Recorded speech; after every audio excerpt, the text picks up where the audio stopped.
Well, the 1 minute board is up in the air, and we saw some of the RPG mechanics there frantically running over to Chico Brown and doing some last little bits of adjustments on his Cosmic machine before they go green for this pre-final. But let's run you down the grid order for the KA100 Juniors for their pre-final. It's Peyton Westcott, the young lady from California. She's going to start on the pole position alongside Chico Brown. You go back to row number 2, and it's a front 2-row lockout for the Rawson Performance Group camp. Diego Ardiles is in third, and another driver who's supposed to be up there got moved back. Ty Fisher starting 4th, Travis Pettit starting 5th, Gabriel Balog 6th, Dean Peterson 7th, Alexander Vanchev alongside him on row number 4. And then you go back to row number 5 with Enzo Vidmontien and Chase Gassiet Lee that round up your first 10 starters. Matthew Cagle and Mad Max Weiland on row 6. Nico Sarfati and Isaac Malquitt, row number 7. Jackson Dio and Benham Abernathy on row 8. Jackson Woney and Roman Felber on row number 9. And your top 10 rows, Jackson Young and Darren Kidd for the BJR MDR camp. Your top 20 starters. And you go back to your final 10 rows here in this pre-final, with the likes of Jensen Machelke, Aiden Augustine, Tristan Murphy, Cash Felber, Nathan Dupuis, Drew Jensen on the 13th row, Mateo Calderon, Luca Popescu on row 14, Basu on row 15 alongside Miller. You go back to Rochetti, Anderson, Jaramillo, Downing, Bristol Bornman, Remy Andretos, McKenna, Rosso Orcel, Dumith, and Homer Heeman. Your 40 starters here in KA100 Junior, but they get set to go green here. Into the tram lines we go in pre-final racing for KA Junior. Yeah, first race of the day. This one a little bit wild to get underway, but it does get the green, and here we go down to turn number 1 for all 40 of them. Down to the first corner, Peyton Westcott on the inside. Gonna get clear just barely as Turner Brown cuts her a break there and lets her on in through turns 2 and 3. And now down the run to 4. She's all the way on the low side defending. Ty Fisher with a good start to 3rd. Pettit to 4th, and they're 2x2, nearly 3 wide all the way back. Everybody's made it to this point so far, but it's going to get really narrow really fast as Max Weiland and Gabriel Balog are tight there through turns 6 and 7. A few more tripped up, but that'll spread the field out enough to the S's as they try to jockey for position into this single file chicane section and crest the hill. Westcott still the leader right now, up and over into the back sector of the racetrack. Turner Brown looking low maybe for the lead. Here he goes. Westcott going to hang tough on the outside, and now Ty Fisher, Pettit, both going to get by on Chico there coming out of the last turns. We got problems further back. The 856 Nash Motorsports machine has gone around at the end of the S's, so we've lost one of the 40. And now we've got to change at the 1 spot. Ty Fisher, the new leader. Travis Pettit not able to follow through. He'll stay back in 3rd. Yeah, Travis Pettit just couldn't get through, and it's already pass or be pass. Chico couldn't go on Westcott, so everybody else went on him. As Travis Pettit going to defend from Chico Brown now. As Gabriel Balog looks to go through on Brown. They're side by side there for a second. Chico stays ahead. Balog back in line, and still everybody single file. Pettit, middle of the racetrack, trying to hold Chico Brown behind Westcott and Fisher here at the moment. Yeah, Travis Pettit a car length ahead of Chico as we got a big send from Alexander Vanchev, and off the racetrack for Gabriel Balog. He'll lose 3, maybe 4 spots with dirt on the tires as they finally get back to single file there through the sweeping section of the racetrack in the back. So 1 lap in the books, coming to put 2 down now. Peyton Westcott back in 2nd, now back to 3rd. Fisher to Pettit to Westcott, Westcott actually still 2nd and looking for the lead there as Chico moves into 3rd, over Travis Pettit there in the back. Yeah, everybody still single file, moves further back as that's Diego Ardiles getting the move done there on Vanchev. Vidmontien in this group as well, who's didn't have the best of qualifying, looking to work his way up the field. Inside on Vanchev, can't get clear for Enzo Vidmontien. Vanchev going to stay ahead. Peyton Westcott now still just pushing on Travis Pettit as it's 2 TBs and 2 Rawson Performance Group machines at the helm. Diego Ardila is trying to give some chase there back in the 5th spot as he leads the 2nd group.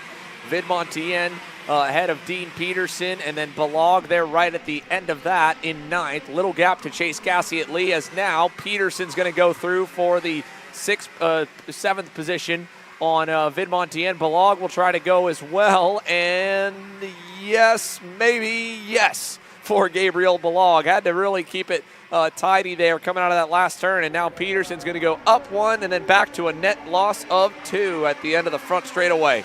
Behind them, look at this. That's Ben Abernathy making a move down at turn number 1. He'll pick up a spot or 2, and Max Weiland dropping a tire. He'll go wide, lose 1, 2, 3, 4 spots. Felber getting by as well. While back towards the group in front of them, Chase Gassiet Lee, Nico Sarfati, Peterson right there, and a new leader as well. Turner Brown passes all around in the top 12 spots, but Chico now commands the way. Fisher second, Westcott third. Still a closely packed group up front, and I'd call it at 6 right now down to the sweeper. Yeah, almost 6 karts in this lead group, and they continue to fight. So this could help out Vanchev, who's currently there further back, as we have some side-by-side action here. Fisher's going to lose another spot. Westcott able to get ahead.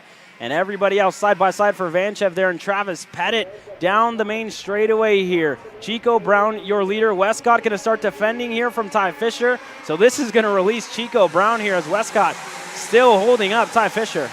Yeah, Peyton, I don't know if she was going to get passed by Ty or not, but she obviously was feeling the heat. Now, though, into turn number 4, Fisher content to wait as there's a move by Vanchev. He'll go by on Travis Pettit down in the turn 4 hairpin. Diego Ardiles slowly marching up the order as there's a little bit of contact. Travis Pettit kind of getting incidentally into the back of Alexander Vanchev there going to the infield. No harm, no foul, though. And Gabriel Balog under fire. Vid Montien for the second time in that left-handed drop-down corner. Balog gets put to the wayside and in the dirty part of the circuit, but the Magic Kart holding strong inside the top 10 as Vanchev fends off Travis Pettit up until the last turn when Pettit finds a hole. And Vid Montien goes through as well, and Vanchev's going to lose another spot through for Gabriel Balog, and that's another spot up for him. Move him to maybe still 7th, but gaining 1 back after the loss to Vid Montien. So it is Turner Brown by about a second back to Peyton Westcott and Diego Ardiles, who has clawed his way into 3rd here at the halfway mark. 5 down, working lap 6, 5 laps to go at the club. 5 more laps here in this pre-final as we see Travis Pettit still ahead here of Enzo Vid Montien. Gabriel Balog right behind them. And Isaac Malco just on the edge. Benham Abernathy currently the driver with the fastest lap of the race at 58.869. And let's see what it looks like further up as Balog goes a bit wide there on exit on the inside. Diego Ardiles looking to get clear on his teammate. He gets through Peyton Westcott. So Ardiles now up to 2nd here and lapping really, really quick in this KA machine. That 1 pass is going to allow Travis Pettit and Enzo Vid Montien to gain a little bit back of what they've lost fighting outside of the top positions, while Chico rockets away down to turn number 1. That lead up to 1.6 seconds now back to Ardiles, Westcott, and Fisher, working with 4 laps to go.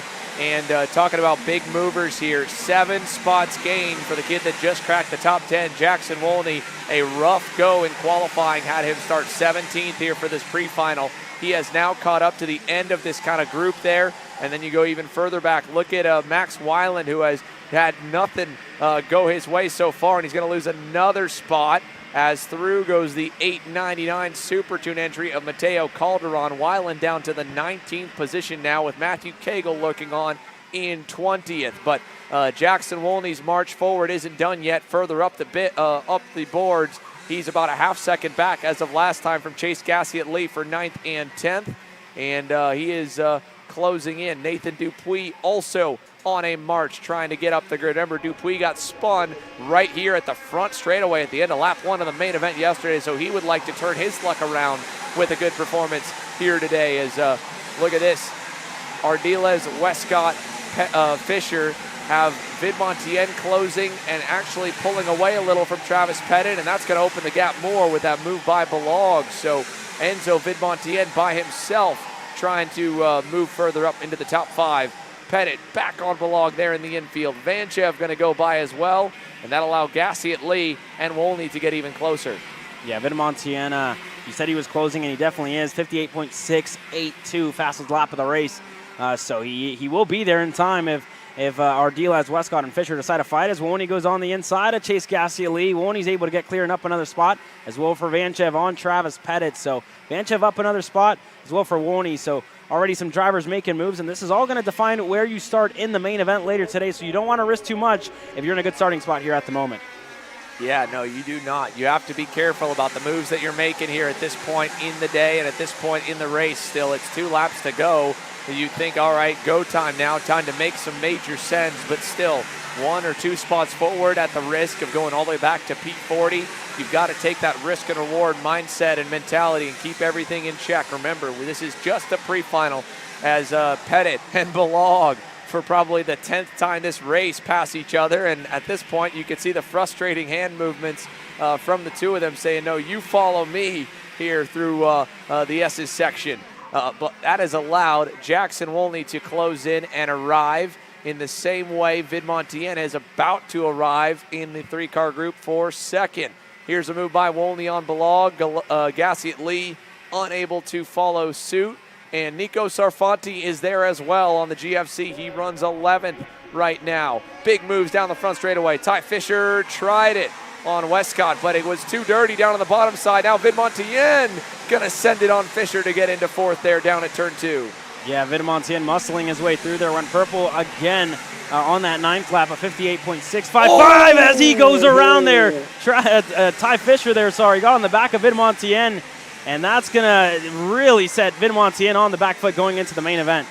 Yeah, big moment there for Enzo Vidmontien as the leaders now have a massive gap back to the fight for 4th. Fisher provisionally there, Vanchev, Pettit, and Jackson Wolney. Can he march all the way up from 17th into the top 5? He's got a shot now as they're nearly 3 wide. Look at Pettit to the high side, Fisher on the bottom, Vanchev low. Wolney trying to hang on as Pettit again sends it deep but runs out of grip. And Jackson will pick up that spot to go to 6th as Turner Brown will score the pre-final victory. Look at this. Ardiles letting Peyton Westcott by to line up 3rd for the main event. Little strategy call there on the front straightaway for Diego Ardiles. Ty Fisher crosses in 4th. Vanchev 5th, and again, that is 11 spots gained for Jackson Wolney. He can fight from there in 6th for the main. Travis Pettit 7th, Chase Gassiet Lee in 8th, Balog 9th, Isaac Malcutt also puts himself in a good spot to fight from in the main event there in 10th. But let's see if we can't take a look back at that big moment that happened for Enzo Vidmontien and Ty Fisher there on that last lap. Here's the shopakr.com official replay, and let's slow it down for you as we get set to watch what transpires down in turn number 4. Because again, Vidmontien had to go really low to get by Fisher, so he's trying to defend, and at the last second, both of them committed to going low and breaking deep, and I think Fisher was hoping that he was going to have that opportunity on Enzo to get by, and Enzo shut the door right as Fisher committed on the brakes. And right there, again, I don't think this was in any way payback. That was a little bit of contact, but clean. But that move going into turn number 4 with Fisher, he was ready to dart at the last second. And again, it was like simultaneous. Right as Ty thought, okay, there's a hole, I'm going to go for it. Enzo closed the gap. But either way, unfortunately, however it comes together, if it's front to rear contact and a major loss of positions of something of that end, there's probably some official intervention headed Ty Fisher's way when he gets into the scale line. We'll check into that later on as results eventually will be made official for KA Junior. For now, though, we're going to switch our focus to the second group of the 6 here in the morning rotation. Sodi Racing USA KA100 Jr. Take us through the first couple rows in our starting lineup here, Caleb. On the pole position, Stephen Miller. He's starting alongside Eli Warren. Then you go back to Alex Feldstein and Fernando Luque on row number 2. Finnegan Bailiff, yesterday's winner, and Raheem Alabai starting on row 3. A career best starting spot for Alex Feldstein on the national scene there in 3rd, and then back to row 4. A couple of drivers who are starting to get their sea legs at this point in the senior categories. Henry Wheeler and Cooper O'Clair, Luke Powers, and then Peyton Phillips back on row number 5. You go back to row 6 with Keegan Kaminsky and Steven Eisert. A much better qualifying for him today. James Overbeck, yesterday's pole sitter, starting on row 7 alongside Connor Ferris. A little bit of a better start to the day, but not still the best for Drew James back on the inside of row 8 alongside Lydia Small. Then it's Jorge Ortiz, Kane Martin, Anthony Rivera, and Kekai Halbanillo for your top 20 starters here in this 32 driver grid. And keep an eye further back down the boards. Quentin Angeli had that bumper break in qualifying. Gene Reyes also with an issue. They'll roll tail end on row 16. 32 deep here for KA Senior. Stephen Miller on the inside in the blue, yellow, and chrome Nash Motorsports colors. Eli Warren, the privateer hero for War Power Racing in the all-black Tony Kart, looking for the green flag here, and we've got it, and a pretty even start for both lanes down to turn 1. Looking good down to turn number 2. Warren slots to second, Feldstein to third, and the rest of the field should survive through the opening couple corners as Stephen Miller takes us to 4. Yeah, and already just a little bit defensive here for Stephen Miller, bottom of the racetrack. Feldstein going to follow through. Everybody still single file line, and if they learned anything from yesterday is it's, you cannot afford to make mistakes here, as Bailiff going on the inside there of Phillips, able to get clear, and everybody else side by side all the way throughout the field. Yeah, through the S's for Stephen Miller over Eli Warren and Alex Feldstein, up and over the hill for them on this first lap by. Couple drivers fading low there at the end of the top 10. That was a move by, I believe, Luke Powers ahead of Keegan Kaminsky, but there's a move. Eli Warren to the lead with Feldstein to help. So in the same way Stephen Miller yesterday made a move back there to go from second to first, Warren does it to him here on the opening lap, and Alex Feldstein wants to lead as well. He'll lead at lap number 1 with a move at the end of the front straightaway. Yeah, Wheeler gets the move done there as well on Raheem Alibi as they go side by side still. Miller able to go back on Eli Warren, so Stephen Miller back up to second here. Now let's see what Feldstein does. Still going to take the racing line, not defending as of yet. Very smart for Alex Feldstein, who's coming to life here this weekend as they go side by side further back. Eli Warren there looking to go back on Miller, back in the lineup for those two drivers. Everybody pretty much single file, so moves just outside of the top 10.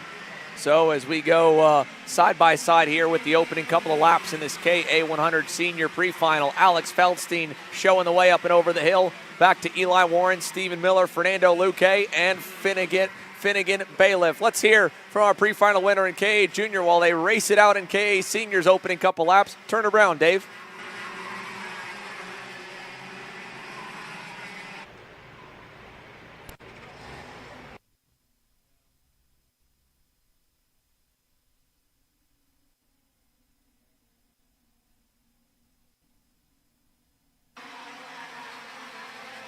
Sorry about that. We'll fix that up. Dave looks like he didn't wake up strong enough this morning, so we'll go and get him to turn his microphone on when we come back. Either way, a couple more things to update you on while we attempt that in a moment. It is Stephen Miller back to the point over Feldstein, and Eli Warren has been shuffled back to the 4th spot. Finnegan Bailiff up to 3rd. Side by side further back, Isert giving a little wheel there to Eau Claire coming out of the infield hairpin. Eau Claire going to drop a tire. He'll go back one more spot as Peyton Phillips now gets to his rear bumper, coming up and over the hill, working lap number 3. Couple late moves there to the inside, but no passes made. Let's see if there's something here. Yes, Steven Isert inside and through on Quentin Angeli. Keegan Kaminsky, Cooper Eau Claire unable to trade their spots as the top 4 start to get a little bit of a break, and even 5th and 6th as well with Henry Wheeler and Fernando Luque. So good stuff up front and really exciting stuff further back. Kaminsky now by on Quentin Angeli in turn number 2. Yeah, that's a good move there by Keaton Kaminsky. Going to defend now to try and keep him behind. So Kaminsky's still ahead as it stands, and Cooper Eau Claire right behind. Well, let's try this again down here as we work through lap number 4. Stephen Miller, the leader, as Angeli and Kaminsky banging tires as Kaminsky gives it one right back into the S's. That one getting a bit intense there. They're going side by side. We'll do the same. Dave, how you doing? Do we have you this time? Yeah, I think you should have me. I called the Geek Squad. Hopefully it's coming through. All right, Kerr, let's try this again. Certainly your race went more smooth than this interview's gone. So how was it out there? Pretty dominant, but how'd you control this race? I wouldn't say it was dominant. I just controlled the race I fell back a little bit early, but kept my head in it, never lost focus, and to the lead, and never looked back. So there's been so much talk about the track conditions and the track progression. What have you noticed since yesterday, and particularly since this morning? I've noticed that I think it's getting a little better today than yesterday. Hopefully the sun will calm down a little bit. But I think the track will be fast for the main events, and I'm excited to race. All right, that's Turner Brown. He's going to go faster later on today. Side by side for James Overbeck and Luke Powers. They're going into the S's, and we got problems for Aiden Shimbashi. Hard into the red and white plastic barriers there by turn number 4. Nearly took out our camera station in that back hairpin. He went a long ways in the runoff to end up over there. But with the moment while we were away, they have not stopped battling. Cooper Auclair, look at this even further back. Ortiz, Phillips, Powers, everyone kind of door to door and just jockeying to stay on the racetrack. And it's no different up front now. Feldstein to the lead. Bailiff second.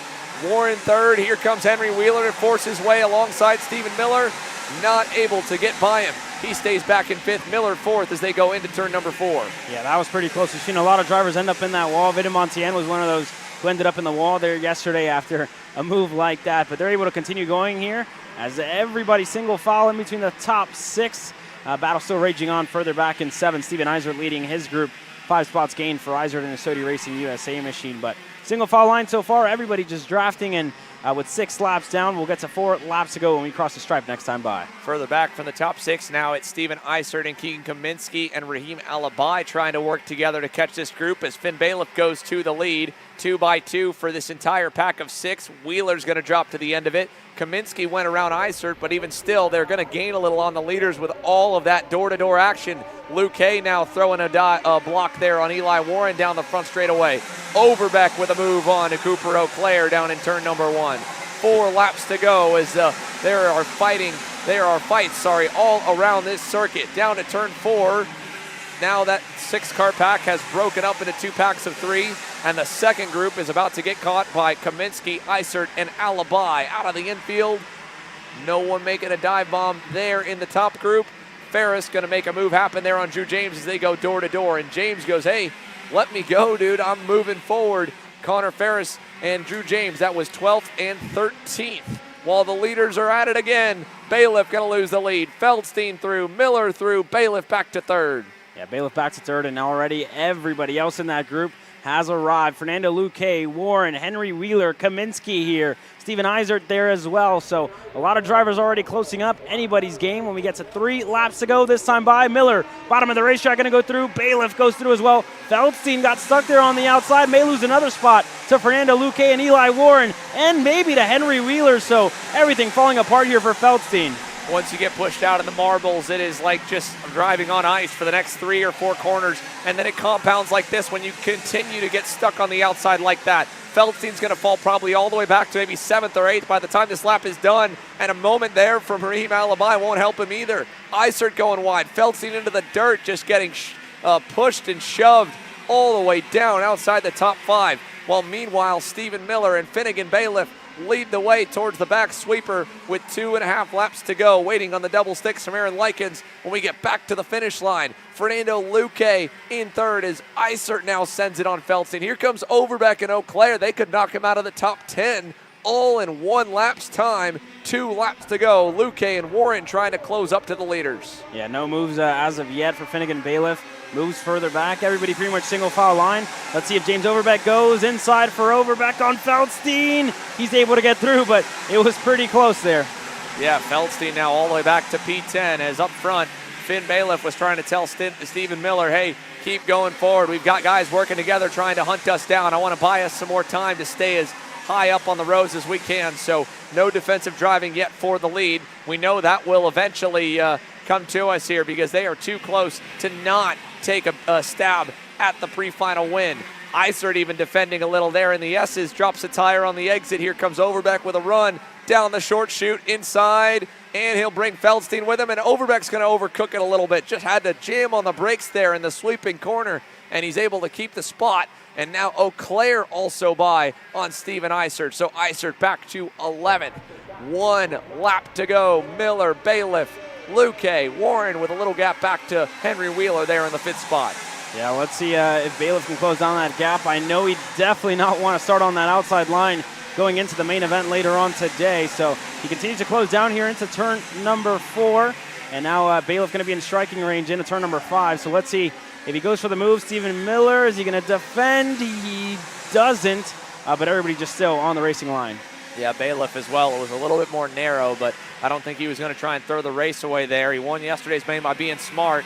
In this case here, I think he's just trying to protect here, keep himself up in the top couple spots, not get pushed too far back. He's also thinking championship too. Stephen Miller, not having the best of the first 3 rounds, is pretty far out of the fight. So for Finn Bailiff, second place in the pre-final is a great points haul as they stack up in the last turn. Let's see the run to the line. Miller's got the lead. Can Finn pull out a last-second slingshot move here out of Talladega Nights? He's got a big run on him, but it won't be enough to get there.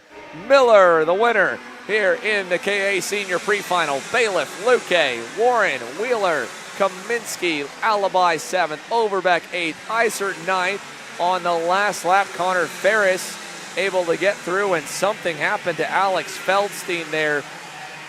Eau Claire as well. Cooper Eau Claire and Alex Feldstein probably in the back sector where things get really slow and tight as they are going to cross the line in 23rd and 24th. We'll see if we can try and understand what transpired there for Cooper Eau Claire and Alex Feldstein. But Alex Feldstein goes from leading this race, qualifying 3rd, to now crossing the line back in the mid-20s. Heartbreaking end to his pre-final with such high hopes coming in off of that awesome performance in qualifying for the Hoach Driver Development Tony Kart entry. And again as well, Cooper Eau Claire had a better quality than yesterday and was starting to march into the top 10 safely. Both of them with a lot of work to do now, staring down that main event back outside the first 10 rows. 1 minute warning going down to the grid here as we get set to go green with our Micro Swifts. And a bit of a change up from yesterday with Santiago Orioli and Zane Burgess pushed back from the front row. Here's a look one more time though while we wait on them for the final few results from this KA100 Senior Pre-Final. Again, all the way back through James 14th, Luke Powers 15th, Jorge Ortiz. We caught a bit of his battling there. He ends up 11th at the end of that pre-final session. But let's take a look back here. I believe we've got a moment. This shopakr.com replay.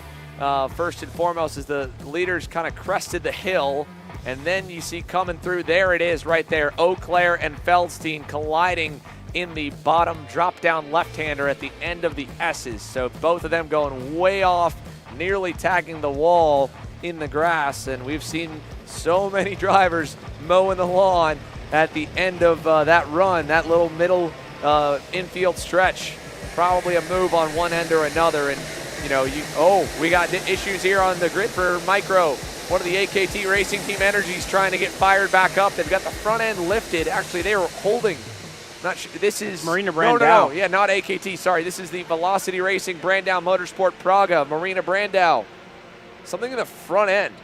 They're not working back by the engine. It's as if, they need air. They've got no air in the right front tire. So they're trying to put some air in that right front tire here in the last second check on the grid. And they are probably not going to make it out. They're going to do everything they can to try and get off the grid at this point. They're looking, that water bottle. Oh, it says for the bead locks. Yeah, passing the water bottle. They're checking for an air leak in the tire because at that point, no point to send her out and burn rubber if that tire is going to go flat off the air here in less than a lap. But either way, let's take a quick look here at the starting grid, and we'll keep you posted of what's happening down on the dummy grid. Danny Ramirez and Lawrence Perriman, your front row. First career pole for Daniel Ramirez here in the Micro Swift class. Nico Salazar and Santi Orioli on row 2. Leo Simone, Mauro Nario on row 3. You go back to Zane Burgess and Wynn Godshaw, Cameron Johnson, Bornman, Mulata, Brody Stoffel, Lockhart, Carney, and more getting set to go green in this Micro Swift pre-final. Then back to the final drivers there going all the way through, and we are going to wave off attempt number 1 while the 90-second clock rolls on the grid with the last check on the Velocity Racing Brandau Motorsport Praga Marina Brandau, and she is about to time out.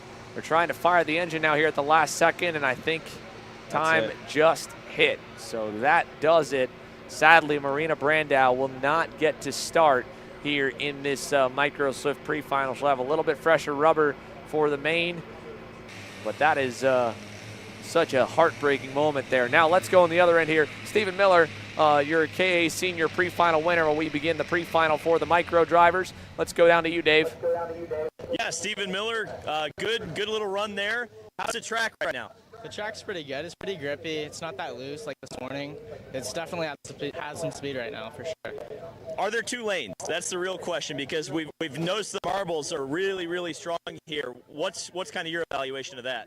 You really got to get underneath the rubber here. If you don't, you're just going to slide off and go on the grass. Saw a couple people hit the wall right there in turn 1, and you just got to turn in early and hope for the best. What are your expectations for later today?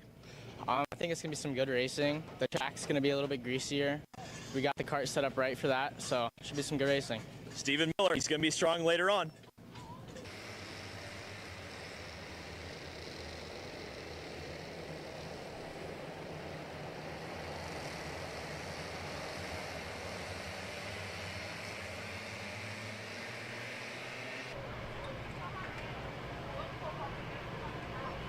Coming to the green here, a very fast second attempt at the green flag, this time by way too fast for the field of micro drivers, and we are going to stay under yellow, but it looks like this is going to count against their lap total of only 8 laps for their pre-final, and already the first lap is going to get burned. So Danny Ramirez, Lawrence Perriman were great about parading the field around to keep a slow speed here in the middle of the racetrack, but we're way too early to get on the power. And again, a rookie pole sitter in Danny Ramirez is probably part of it, but getting onto the gas way too early. That was your mulligan right there, because they waved off the first start for the Marina Brandau entry not making off the grid, I believe. The second one was that one was strictly on the leaders accelerating too early. So that was your burn start. You get 2 chances. So they're not going to invert the front row now. However, if Perriman and Ramirez cannot bring the field at a good pace down to the green and not try to jump the start, they will get moved back to row 2, and we will burn lap number 2 under yellow as well. So they only end up being like 5 laps of racing for these micro Swifts here.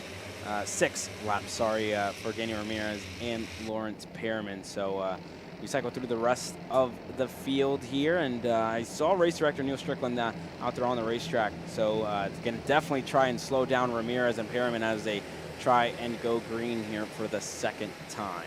Yeah, so yeah, it'll be 6 laps to go when they get back to the line. So we've burned 2 with aborted starts, and now at this point here, if we cannot get this one, it'll be a 5-lap one for sure if they do have to invert the front row. Ramirez is doing a good job of pacing them around.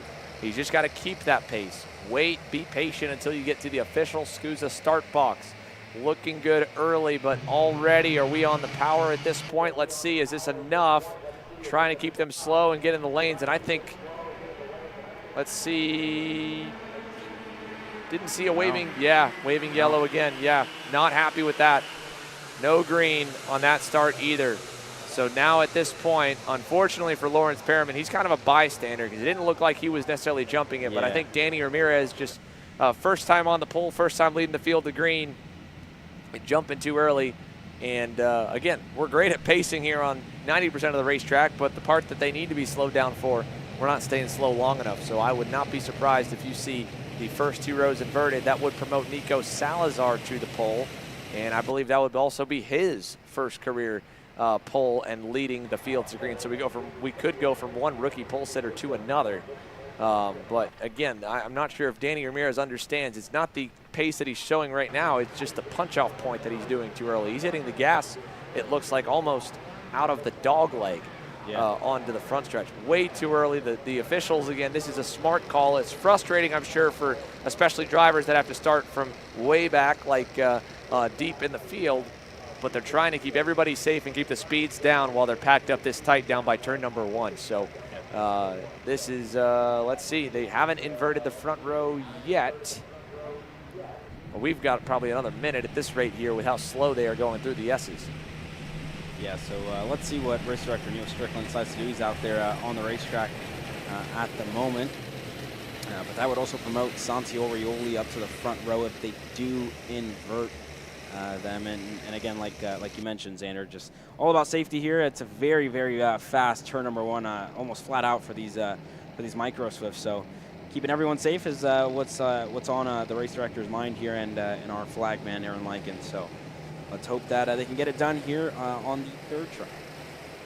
Yeah, let's go for it. This will now put us with 5 laps to go. And yeah, we have not inverted the front row. We're going to give them, I guess, one more opportunity because they would have swapped them before the commitment line. But a very slow roll out of the last turn. You just got to wait a little bit longer here before you get going. Lawrence Perriman on the right there in the blue and yellow BJR MDR colors. There's Neil again trying to tell him to please slow things down and wait. But again, we are so fast already coming to the lines. And I think this one, they may just throw it. They do. Green flag in the air, finally going through. They may still have some penalties to assess regardless, but now a shortened 5-lap pre-final here for the micro slips is finally underway through turns 2 and 3. And it looks like at least that time was enough to get us under green flag conditions with everyone surviving. So it wasn't as good as the first few starts. Wasn't the best one there that time either, but it was good in the fact of statistics that all 30 plus made it through the first half of the lap. So it's Ramirez to Salazar, then Lawrence Perriman, and then a little gap back to the Kart Republic of Leo Simone, who's moved up from 5th to 4th here through the S's on the opening lap. Up and over the hill for Danny Ramirez, down to the back sweeper, and Perriman's ready to take back second from Salazar. He does through the sweeping left-hander into the final 2 hairpins. Yeah, good move there by Perriman as Simone goes on the inside as well. Simone up to 3rd now, and Zane Burgess already finds himself up inside of the top 5, currently sitting in that 5th spot and looking to get ahead now of Nico Salazar further back. Salazar going to defend there from Burgess, who goes lower on the racetrack inside of the turn number 1 and clear for Burgess. He goes back up to the point of the field and in 4th here. Ramirez, your leader. Perriman 2nd. Simone 3rd. Salazar got passed by Burgess. Burgess 4th. And Salazar running up your top 5 with Orioli falling back to 7th at that start. Yeah, Santiago Orioli still, though, only 2 seconds away, and he's already trying to look for high and low moves to get back up a spot or 2, working around Mauro Nario and company. That group in the front goes all the way back to Cameron Johnson, so the top 8 separated by about 2 seconds. That looks to indeed be Nario there on the 247 Parolin. Let's see them crest the hill this time. Ramirez and Perriman leading, and Zane Burgess going to split things up a little bit. He'll go by on Leo Simone, and Perriman going to do the same for the lead. Lawrence Perriman through to the point. And Zane Burgess, thankfully, with that move happening right as he made his, keeps himself within the draft window. The same for Leo Simone, only about 4 car lengths away. We're going to come to the line this time here, though, with just 3 laps still to go in this shortened race. So you've got to go now as they go down to turn number 1. The big moment for Mauro Nario that time. He went purple just to get past down in turn 2 by Santi Orioli, but the group closing together now with Perriman in front, Ramirez 2nd, Burgess, Simone, and Orioli, your top 5. Yeah, your top 5 there with Nario in that 6th spot. He's the fastest driver on the racetrack. Perriman still your leader and keeping Ramirez behind, who is going to fall under fire here shortly to Zane Burgess. So let's see what it looks like here at the moment as they go down the back straightaway. Burgess has a good run there on the back straight. Inside for Burgess, looking to get clear. He does. Zane Burgess up to P2, and now going to have his sights set on Lawrence Perriman in the lead. Ramirez looked to go back. Wasn't close enough that time by side further back. Salazar losing more spots there as Nario was able to get the spot gained.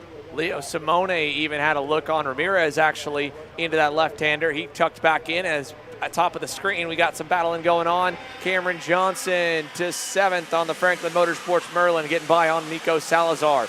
Behind them, Win Godshock has moved up into the 9th position. Marcelo Flores in 10th after Godshock faded back on the initial start. The Team Panic entry running decent there with a potential inside row 5 starting spot. Big move from another one of the Panic entries. Was that Mulata? No, that would be maybe Dutch Westbrook making a move there in the middle of the teens. Burgess at the helm here ahead of Ramirez and company, and Zane Burgess will take us up and over the crest here for the lead pack as the leader, with Ramirez behind. Perriman back to 3rd, coming to see the white flag. So a short pre-final, no time to waste. Zane's done a good job himself. Ramirez has stayed in contention, and now Orioli also trying to move his way up the chains. Mark him at 4th now as he gets around Leo Simone once again. At the line, white flag in the air, 1 lap to go. Got one slowing at the top of the screen. Mauro Nario, is that? Yes, Mauro Nario with a problem. The 247 is off and into the scale line with 1 lap to go. Something amiss for Mauro, as out front, Burgess going to fend off low. Ramirez to the high side. Orioli already into third, trying to go for second. No, sir. Simone trying to go for third. He didn't, and Orioli didn't even see him coming. As look at Danny Ramirez around the outside, almost able to get it done on Zane Burgess, but not quite. To the S as we go for the last time. Yeah, Simone looking to get creative, and he's definitely not going to want to start on the outside as Burgess defends here. Ramirez going to have a good run, as well as Santiago Orioli going into the back, sweeping left-hander. Orioli to bottom of the racetrack. Simone looked to help, not close enough, and he looked to get through for second, just wasn't able to get it done. Simone inside of Orioli and clear. Yeah, that little attempt there. Now, Orioli up and over the rear tires, trying to go back into third. Trying to make up one last spot and ends up losing about 10, maybe 12, maybe 15. Burgess is going to take the pre-final win over Ramirez. Cameron Johnson is going to go all the way up to third on that final lap. Lawrence Perriman also dropping down the boards. Marcelo Flores, nowhere that entire pre-final. He picks up 12. Same for Jacobo Agadello. A podium finish for yesterday for Jacobo. And now he is going to end up P6 in today's pre-final. He and Marcelo Flores getting a net gain of 12. Leo Simone splitting them in fifth. Perriman, Godshock, Salazar, and Bornman there, your top 10. But Zane Burgess continues the run of momentum that he's had with another max point session. Pre-final winner is the number 255 Sodi Kart. X30 Junior down on the grid here. They'll be rolling in a moment as we go through the results. A little bit of chaos to clean up, but we've got the 1 minute signal, I believe, going up on the grid now. So we'll be firing those engines shortly. Let's take you to the last bit of the order. Orioli did end up crossing in the top 15, still there in 12th, but not much better after that. And then the bigger losses there in this one. Let's look at this TopAKR.com replay. Just trying to go for it, and Simone had covered it well. He saw a car length. There was about 7/8 of a car width, I should say, on the bottom. Yeah, just unfortunate there for Santi Orioli. A low percentage move, unfortunately, there for Santi, who just lost a couple of spots, as you see there on your screen at the end of it. 12th. Going to have a lot of work to do in the main event, but X30 Junior rolling out onto the racetrack now. Yeah, X30 Junior, 125cc, 28 horsepower power plants, ready to roll here onto the circuit. Let's take you through how they will start their pre-final. Chico Brown on the 768 RPG Cosmic will begin the first of 4 here in this one. Diego Ardiles joining him on the front row with David Ramirez and Fion Shi back on row number 2.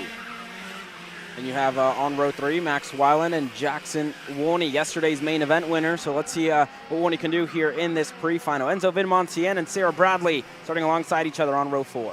Then back on row 5, Fausto Arnato and Victor De Alencar complete the top 10 starters. Alexander Vanchev and Ty Fisher on row 6. You go back to Tristan Murphy and Aiden Augustine on row 7, Chase Gassiet Lee, Chaparro, row 8, and Felipe Jesus Benito, Shotgun Charlie on the field, starting on row 9. It was an 8/10 spread from 1st to 17th in qualifying, but it was only about 2/10 for the entire top 7 or 8 starters. It's going to be close. Let's see who gets the nice start through turns 1 and 2. Big jump for the inside lane. They will freight train Diego Ardiles, and so it's Brown with Fion Shi moving, or David Ramirez moving forward there into second, as a big wide arc there, unfortunately, for Victor De Alencar. He, along with Ty Fisher, going to drop a number of spots there as the field exits turns 4 and 5. And we've got one more sideways there on the outside. I believe that was Vanchev losing some ground. So Ramirez second, Ardiles third. Looks to be Max Weiland there in the 4th spot as Tristan Murphy fends off a charge from Chase Gassiet Lee.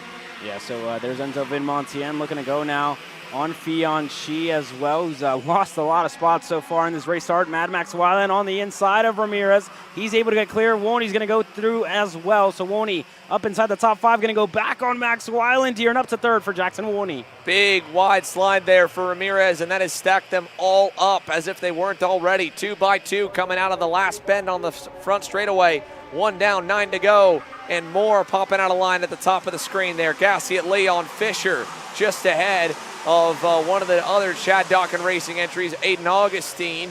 Then you go back to Chaparro, Benito, and Victor de Alencar from roughly starting 10th or 11th is all the way down to 17th, while up front, Enzo Vidmontien getting around Tristan Murphy, trying to keep him at bay through the infield hairpin. This is 8th and 9th on screen. Just behind them is Alexander Vanchev, who got around Sarah Bradley earlier in the lap. Now Vanchev's trying to go on Murphy as well. He does, making up for all the lost time of going wide in turn 4.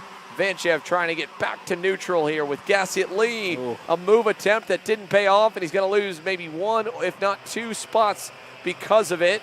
Fisher getting by. Same for, as well, Sarah Bradley going back through. Yeah, now you see the gap already to Chico Brown and Diego Ardiles. Chico absolutely gone. A 2.5 seconds in between his teammate here. Jackson Woney in that 3rd spot, right behind Ardiles, just not able to get ahead as of yet. And you look back to this battle with Sarah Bradley, who was able to get ahead there of Chase Gassiet Lee after he went sideways. And still lapping here for Gassiet Lee, who was really quick yesterday, but just hasn't been the case today. He's currently in that 13th spot and looking to gain some here at the moment. De Alencar on the inside there. He was able to get through on Chaparro, so Victor De Alencar up another spot and looking to race his way back inside the top 10. Yeah, Victor De Alencar from all the way to the tail of the field now going back forward as we've got some changes further up the boards. Jackson Wolney picks up another spot as he gets around Diego Ardiles. Turner Brown, while this has been going on here, in just the first 3 laps has already put almost 2 seconds on the entire field. Look at the margin for Chico. Big time gap back, 2.2 seconds to the SCR Red Speed of Jackson Wolney, yesterday's winner. Ardiles 3rd, Weiland 4th, Ramirez 5th. Vidmontien, who was able to kind of play the antagonist role and keep Turner Brown in the mix with all of them through the entire session of the main, and keep him honest in that pre-final, is marred back in the 8th position, needing some more speed to be able to do that once again here on Sunday. But the best he's got right now is just following Fausto Arnado at the end of this 5-car group, led by Mad Max Weiland, who has gone past, obviously, David Ramirez. And behind Ramirez, you've got as well Fianchi. So the 2 RPGs trying to go back forward again. Let's see if Ramirez can do it. He gets by Weiland there. Weiland will stop the bleeding at 1 spot, and so Ramirez is back 1 spot higher in the top 5. P4 for the 737. 4 laps complete, 6 laps to go. Brown, a 56.7. The next best time is a 57.0. 0.3 of a second better than all of the rest of the superstar juniors in this X30 junior class. That is almost unheard of in the national scene, and especially on the final day of action. I would expect that maybe yesterday, but it seems like Brown has got even a bigger leg up on the field so far here today. Yeah, just continuing to improve here. Non-stop work there for Chico as Vidmontien on the inside of Fausto Arnado. Vidmontien's able to get clear, and that's going to take Arnado all out of shape. Fianchi going to go through, and then Vanchev going to go through on Fianchi. So Vanchev up another spot and well inside of the top 10 here. Single file further back. Bradley joining that group, as well as Ty Fisher. So everybody getting stacked and packed there after that racing action. And that was all just kind of a domino effect after the move from Enzo Vidmontien, as Bradley looking to go through. Not close enough. Thinks better of it. Back in the line behind Tristan Murphy. Gassiet Lee further back in the field gets the move done. Yeah, and a move further away, or a little defensive move, a little fade really, from behind with Benito. And look at this, Vanchev into the side of Fausto Arnado, sends him all the way to the weeds there on the outside at turn 4. He finally can get down low behind Ty Fisher and try to survive the corner, but that big move cost them all a ton of time to Enzo Vidmontien. So Vanchev way back. Bradley and Murphy now moving by. They go from 9th and 10th to 7th and 8th. And Enzo gets about a 2-second cushion out back as Arnado fending off the charge now from Fianchi, who was at one moment inside the top 5 just a couple laps prior. At the stripe for Chico Brown, he'll put us now 6 complete with 4 laps to go. Jackson Wolney, Diego Ardiles doing everything in their power to try and run towards him. Chico just did a 56.46. That is 4 tenths now better than everyone else on the racetrack. We're talking nearly half a second a lap faster than this entire field.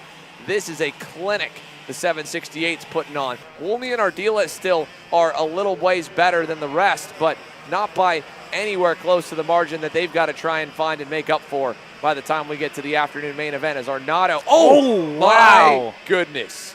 That was disgusting.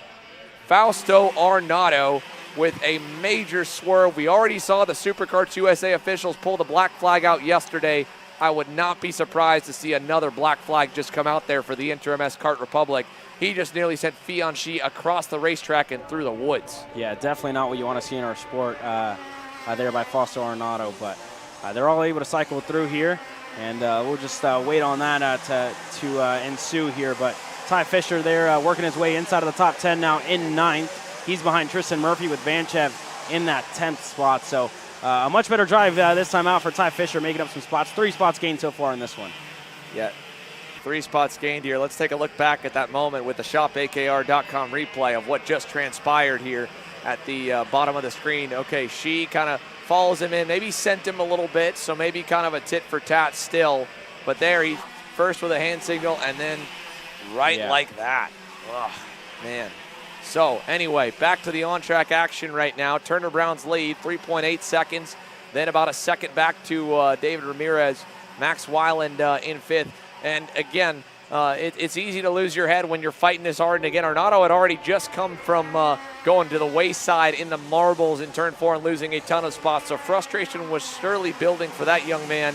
And then kind of getting a little love tap in the braking zone, just knocking you loose, and seeing someone kind of half pass pull alongside you as you're about to go to a single file section in the S's. I can understand the frustration, but it's just not the way to be handled. You got to kind of allow and trust in the SKUSA and any race series officials to do their job. They've got 20 plus cameras around the racetrack, trained marshals up in scissor lifts. If someone does you wrong, they will take care of it. You don't need to take matters into your own hands, especially at least in that regard. If it's a bump and run, move one guy out of the lane. If you got moved out of the lane, that's one thing, but potentially crashing someone, that's another. Coming to the white flag this time by Turner Brown, 4.2 out. The battle may open up a little for second. Diego Ardiles has done a good job. He has gone by Jackson Wolney and has pulled a little bit on him here in the final stages. White flag in the air. He's out in front enough. He can probably go to the normal racing line, keep the tires clean.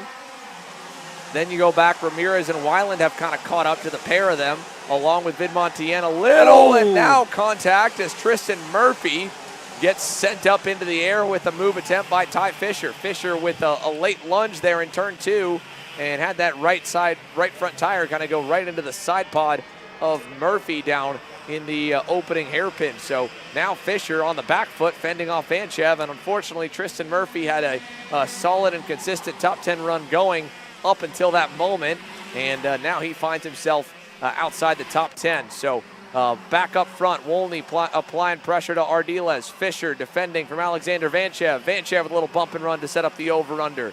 Ardiles should be safe, and Turner Brown, no idea of any of the chaos behind him, just cruising here on this Sunday morning. A 5-second margin of victory, and look at Wolney. Jackson Wolney gonna steal second away at the line from Ardiles.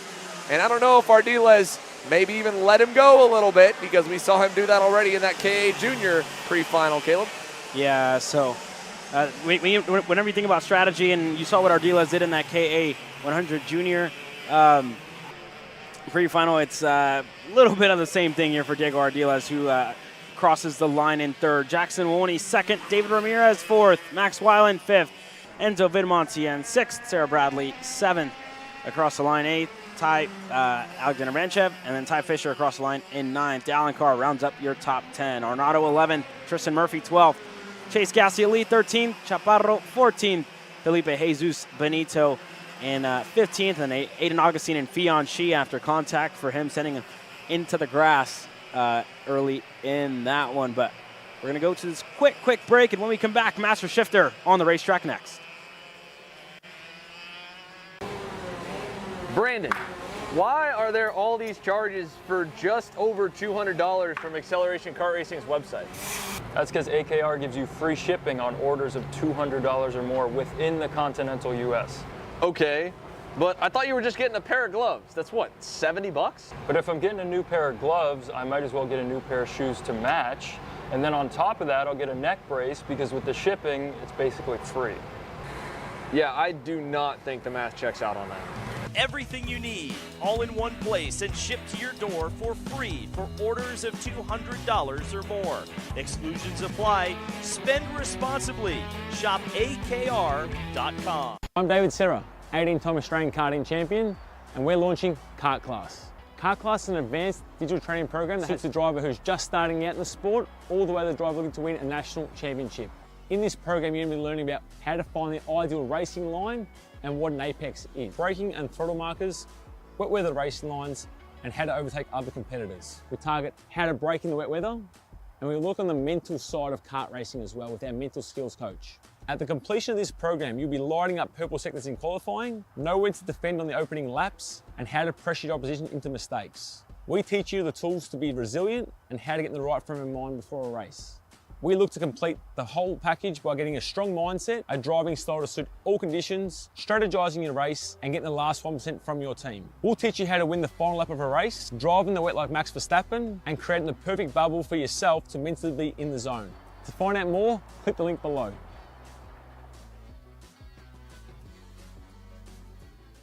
Are you ready to get behind the wheel? From Formula One to NASCAR and IndyCar, all the pros start here.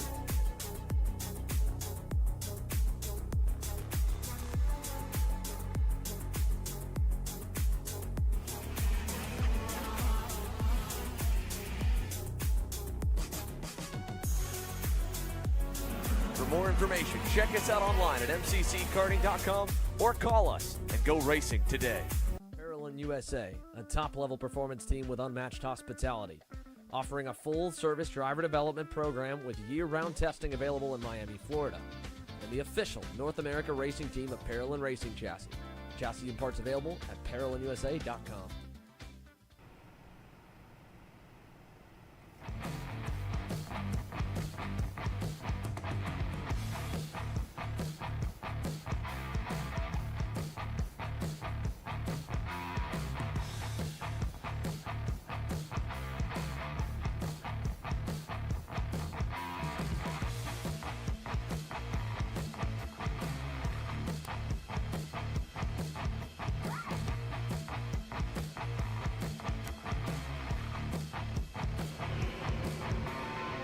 Before we go green, the 1 minute mark in the air now for our Master Shifters. My name is Caleb Vieska. Alongside me here in the booth, the one and only David Land, who's been getting intel for us all weekend long. Glad to have you with us, David. I know you're missing Le Mans and could be making a lot of content out of it, but you're at a kart race, right? No place you'd rather be than at a racetrack. Yeah, it's pretty much the opposite of an endurance race, right? These are all sprint events.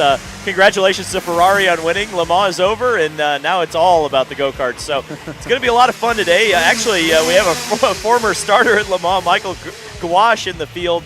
But yesterday it was Joe Ruck who took the victory over Skitchy Barnes. And while there was a lot of attrition yesterday, I'm expecting this will be a little bit more competitive, I think. Yeah, definitely a lot more competitive. This field has definitely packed up a whole lot more. Larry Pegram starting on the pole position, and let's see what lane he chooses on this Sunday evening. Joe Ruck starting on the outside, Luis Quinones and Skitchy Barnes on row number 2. Yep, and then John Crow and Mike Rivera starting on row 3. Brian Chatfield alongside Cameron Castles in row 4. Michael Gouache, as we mentioned earlier, former Le Mans starter on the inside of row 5. And Luca Bartone on the outside. And as you say, go ahead, say the line. Shotgun Charlie on the field. Will Lynn starting on row 6.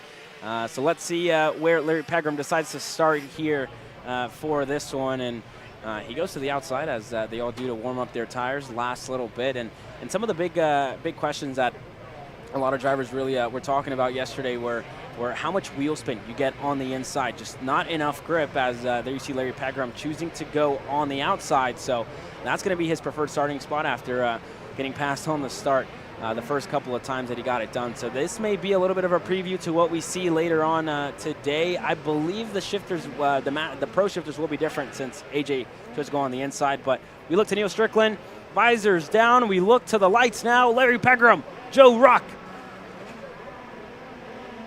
Lights are out. Let's go racing in shifter. And a slow start for Luis Quinones, who stalls. Joe Ruck on the inside, able to get clear. A really good start by Joe Ruck on the outside.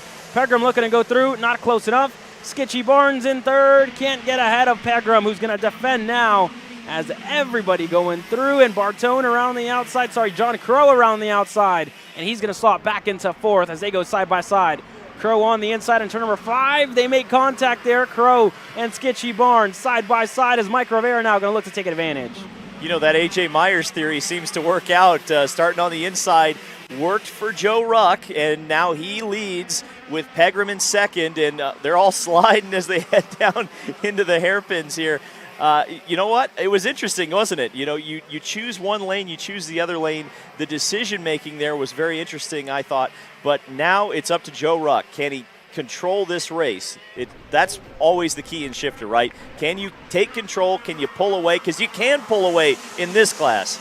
Correct. Yeah, you can definitely do exactly what Chico Brown did, right, in this class with a lot of gears left. But a guy like Larry Pegram has a lot of laps around this place. So how deep he went there in a turn number 4 in that hairpin and looking to close down his gap to Joe Ruck. So let's see what it is. He's closing down the gap here. It's at 2 car lengths here at the moment. And Pegram continuing to push forward for Barnes. Still in the 4 spot. Quinones, after that abysmal start, lost 3 spots. He currently sits in the 6th spot. So for Quinones, a lot of work to do to really close down his gap as he's there on our screens now. It looked like on the start, Quinones actually got a really good start, but it looked like he kind of bogged down. He was the first to move in either of the lanes, but he noticed that no one else had gone, and maybe he thought he jumped the start. I don't think he did. I think he got a perfect start, but now we've got a challenge for the lead. Larry Pegram is all over the back of Joe Ruck, and I think it's only a matter of time before he gets around. Yeah, he's definitely a lot quicker, was 0.5 of a second quicker than Joe Ruck last time by. Super deep on the brakes in a turn number 4. Larry Pegram to the lead, and he's now going to control this race. Joe Ruck did not see Pegram coming, who falls back who goes up to the lead here, and that's going to allow John Crow to close down his gap that little bit more. But what a send there by Larry Pegram. Goodness gracious, Mr. David Land. Yeah, you definitely felt it coming, didn't you? He was right behind, but kind of, as you said, unexpected move. I don't think Joe saw it coming, and Joe kind of got into the back of him there. Look how bumpy it is through that section of the course for these shifters. But the whole field's together right now. We've got the top 6 all within the same camera shot right now. Pegram's beginning to pull the lead out just a little bit. The real battle right now is going to be between Ruck and Crow, and John pulling in just a little bit on Joe Ruck there. We're going to see if he can make a move. Looked like he didn't get a great exit out of the second corner there, but all of these competitors still pretty close together, so I think we're going to see a few more passes before the end of the day. Yeah, it's at a track like this in a shifter package, it's really difficult to really make moves, but Larry Pegram made that look easy. And a guy like Matias Morgado yesterday was saying how hard it was to pass with the bumpiness of the racetrack. So now let's see how easy it is for Skitchy Barnes on the back straightaway. Off the Not track. Close enough, but Joe Ruck dropped the tire there, and he's going to lose the spot to John Crow. And Skitchy Barnes looking to go back on his teammate. Joe Ruck all over the place here, looking to stay on the racetrack, but definitely not what was going to help him out. And Larry Pegram, an even bigger gap, is now Joe Ruck's going to fall under fire to Skitchy Barnes here in a turn number 1. Skitchy Barnes on the inside and clear. Joe Ruck loses the spot. Yeah, it looked like Skitchy was going to get around John Crow, and then all of a sudden it was Joe Ruck off of the racetrack. So now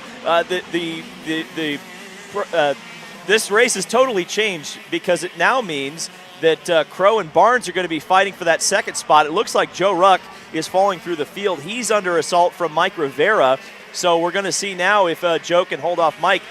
It's so crazy. He got the lead. He had the great hole shot off of the start from the inside lane, and now it's starting to all fall apart. But Skitchy Barnes now challenging for the second position, kind of in the position that he was in last lap. We might see a move down here into turn 1, depending on how he gets through the final corner. Yeah, Skitchy didn't have the best of starts. He crossed the line further back in the field, but it's definitely gotten better ever since. He was back further in the field in around the 6th spot after the start, but he's made up a couple of spots here as his race has progressed, and now over the rear bumper as he loses it. Skitchy Barnes, commentators cursed by David Land here, goes into the grass, and Skitchy Barnes, all that work that he was doing, kind of just thrown away after that little bit of contact.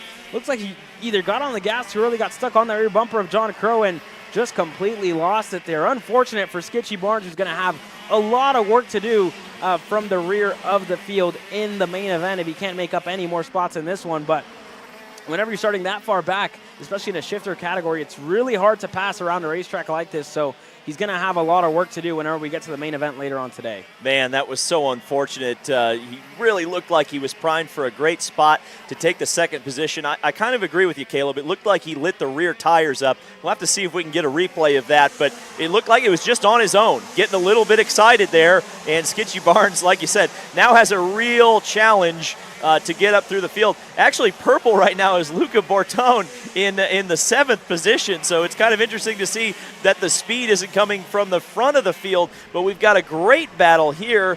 I believe that is Joe Ruck ahead of Mike Rivera and Brian Chatfield, so 3 and possibly 4 drivers going to be racing for 4th spot here in just a second. Yeah, so this is the 2nd spot. Joe Ruck got ahead of John Crow, and Mike Rivera is right there as well, Brian Chatfield. So Ruck was able to get ahead of Crow, so that's going to put Ruck back on the front row. But Larry Pegram checked out of this one, 2 seconds ahead of the rest of the field. Crow still in second here, 54.651. But let's take a look back at what happened to Skitchy Barnes. A wild ride so far, and you saw there he was just he got to the rear bumper here of John Crow and just got no the curb. idea what got happened. The curb. It looked like he got the curb or something, but wow, Skitchy Barnes just unfortunate, really, I won't say end because he's still lapping, but just unfortunate how this race played out for him. A lot of work to do, like I said, later on today in the main event as everybody stacked and packed here. Chatfield looking to get around. Mike Rivera not close enough. Quinones, after an abysmal start for him, right behind Chatfield there, and everybody just stacked and packed is, wow, super close there for Chatfield on Mike Rivera. Now going to defend from Luis Quinones. It's all fireworks in this one. Yeah, a little bit of, we kind of, we talk about how the facility here looks like the Masters, but this place races like Bristol.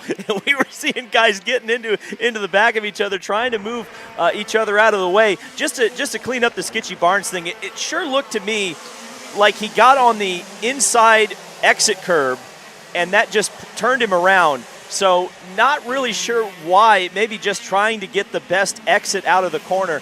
But yeah, it doesn't matter at this point, of course, he's in the back. But yeah, we've got a great battle here as Chatfield is trying to get around Mike Rivera, and he was definitely using Mike's rear bumper up early, the previous lap. So let's see if Brian can get around here. It looks like he's better in this section. You can see the speed he carries through the corner, maybe got a little loose there, but as we know, getting through these pair of hairpins right before the final corner of this MCC complex really can set you up for a great overtaking opportunity down into turn 1 as Aaron Likens waves the white flag for Larry Pegram.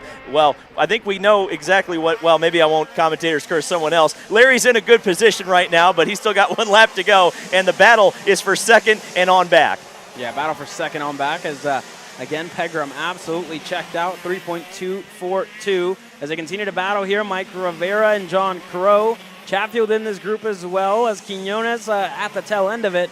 But everybody cycling through, just kind of no man's land for Joe Ruck, who's still in that 2nd spot, and everybody just really stacked and packed here. Not many moves being made, and it may end up this way for most of these drivers as Chatfield has a good run there on the left-hander, not close enough. But Larry Pegram, how about that?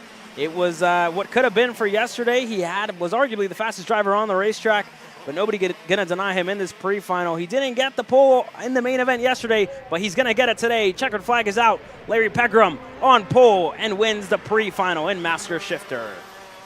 Yep, 2nd place across the line is John Crow. 3rd is Mike Rivera, rounding out the podium.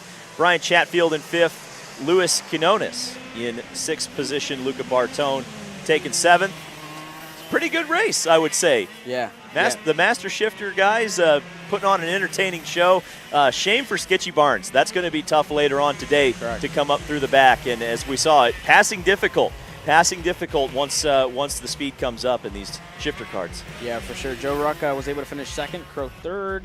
And you go back to Will Lynn, who finished 11th. So a pretty good race nonetheless for Larry Pegram. Kept his nose clean, was able to get it done. And it wasn't the same story as yesterday. Moved to the outside to try something different, and it didn't work out at the start of this one. But as the track continues to warm up, we'll see what it looks like later on today in the main event. But coming up next, your mini Swifts that are going to get set to go out onto the racetrack here shortly.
Well, the engines come to life in this Trinity Karting Group Kart Republic Mini Swift class. The Miami Mini Swift engine, ages 9 to 13, and already issues for a driver further back in the field. One of the Rawlinson Performance Group entries, the 108, with issues here. They're in the 100 number range as they get set to go green. Arturo Aguillon with the fastest lap in qualifying. He's going to start on the pole position alongside Ashton Wu. Then you go back to Rocco Simone and Royce Vega on row 2. Wolcott and Isaac Payne starting on row number 3 with Marco Samet and Lorenco Varela on row 4. Your top 10 rows are Troy Ferguson and Maxwell Macha on row number 5. And we're ready to go here for the Mini Swift Pre-Final. We already, of course, went through the top 10. We'll start with Nicholas Orbezo on the inside of row 6. To the outside of him is Nico Kotowski. On the inside of row 7 is Brandon NG. And then on the outside is Enzo De Janeiro. Well, it's hard to pronounce the names without vowels in them, I'll be honest with you. On the inside of row number 8 is Josh Bergman. On the outside of that row is Simon Klein. Brandon Wagner is on the inside of 9. On the outside is Alexis Bayarjan. All right. Then you go back to row number 10 with Alex Chandler and John McClellan. And let's cycle through the rest of our field here. The last 7 rows with Miguel Manzano Suarez, Mika Baruch, Lempin, Bindi, Gleberman, Ruiz, Vidor, Spirko, Lash, Giglio, Basu, Park, and Santillan. Your 17 rows in this field as we get set to go green. And again, a rookie pole position here for Aguillon, who's, I think it's going to be way too quick going in. And fast. Yellow flag, and not going to go racing here in this one. So not going to get started as of yet. Yellow flag is out on the racetrack.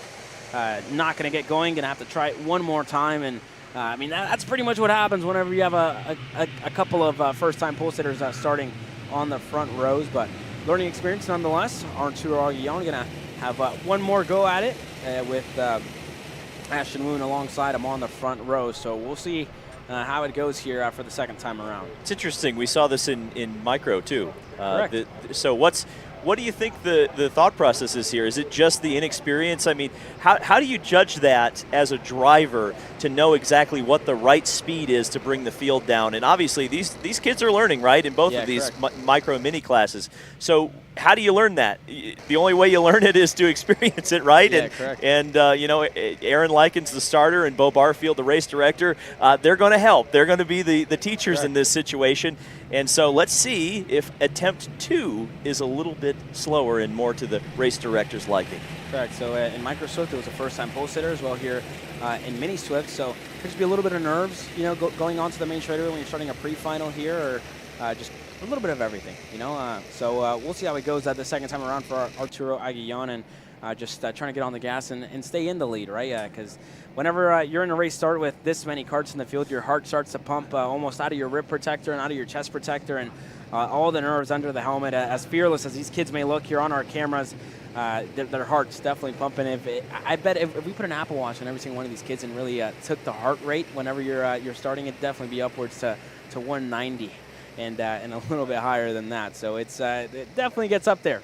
That definitely gets up there. I've been in situations just like this where you start a race with this many karts in the field, but it's all nerves, you know, especially whenever you're racing at a race as big as this one. Didn't we have an issue at Winter Series with people wearing their watches? Now you're asking for people to wear their watches again. Definitely Come on, don't Caleb. do that. Yeah, so do not listen to me. For those of you in the paddock, you do not want to wear an Apple Watch because if you do end up crashing, the ambulance will get called out here. So not what we want to see, but second time around, it looks much better this time by Arturo Aguillon, who going to calm down here a little bit, and let's see what it looks like this second time around. Everybody in the tram lines for Aguillon. It looks like we're going to get the green flag this time by. We do, and a good start by Aguillon, who's still in the lead of this race. Simone looking inside, outside, can't get clear as everybody's cycling through. One driver went around there further back. That's the 108 of Basu, who is in 30th now. Unfortunate there by Basu, but everybody side by side. Simone going to take to the point. Nico Orbezo by Arjan. Everybody getting together.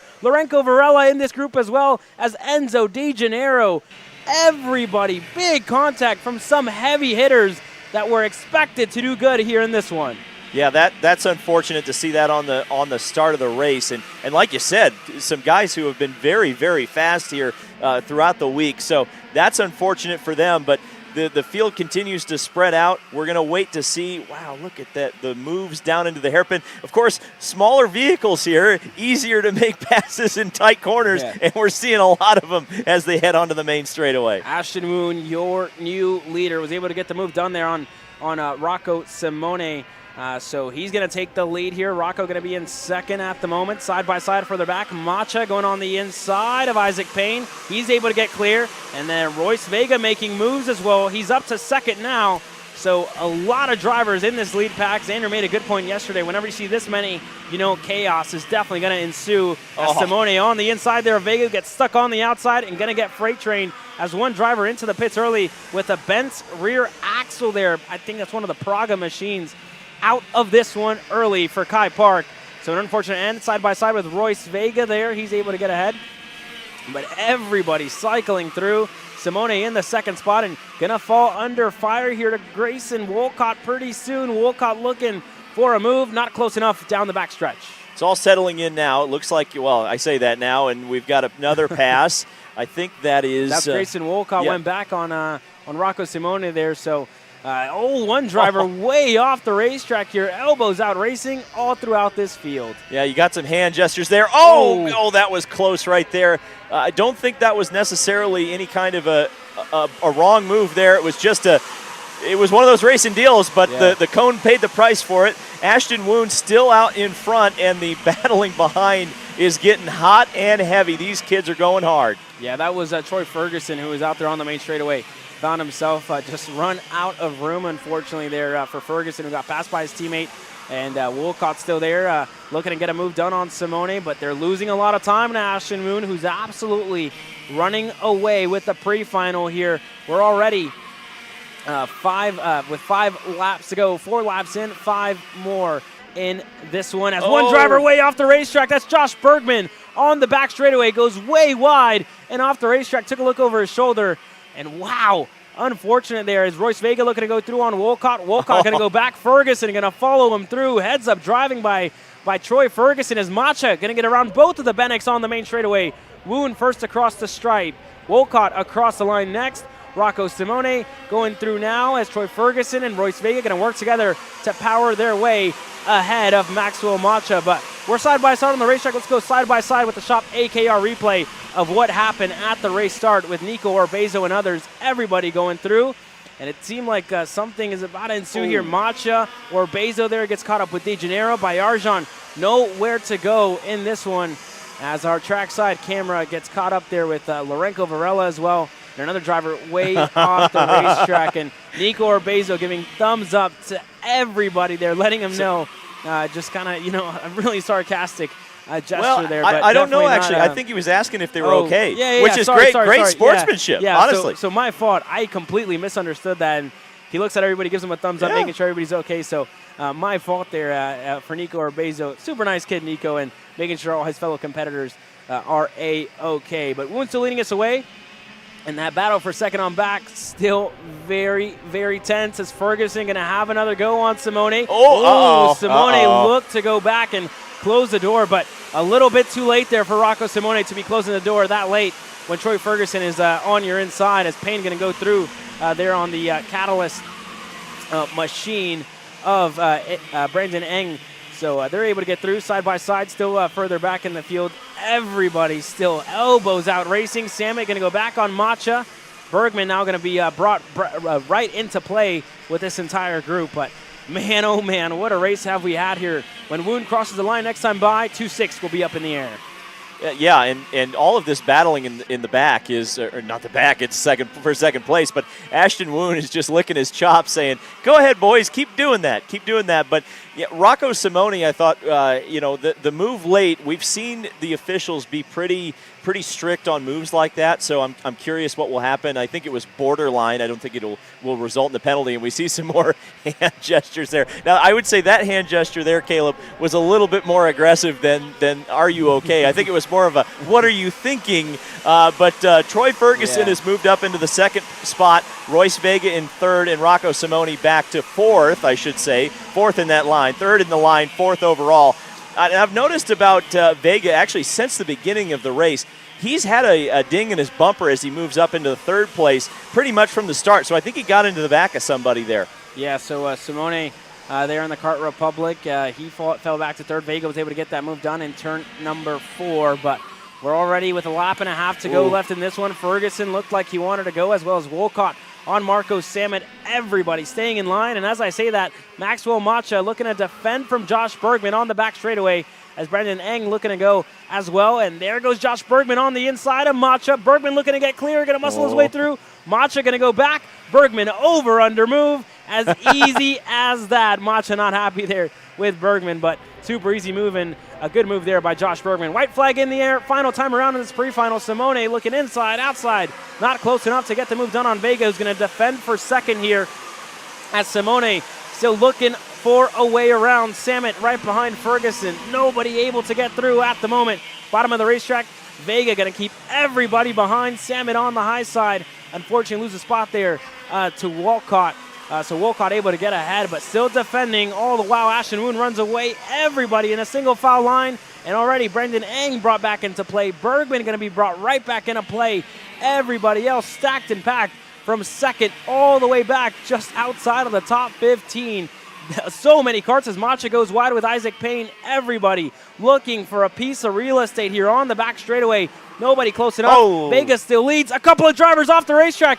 Isaac Payne is off. Maxwell Macha into the grass. All the while, Ashton Woon is going to run away with the pre-final victory on the main straightaway. Woon wins the pre-final and wins the pole award going in to the main event later on today. Royce Vega across the line not too happy with a couple of his competitors. Simone across the line third, Ferguson crosses fourth, and Grayson Wolcott rounds up your top 5. Yeah, we kind of saw the inevitable there. There was just too close, too many karts in one spot there, coming down to the end of the race there, and it's unfortunate to see 3 of the competitors go off the end of the racetrack on the last lap, and certainly doesn't put them in a good spot as we're still trying to get the 178 back going. He's going to use human power to get across the finish line. Yeah, so unfortunate end there to Aguillon's race, who started on the pole position. So, wow, unfortunate of how that race ensued for Arturo Aguillon, who's all the way back in the field this weekend. But as we look through the field, there's your top 15 with Miguel Manzano Suarez working his way up to 10th, Chandler 9th, McClellan 11th, Wagner 12th, Simon Klein 13th, Ben Gleberman 14th. Good drive up the field by Ben. Maddox Ruiz running up your top 15. And then let's cycle through the rest of the field. Let's see where Maxwell Macha ended up, as I think he's crossing the line here shortly, or he's not crossing the line, DNF as it stands. Robert Lash, Bindi, Sapirko, Varela, Bayarjan after that first lap incident, Iago Lempin, Vitor, Basu, Giulio, Isaac Payne, who was involved in that last lap crash, Katowski, Brandon Eng, Maxwell Macha involved as well. Aguillon, unfortunate end to him. Enzo Di Gennaro not able to get going after his crash, but man, what a race did we just have. Let's take a look back at that replay of what happened on the last lap for Maxwell Macha, Isaac Payne, and others, presented by Shop AKR. Everybody, just a lot of karts as Payne looked to go on the inside and just clipped that rear left tire of Maxwell Macha, sending everybody around. Katowski involved as well.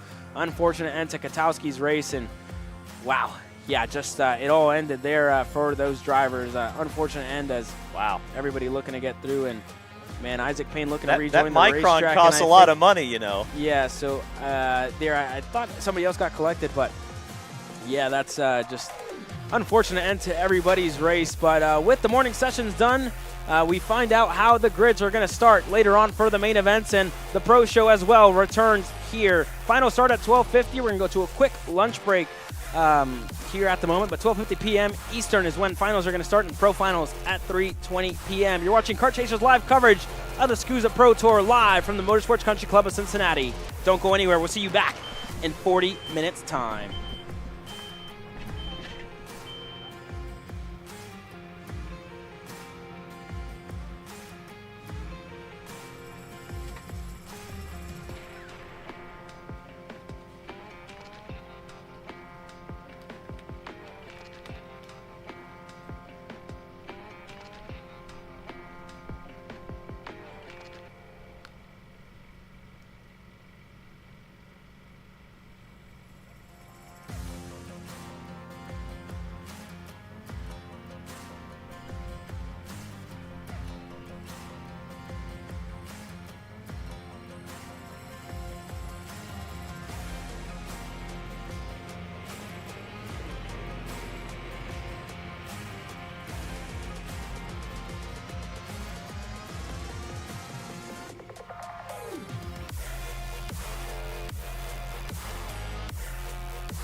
Welcome back to the Motorsports Country Club of Cincinnati, folks. The lunch break has concluded, and joining me in the booth here is David Land from the end of that Mini Swift Pre-Final day. We've got Pro X30 warming up on the racetrack, and there's one guy everyone has been chasing, and it is not even a question at this point.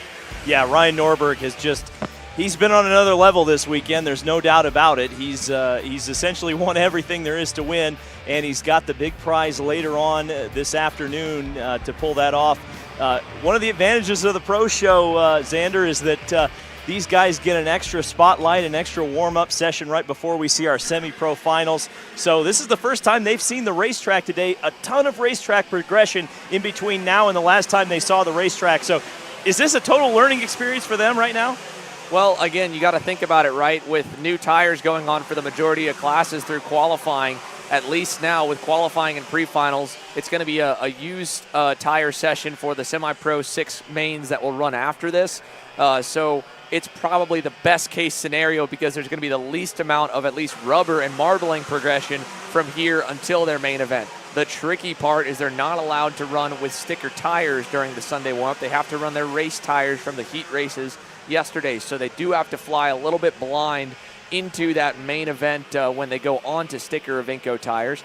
All that said, though, this is again about maybe doing a bit of a setup change because they're going to run roughly around heat 1 time from yesterday, and the conditions are similar enough here at 12:30 p.m. that you're going to get a decent read, I think, on any kind of setup change. Even if you can't get the tires to combine, you can estimate what the kart's going to do when you do go from used to new tires. They've done plenty of new tire runs, both with just a quality session from the warm-up previously and usually about 2, maybe 3 sets throughout the 2 days of testing. So they know what their kart will do going from a couple heat cycles old to new tires.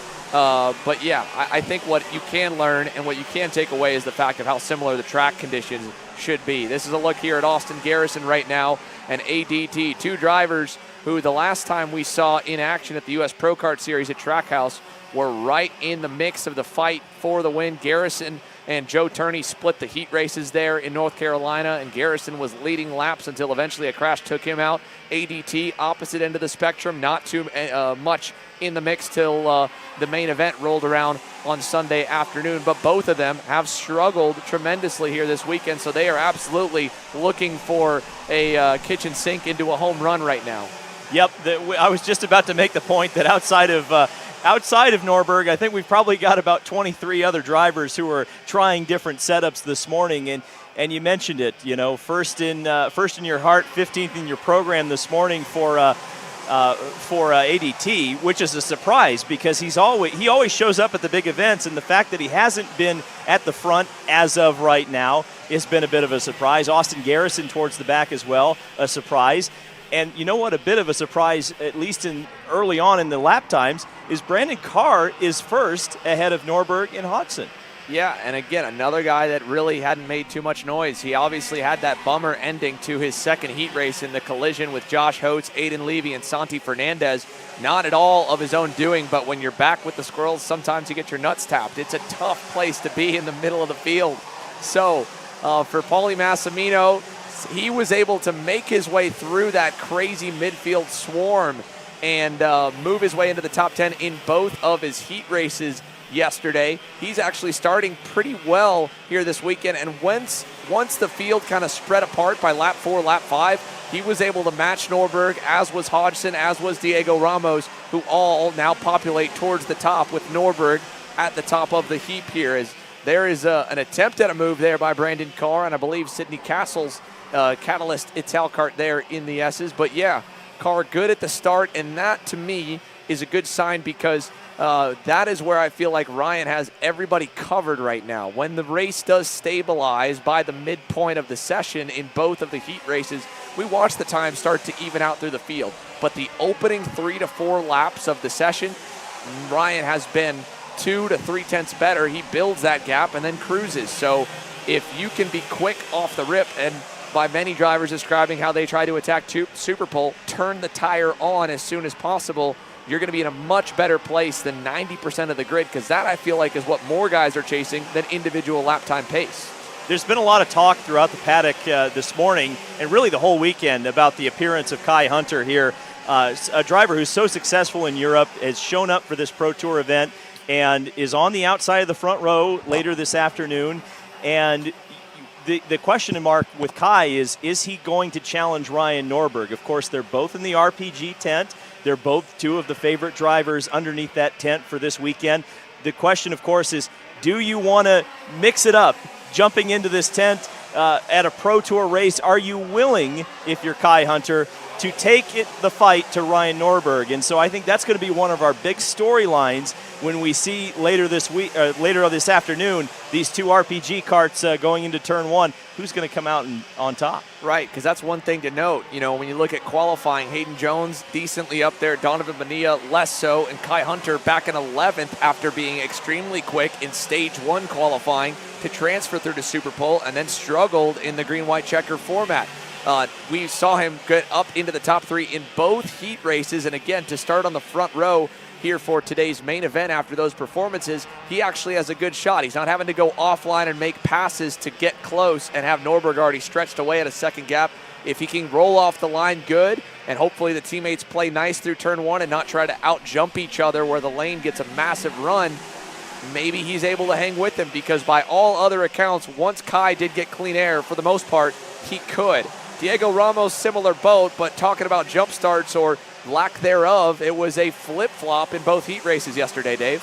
Yeah, he was penalized for a jump start that wasn't yesterday, that was eventually overturned. He just got a great start. And Diego, you know he's going to want to mix those guys up. He doesn't want those two RPG carts to be working together. And that's what we see so much in this X30 racing. If you can kind of be the combustible element, so to speak, and keep the pack close by racing with guys like Ryan Norberg, that's how you kind of get Ryan Norberg off his game. If you can get ahead of him, if you can race him in the first lap, because if he just goes out and runs by himself like he is doing right now in the practice session, it feels like a practice session to him. He can save his stuff. He can just work on his line. It's all those sorts of things that make Ryan Norberg one of the best drivers in this series. And obviously, with all of the dominance this weekend, he's got it in everybody's heads. It's going to be the question of who can overcome that thought process with Ryan Norberg being so dominant. Well, as the session comes to a close, the domination continues. Nearly 2/10 clear for Flying Ryan over Ramos, who splits up Norberg and Hunter.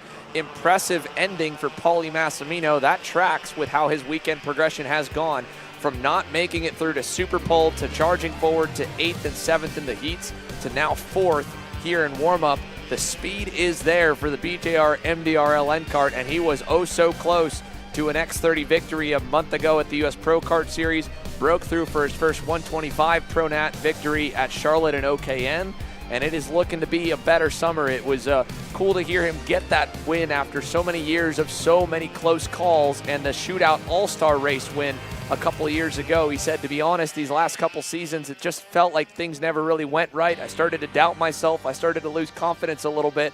And to finally have a weekend come together in the way that it did at Charlotte for him, and to roll that, it's a new level of confidence, it feels like, out of the 21-year-old. And as the results cycle on by, there a few other notables to definitely keep into account as we go through the rest of the day. Harley Keeble cracked the top 10, and he won here last year in the only X30 Pro event at this racetrack. At that point, most of these drivers had not been competing in the OKN division in the Stars Series that had also visited this place over the last 2 seasons.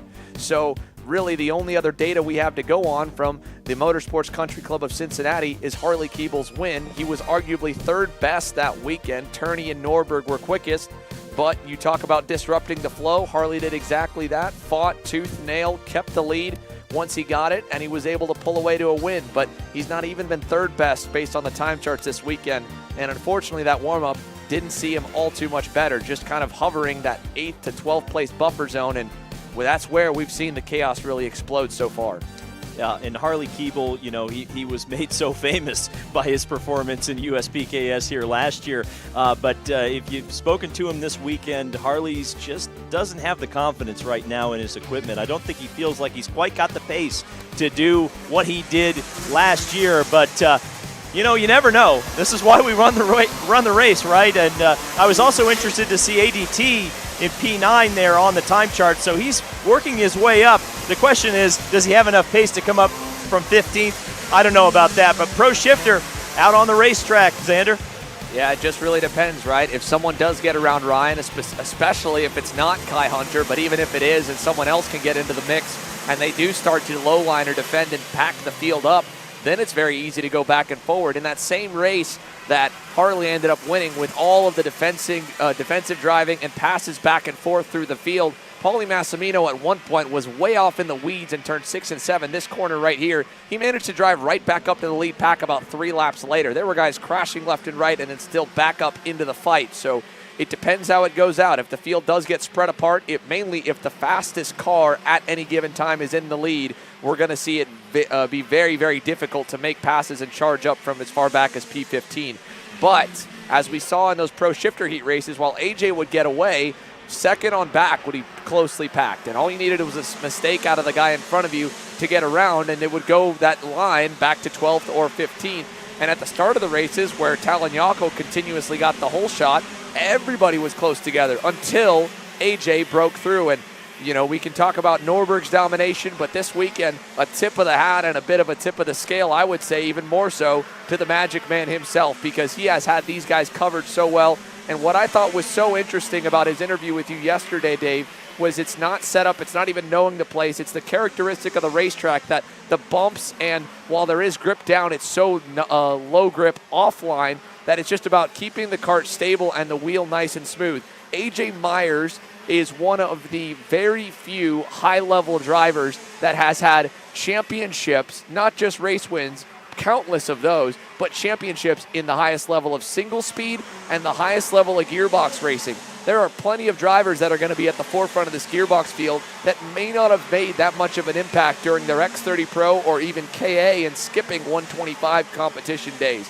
And vice versa, there are plenty of single speed drivers that have taken a while to adapt to the gearbox classes. AJ's been a fish to water in both, and I think that's why when you go to a track where you have to keep the wheel extremely smooth and roll speed but beyond the limit, he is phenomenal. We go to a place like New Orleans, NOLA Motorsports Park, or Newcastle, long sweeping corners where you're just trying to keep that wheel extremely still. It's not toss it into the corner, it's not barrel it in deep, but it's keep the kart underneath you at the absolute ragged edge. He's phenomenal, and I think this track, all the curbs, all the bouncing around, hearing him say that, it makes total sense why he is so good here. And it's been so telling that Mateus Morgado, I mean, he even called him out by name in his interview.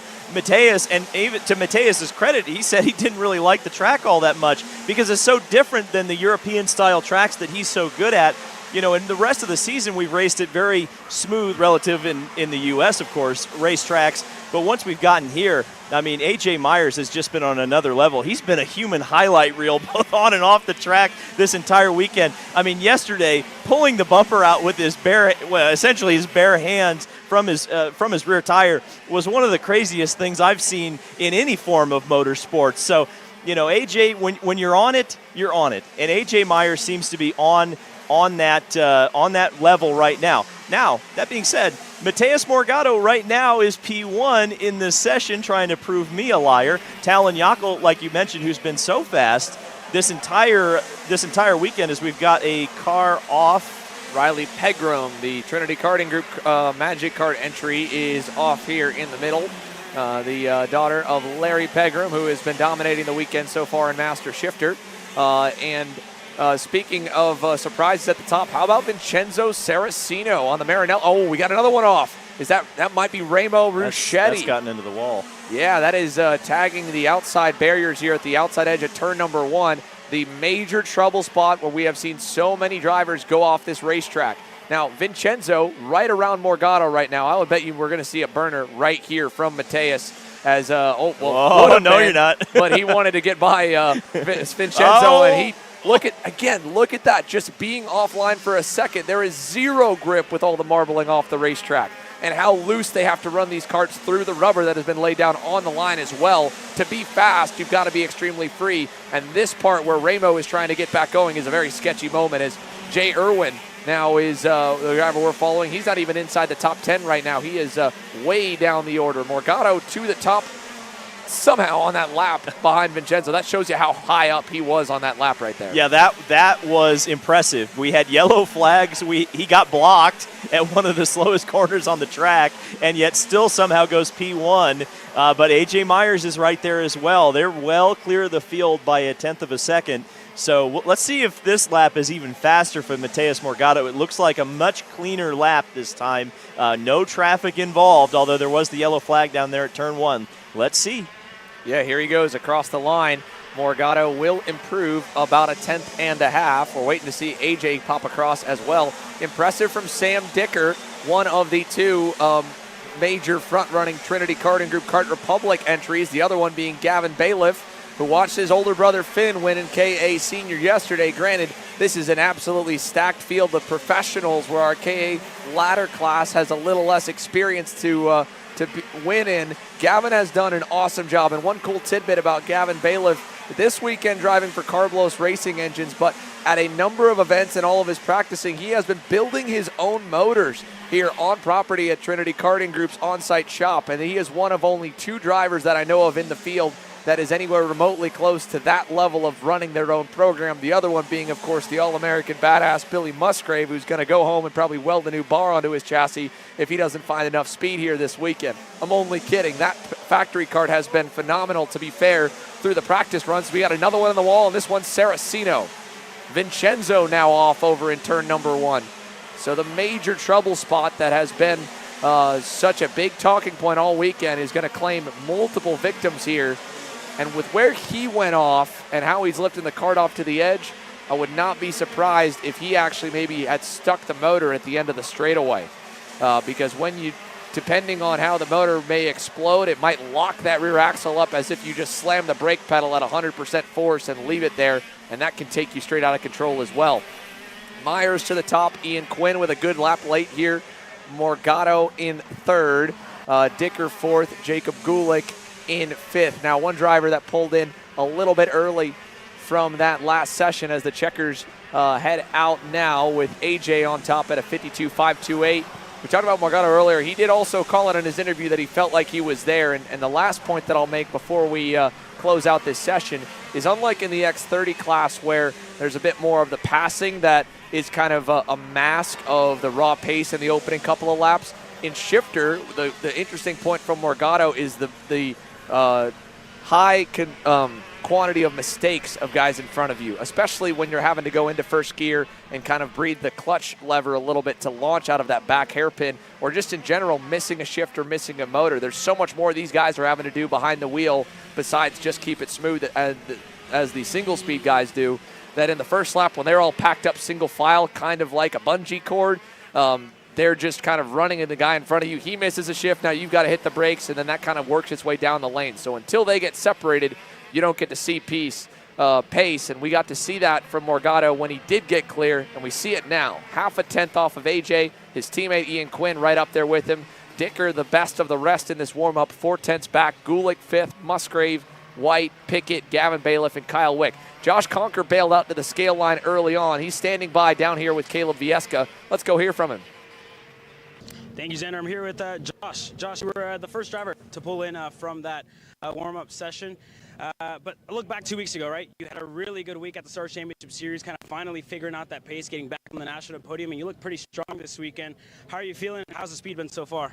I've been feeling okay. It's been a rough couple of weeks since Newcastle. A little bit of bronchitis, so I've been recovering from that, and it just hasn't made the breathing easy this week, especially with all the heat that we've had and the humidex being up so high this week. So that's made that super difficult. But we've been kind of pushing through it, doing our best. The chassis just been on rails this week, and the motor's been on point too. So, I can't thank the JMF Karting factory kart guys enough for the chassis, and, Carlos Lopes and Carlos Racing Engines for the power. It's just been amazing. We've just been missing with myself this week. It just depends on how much of myself I can give for a session. Kind of depends on our pace. Yeah, and I mean, you're talking about, you're not feeling the best. It's a very, very long main event that's coming your guys' way. I believe 24 laps around that, almost half an hour that you guys are going to be out on the racetrack. With the new Pro Show format and everything that's new to this year, do you really think that, being sick is going to have that much of an effect with the track that's so physical this weekend? For me, I'd say yes. Just kind of the way I'm feeling right now. I really gave everything I had yesterday, and I probably gave too much because I'm feeling the effects today for sure. But yeah, 24, 25 laps is going to be a long, long distance around here, especially when it's this hot and this humid. So I think for me, definitely it's going to have an effect. We're going to see how we can do for the duration of the main event. But regardless, it's good conditioning, good track time, and laps for when we come back here in 3 weeks for starts. Sounds good. Well, best of luck in the main event. Thank you. Back to you guys up in the booth. Thank you, Caleb. We are going to send it over as well for the KA Juniors. Before they get underway, folks who would like to ask that all in the paddock, please rise and remove your hats for the playing of our national anthem.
With that, ladies and gentlemen, here, Caleb Viesca will join me back in the booth. David Land will be back running around on the grid and getting us all the intel that we need to bring you the action.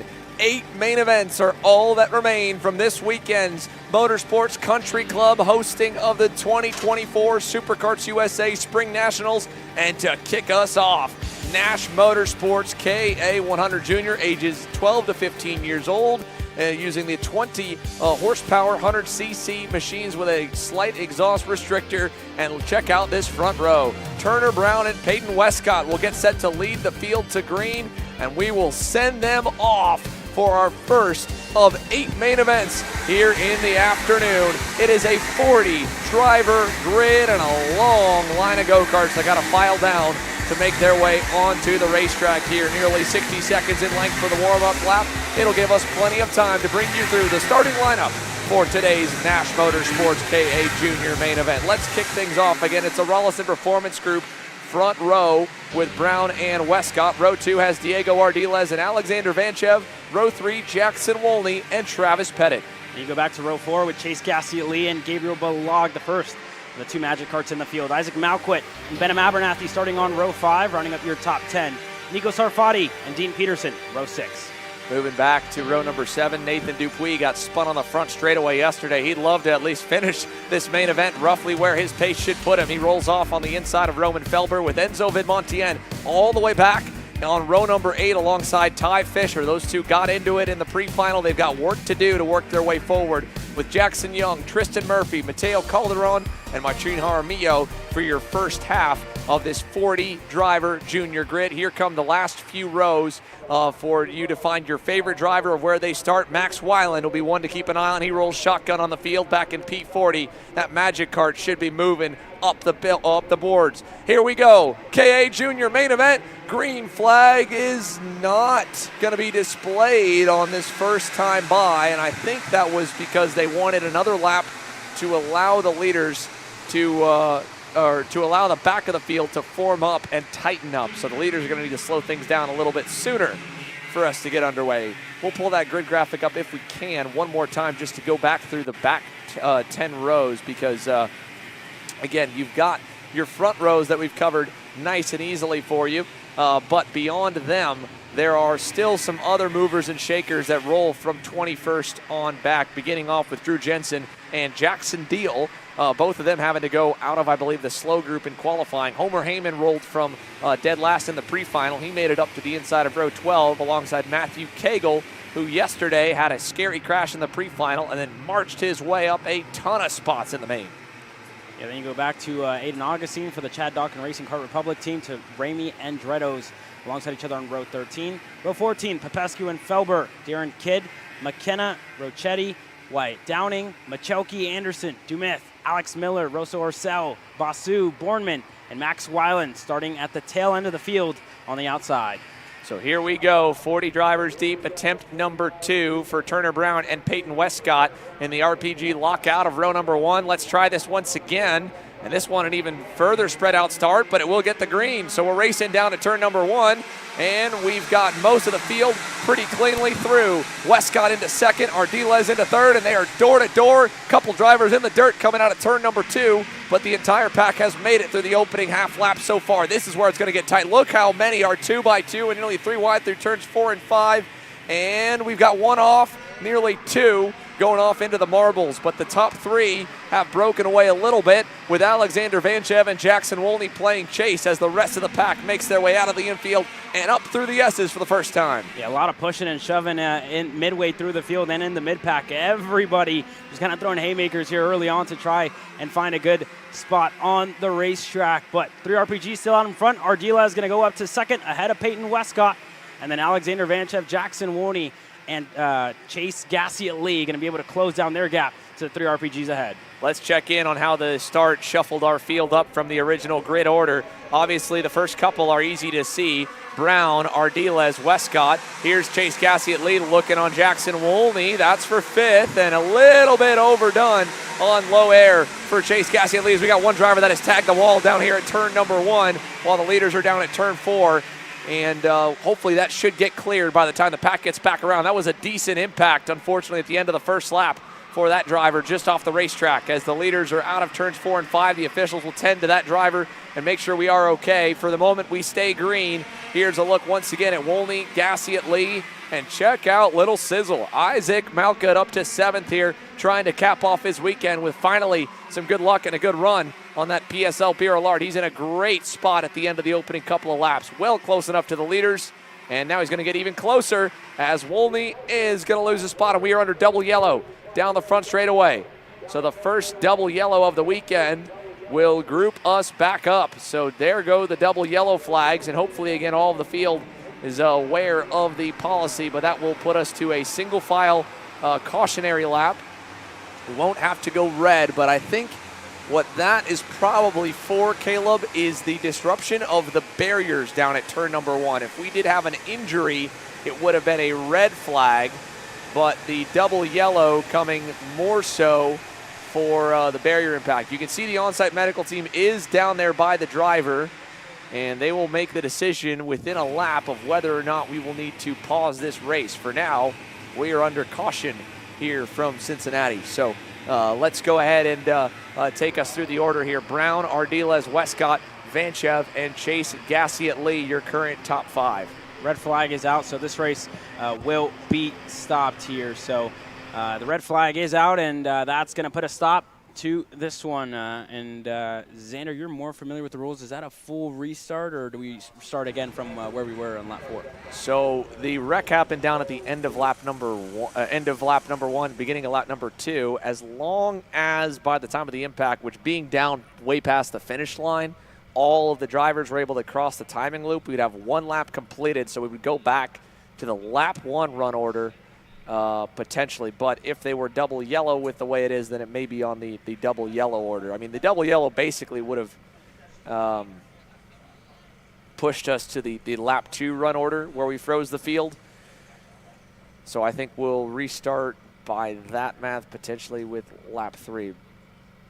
So the driver involved is the AKT Racing Team Energy of Andre Dumith unfortunately, folks. That is the car that has tagged the wall out at turn number 1, and the on-site medical team is checking in on that driver. So they will be letting us know the impact there, while the SuperKarts USA race official has the drivers away from their go-karts, as no changes or damage repairs are allowed to be made. Can't push the bumper back out, as the race is now official, has started. I shouldn't say official has officially ended, because we have to get to the halfway mark for it to be cut short. So we will get this one restarted. But I believe the fact that we at least made one complete green lap, Caleb, means we'll go off at minimum the lap 1 run order, if not the lap 2 run order, since we went double yellow prior to red versus an instantaneous red. Because the typical red flag procedure would be go back to the previous lap, where everyone crossed the line, and then take the drivers involved in the incident, place them at the rear or parked. But this case is a bit different, with a transition double yellow first and then red. So that'll take us under a bit of a momentary break, folks. We will get you more information as we have it. For now, we will step to the side and return when we get closer to going back green with KA Junior and some more information on Andre Dumith. This is Henry. Henry feels sad.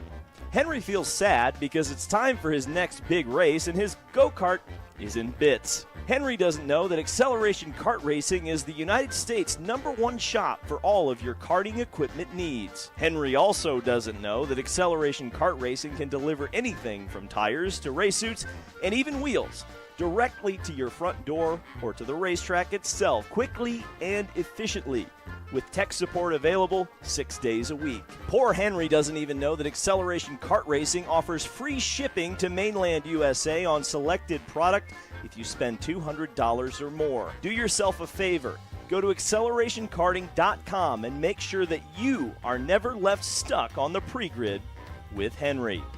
Be smart and don't be like Henry.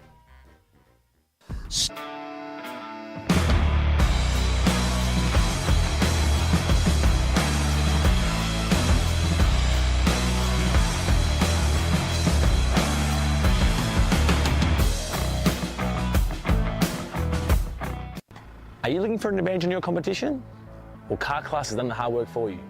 We've traveled to your racetracks to give you the inside knowledge. So what does Kart Class offer?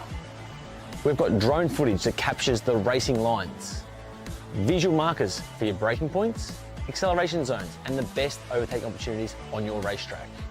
Pedal cam to show you where to brake and when to accelerate, and 360-degree footage to make sure you don't miss any parts on the racetrack.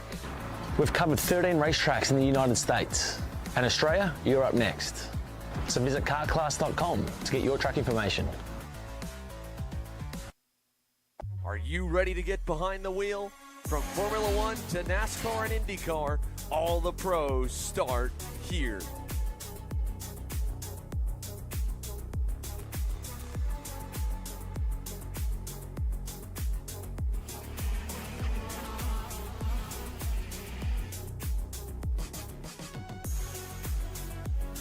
For more information, check us out online at mcckarting.com or call us and go racing today.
All right, welcome back, folks. As you can see on your screen, the engines have fired back up for KA100 Jr. They are going to wave the field around for one full warm-up lap, I would imagine, before we go back green.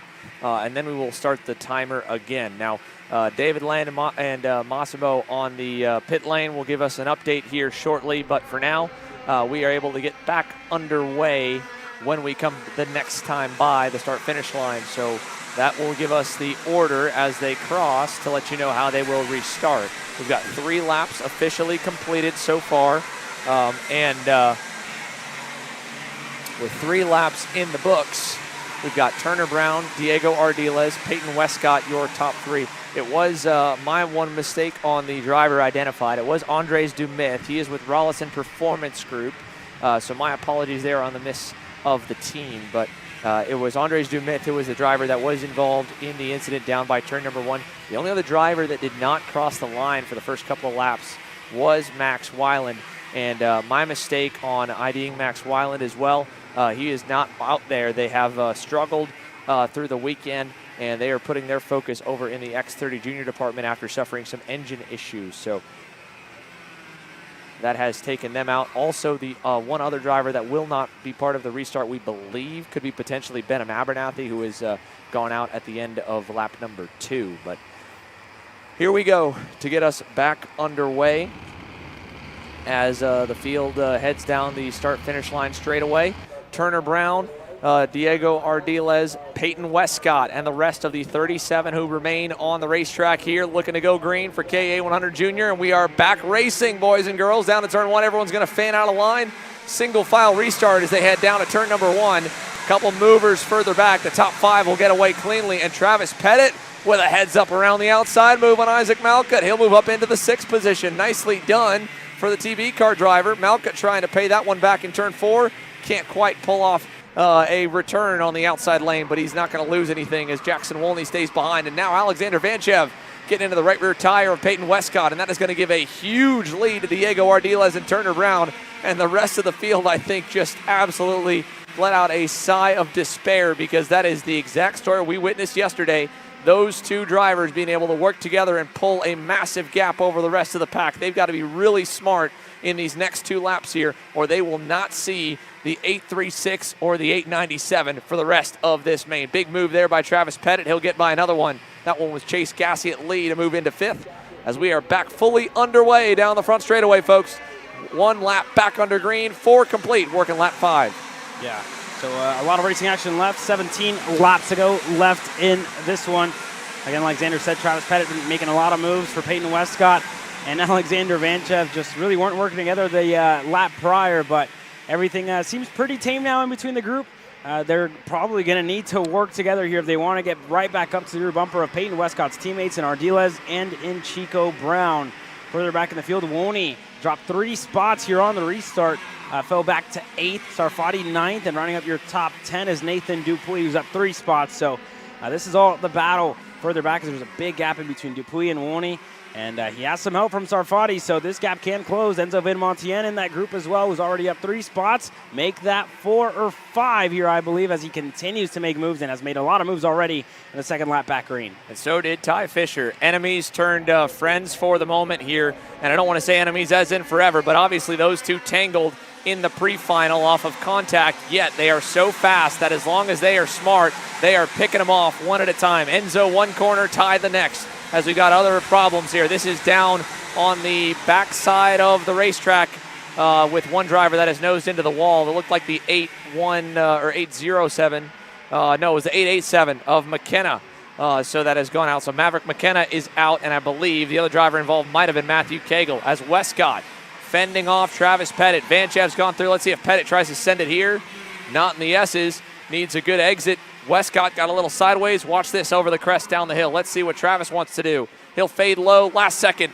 Caught her by surprise. And unfortunately, they're going to line up now to all try to go by Peyton Westcott. Gassie at Lee is going to close the door, and she'll get in line just ahead of Isaac Malcutt and Jackson Wolney. But a backward slide now following this restart for Peyton Westcott. The young lady under heavy pressure right now here as the tires get back up to the temperature they need to perform at. They cool down a bit, and we've got big contact into the wall for Isaac Malcutt and Jackson Wolney. Heavy contact. Malcutt ejected from the go-kart here. This could put us back under red flag. Jackson Wolney was just trying to follow through, and he ended up on the left rear tire of Isaac Malcutt.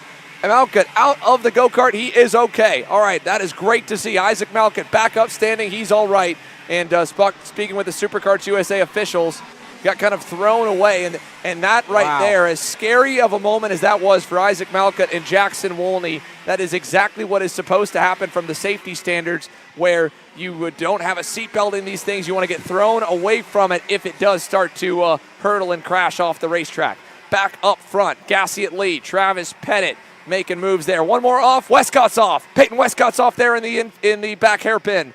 The 898, a sigh of despair looking towards the sky for Peyton Westcott, and what a strong weekend she's had to this point, and sadly she will not have a result on Sunday to show for it. Turner Brown, Ardiles, your leaders by about 2.5 seconds to Alexander Vanchev, then Gassiet Lee and Travis Pettit, and already now into the top 5 for Ty Fisher, then Nico Sarfati, then Enzo Vidmontien back in the 8th spot. But we have spaced out our field quite a bit. So Isaac Malcutt out, and Jackson Wolney, yesterday's X30 Junior winner and on the podium in KA Junior as well, out as well. Let's take a look back at the shopakr.com replay. That was a scary, scary moment, but thankfully both drivers okay. Malcutt okay. Wolney continued, but he has pulled into the scale line now. So crazy, crazy stuff here to start our main events. Let's take a look back at that moment here again. This was wild. So again, just trying to follow through, I think, as Malcutt was in, and Wolney with Vidmontien right behind, and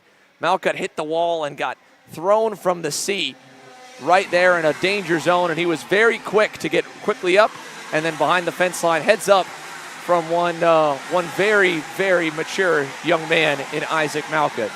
Yeah, really good to see he's all right here at the moment. So that's all that matters here in this one as we continue green here. Enzo Vidmontien now ahead of Nathan Dupuis and looking to work his way inside the top 10. Currently sits in the 8th spot, 7 spots gained for Enzo Vidmontien. Nico Sarfati 4 spots gained, and Ty Fisher 10 spots gained. So everybody already making moves here early on. And let's see what Ty Fisher can do in his Race Lab TV kart as they continue to work their way further and further up the field. Travis Pettit now behind Chase Gassiet Lee. This is the battle for P3. Alexander Vanchev, best of the rest, behind both of the RPG Cosmics. Chase Gassiet Lee, fastest lap of the race, 59.339. And as I say that, Chico Brown, an absolute burner. Gassiet Lee's going to respond, though, as they continue to work together to try and close down that gap. It's currently at 3 seconds and closing, but for those drivers third on back, still trying their best to close down on our leaders here. Yeah, let's check on in lap time-wise again on them as you look even further down. How about the run forward for Jackson Deal? Just a bit of a ways back as Chase Gassiet Lee has gone around Alexander Vanchev for the 3rd spot. Jackson Deal is up double-digit positions already here as we hit the halfway mark in this main with not all of the laps under green flag conditions. Deal up 12 to 11th from 23rd on the starting grid here in KA Junior as Alex Vanchev back into 3rd on Chase Gassiet Lee, and that's good news for Ty Fisher, Sarfati, and Vidmontien to try and bring their 3-car pack up to this one, and they're going to battle again. Gassiet Lee back on Vanchev now at the cross flags from Aaron Likens. So back and forth here we go, and we're nearly 4 seconds back from Diego Ardiles and Turner Brown.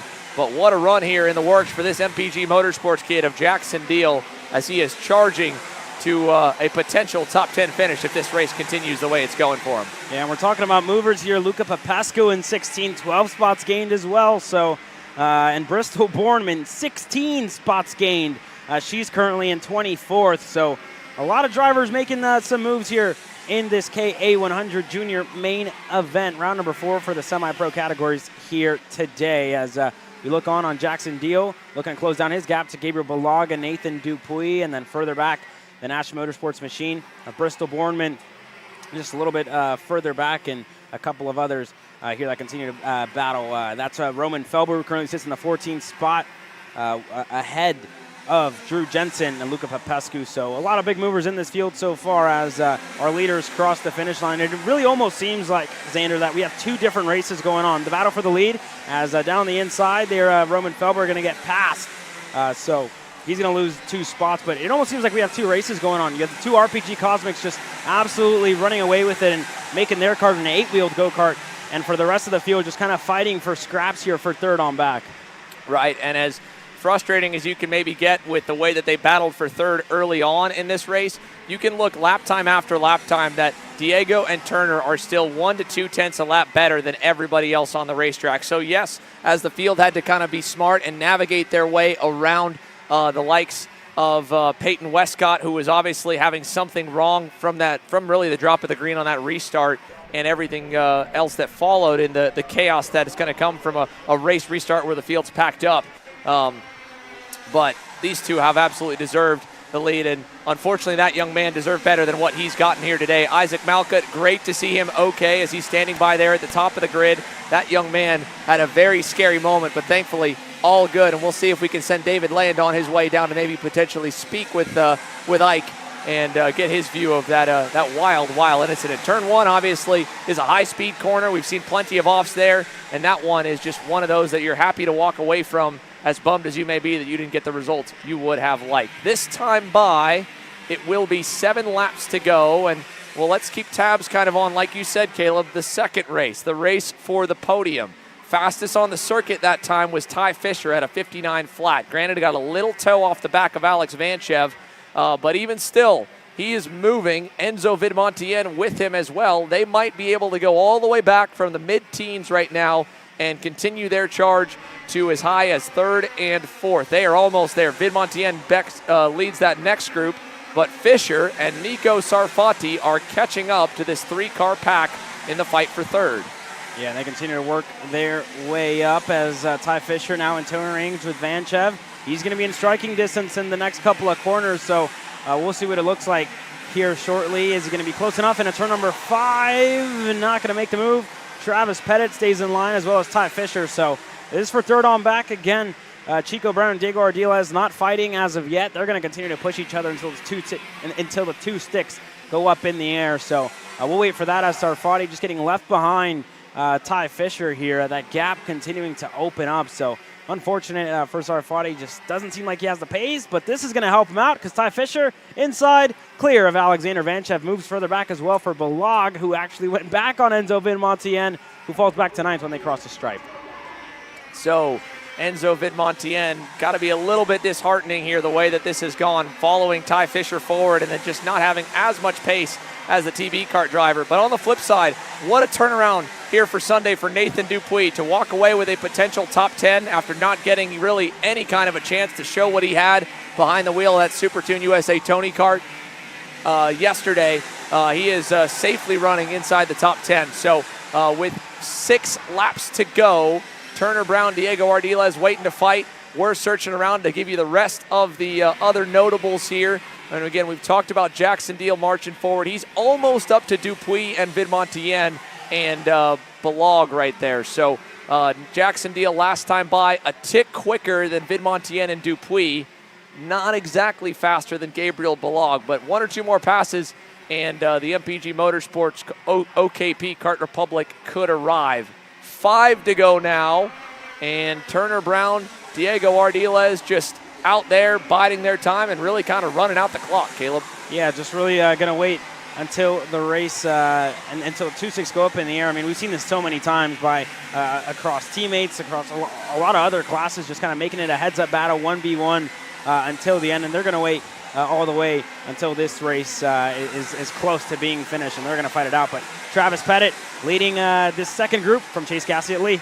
We'll go side by side here, folks, because the fight is on for 3rd on back. But let's go down to you, Dave, here on pit lane with a very sight for sore eyes in Isaac Malcutt. Dave.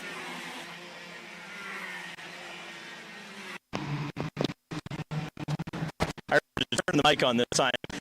Isaac, scary moment there. Looks like you're all right, but let's hear it from you. Yeah, so going into turn 1, I just was following Peyton because she was blocking going in 1. And I tried crossing her over, but only kind of clipped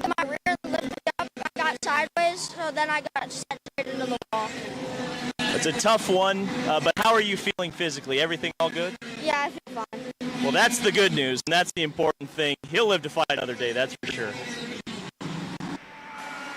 Good to see that. And you can see the kind of determined face in Isaac Malcutt here. He's a winner already multiple times over the last 365 days. There's no doubt in my mind we'll see him on the top step of the podium once again very soon, but luckily he won't have to take any races off for that scary moment. He is okay. Apologize a little bit about the connection on that microphone for you following along at home.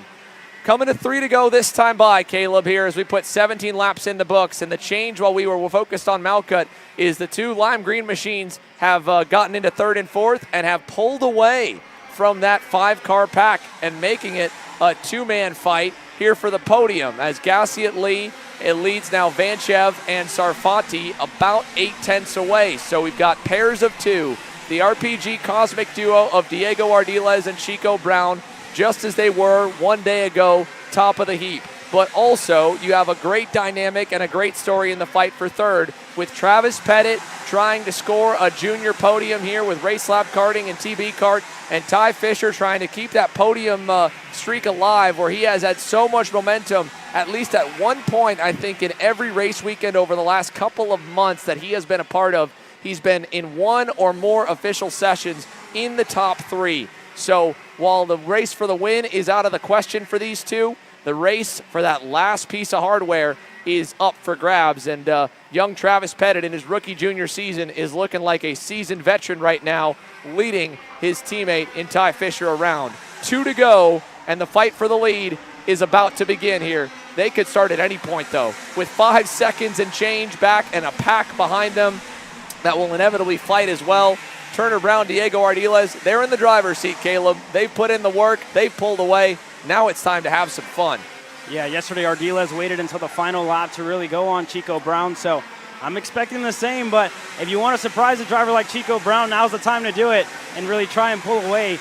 But we'll see what happens here. Diego Ardiles definitely going to want to be in the 2nd spot going to the final lap because a lot of drivers like being there, being the attacker instead of being the prey. Yeah, for sure. And again, how many times have we seen a photo finish at the line, and it's been about 50-50 going the way of the driver behind. So if Diego feels, I think right now in the last couple laps, I would imagine he's kind of timing that run on the front straightaway, trying to see if he pulls out a line and come into the checkers. Can he get by? But he's going to try and do something in turn 2. Over-under move. Got him! Diego Ardiles is 3rd of the lead as Turner Brown defended low at the end of the front stretch and washed out just enough for Diego to get by. Now he's going to try and repay the favor. Ardiles low through 4 and 5. Here they go to you down in the infield, Caleb. Ardiles got the better of Chico Brown yesterday. Chico looking to deny him here today. Over-under move. Again, side by side into the S's. Chico gets back in the line. His best shot's going to be on the back straightaway if he can't catch him by surprise here. Diego trying to make it a good exit out of the S's, but he got a little bit sideways there. He's going to have to cover low. Brown is in the grass. Turner Brown nearly into the grass there. Dropped the left sides off. He's got to hope that those tires are clean enough now to get a good run through these hairpins. Ardiles low to the final turn, and Brown gets through. Here comes the over-under from Ardiles. They're going to slowly spool him back up down the front straightaway. Brown leads. Ardiles with a run to the line. Side by side. Drag race at the line. Chico. Turner Brown gets the win by just 14 thousandths of a second. And the fight for 3rd, Travis Pettit gets it by 1/1000th in the fight for P3. Travis Pettit wins out and gets his first career Superkarts USA Junior podium. And if I'm not 100% sure, second national podium for Travis Pettit. So a podium twice in 2 races for Travis Pettit. He's got his own podium streak going, but Turner Brown perfectly timed, and what a recovery, folks. He was literally sideways in the grass on this straightaway, and check out the viewership all around this racetrack. Such a cool aspect of this place, by the way, as a side note. The trail that goes around the entire outside of the layout, you've got eyes on you all around all of the acres here at the Motorsports Country Club of Cincinnati. But what a finish. What a race to kick off our main. Obviously, a really bummer start with all of the carnage. But to end it off like that in KA Junior, that was great. It was clean. It was hard fought. and Turner Brown flips the script here on Sunday as he and Diego Ardiles split the wins, first and second for the pair 2 days in a row. Yeah, and it really seemed like down the back straightaway, Chico Brown didn't even know he won. He was looking at the sidelines, kind of just asking, did I win? Did I expecting some signals from the people on the sidelines? But if you can hear us as he works his way into the pits, Chico Brown, you are a race winner on Sunday. So congratulations to him. And again, like you said, we really hope that Andres Dumith is okay. And we're glad to hear that Isaac Malquit is A-okay. Just got finished checking out. So. But yeah, Xander, what a race did we just have on our hands? Well, let's take you back through it, folks, with our Coastal Link custom printing recap. First and foremost, a clean start, but sadly we did have carnage after the fact here. Then got back going there with that single file restart, of course, down through turns 1 and 2, and then the issues began for Peyton Westcott over in the backside of the racetrack. First up, kind of getting freight trained back a couple positions. It looked like something just wasn't right on the car, and I don't know what it was. Then we had this scary moment here. Jackson Wolney, Isaac Malquit into the wall. Thankfully, both drivers okay. And then Chase Gassiet Lee, Travis Pettit. It looks like at the top of the screen it was Vidmontien potentially colliding with Peyton Westcott because there was a white blur there, and I don't want to be 100%, but that's what it looked like it may have been. Enzo Vidmontien, if not Nico Sarfati, the two white and other colored liveries, white and black for GFC, white and orange for Vidmontien. But either way, Westcott out from there, and then the top 5 in the 3-car or battle for third group became the 2 TBs, Gassiet Lee, Vanchev and company. And then this move, what a moment. Brown nearly lost it right there, and a great save and recovery. And then here, Ardiles still defending low, and in the last corner, he finds the hole, catches him by surprise, and we knew it was still not over then with how long that run is all the way to the finish line. Diego, Chico tucking the head behind the wheel,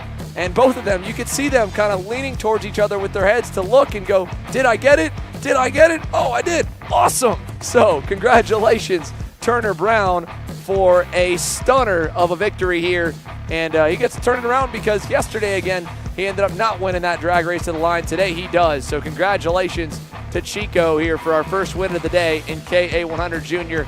Obviously, there's a lot of cleanup that must occur now for the next group, KA100 Senior, to go. They're going to reset the barriers, clear the racetrack of the carts. That was our biggest class. A few scary moments. Unfortunately, our one and only red flag to this point in the weekend. Hopefully, we were able to keep things clean here for the KA100 Seniors, but they had some crazy action yesterday as well in their main event. And I don't think we're going to see a runaway in this class either. So this is, again, the schedule for those of you following along on the live stream. Again, we've got all of our semi-pro main events with that red flag. We're going to be a little bit behind the schedule, so hopefully the rest of the races are clean and green. Is a hello to one of the KA100 Senior drivers down there on the grid. I believe Christopher Gearum there, the AKT Racing Team driver, lining up towards the back, as well as Gene Reyes. So and Jorge Ortiz on the blue, white, and red Energy liveries. So SOTA USA KA100 Senior is coming up next, and while we get set for them, let's go in here from our race winner. Turner Brown is standing by with Dave. Yeah, Turner, they always say in racing the one driver you want to beat is your teammate, and you did it in spectacular fashion. Tell us about that race. I would like to say thank you to Diego. He was a very great team player. We've been the class of the field, I think, this weekend, and we've just had to put it together, both of us, and we've executed both races perfectly. And yeah, it's a great win for the team. How difficult is it to refocus when a red flag comes out like that, and you have to get yourself hyped up, and then you have to simmer down, and then you have to get hyped up again? What's that like? It's always hard because you want to go chat with your teammates. You're thinking about being hot. I was thinking about I need to go pee, so it's really hard to get back in the go-kart after. But you got to do what you got to do. Well, that Turner Brown, he's got business to attend to. We're not going to keep him any longer. Thank you so much.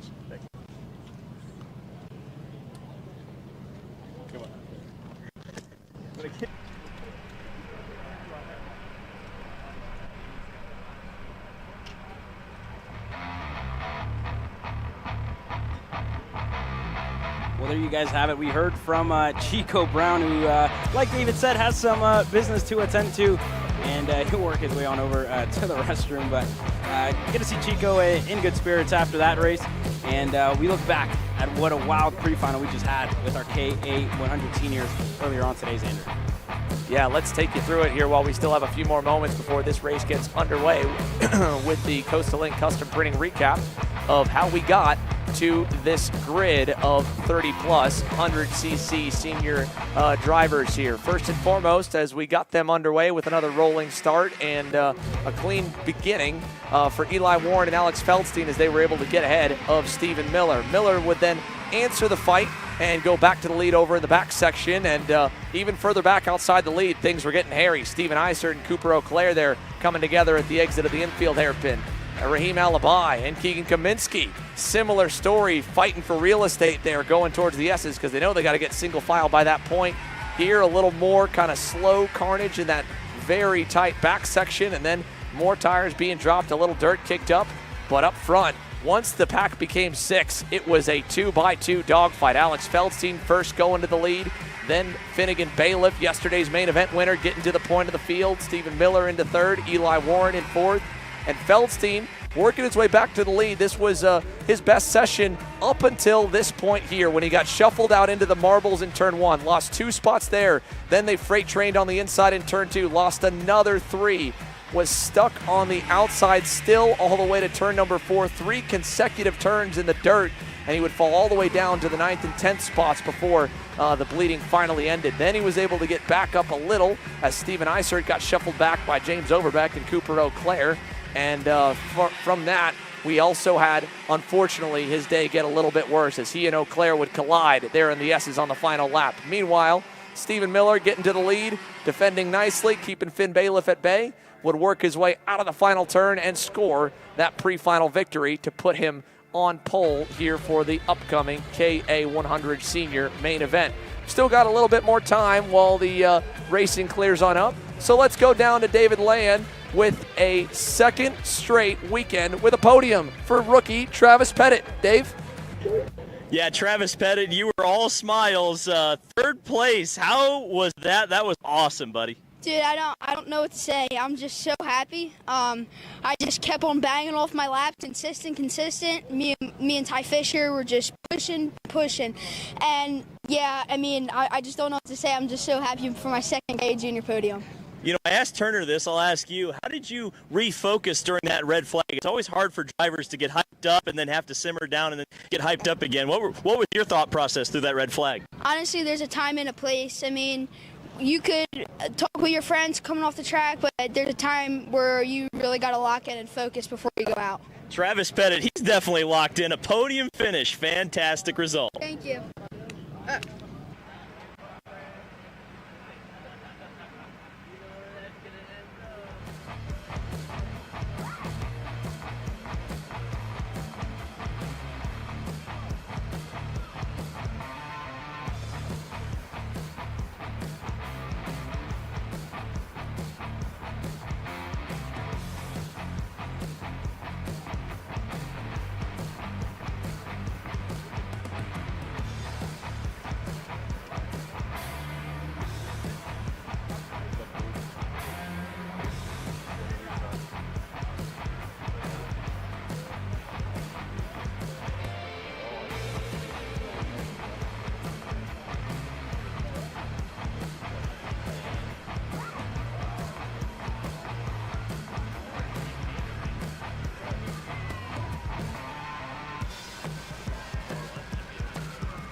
So here we are getting set to go green with KA100 Senior. We'll give you some more status updates as the afternoon continues to roll onwards with the starting lineup again. Stephen Miller and Finnegan Bailiff with a good run in the pre-final will lead us off to green with Fernando Luque and Eli Warren making up row number 2.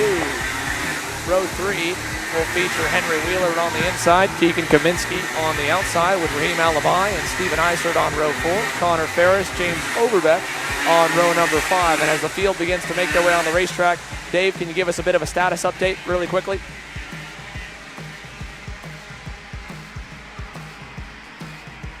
Oh, here, one more moment here. Let's send it down to Dave in just a sec as they begin the outlap here. My apologies as we got our production crew. Yes, we'll go down to you, Dave, here on the pit lane. Can you give us a quick update? Yeah, just wanted to give a quick medical update on Peyton Westcott. She was injured in the accident you saw earlier. She got a little bit of wrist discomfort, but she's going to be okay. So that's always the best news. Anytime a driver gets hurt, we want to take the utmost care to make sure they are okay. But it sounds like it's very good news. Thank you, Dave, again. So our best wishes are with Peyton Westcott to hopefully be all for the best and back on the racetrack here at the very next race weekend opportunity. She's got a loaded schedule, a lot of international and stateside races on the calendar for this year. And as we get back stateside for our KA100 seniors, we've got Stephen Miller on the inside in the blue and yellow Nash Motorsports machine, Finnegan Bailiff on the outside in the white and green Trinity Karting Group Kart Republic. And here we go. KA Senior is underway down to turn number 1. And we have, Fernando Luque up and over right off the start. Fernando Luque, Finnegan Bailiff, Alex Feldstein from the second row have gone around and up and over. Bailiff is back underway. And we have more collected. Steven Eisert's involved. A number of top competitors. Keegan Kaminsky involved. And that is going to be a complete restart. Instant red flag right off the green. That was a scary, scary moment. Eli Warren collected as well. And that was all just a quick, very rapid accordion effect there down by turn number 1. And Fernando Luque up and over in almost a near front flip scenario. So instantly the officials are on the scene, the medical team on the scene here for Fernando Luque. The Super Tune USA Tony Kart driver has had such a strong bit of pace all weekend. Great on Friday, great through yesterday speed-wise. And in the top 10 nearly every single session here. He was, again, rolling off from the 3rd position and contact in turn number 1. Just the drivers trying to run tight. Again, that corner is so treacherous offline. We've seen it so many times. The outside lane's obviously going to instantly try to get as low as they can and into the grip. And as the tires were side by side, just that little bit of a touch had him go up and over as well. So, wow. Oh man, what a rough start.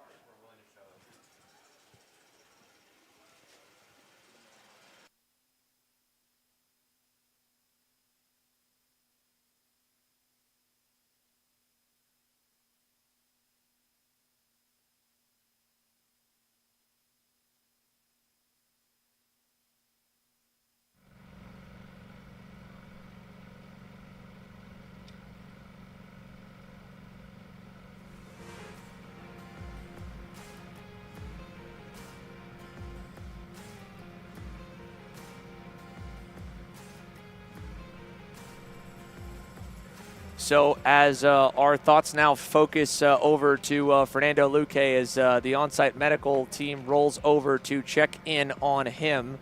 The interesting part now is, again, we were talking about the red flag scenario. So just to update drivers on this is a different scenario from the previous race with the Carnage, whereas in the KA100 Juniors, we had a rolling double yellow and then red flag. This case, a red flag. Again, we will revert back to the previous lap, which we have gotten none. So that will be a double file restart. And basically, the race at this point has not started because we have not crossed the timing line for an official start yet here in KA100 Senior. So the lineup that we did show you is going to be the way that they will restart, outside of any drivers collected that are unable to continue from any potential personal reason, like an injury, or obviously if there's any damage where the kart cannot continue when the race is back underway. But this is how they would restart.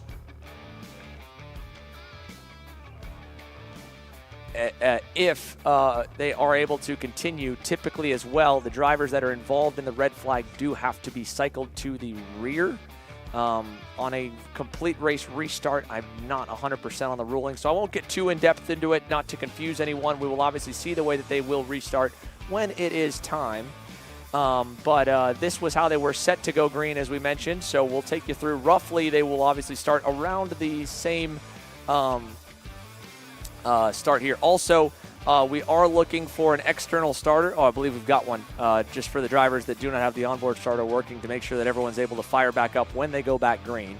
So that's the extra holdup here as they are checking out Fernando Luque. He was up and chatting with the medical team and officials very quickly, so that is always a good sign. We will get an update as we get it communicated to us. But Stephen Miller, he should be safe no matter what. Obviously, the pole man was able to be ahead of the incident. Then it was Bailiff and Luque and Eli Warren initially. All of those two collected. And Henry Wheeler and King Kaminsky, I mean, they're right behind them, obviously, on the grid, so there was nowhere for them to go. The path finally cleared as they went to the wayside for Raheem Al-Labai and Steven Eisert. Then slated to start on the 5th row, Connor Ferris, James Overbeck, Chase Buscalia, Kane Martin, rolling from row 6. Drew James, Luke Powers, row 7. Michael Levitt, Lorenzo Kaufman, row 8. Frederick Manning, Jordan Hernandez, row 9. Peyton Phillips and Anthony Rivera rolling from row number 10. Now we'll take a look back here at the rest of our starters in KA100 Senior, back on the final 6 rows of the grid from 21st back to 32nd. Assuming that we are able to get all 32 back together, we'll take a look back at the second page of the starting lineup here for your KA100 Senior class, presented by Sodi Racing USA. So this is how the rest of the grid was originally set to shape up. Quentin Angeli, Alex Feldstein again, trying to work his way forward. He was in, I think, had to go wide with all the chaos from turn number 1 as well. So the Hotz TD driver was slated to start 22nd. And we know he's got speed based on how good he was in that pre-final. And the same for Cooper O'Clair, who lines up right behind him there on row number 12 alongside Lydia Small. Both of those drivers were in the top 10 and right around the bubble of 10th to 11th when they were involved in the incident. Luca Quattromano and Vaughn Beasley roll from row 13.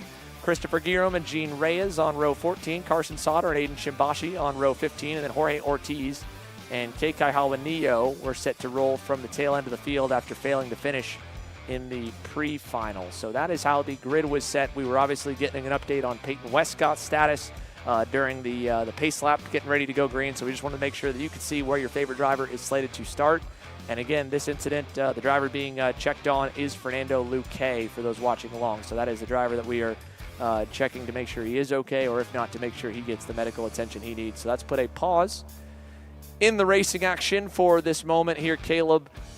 Not something we like to see. Good to see how quick the officials reacted, though. Yeah. That is a great sign. Yeah, but not just the officials, right? Everybody who's standing on this fence line here, and this really shows how badass our sport and our karting community is. Everybody super hands-on, trying to attend to Fernando.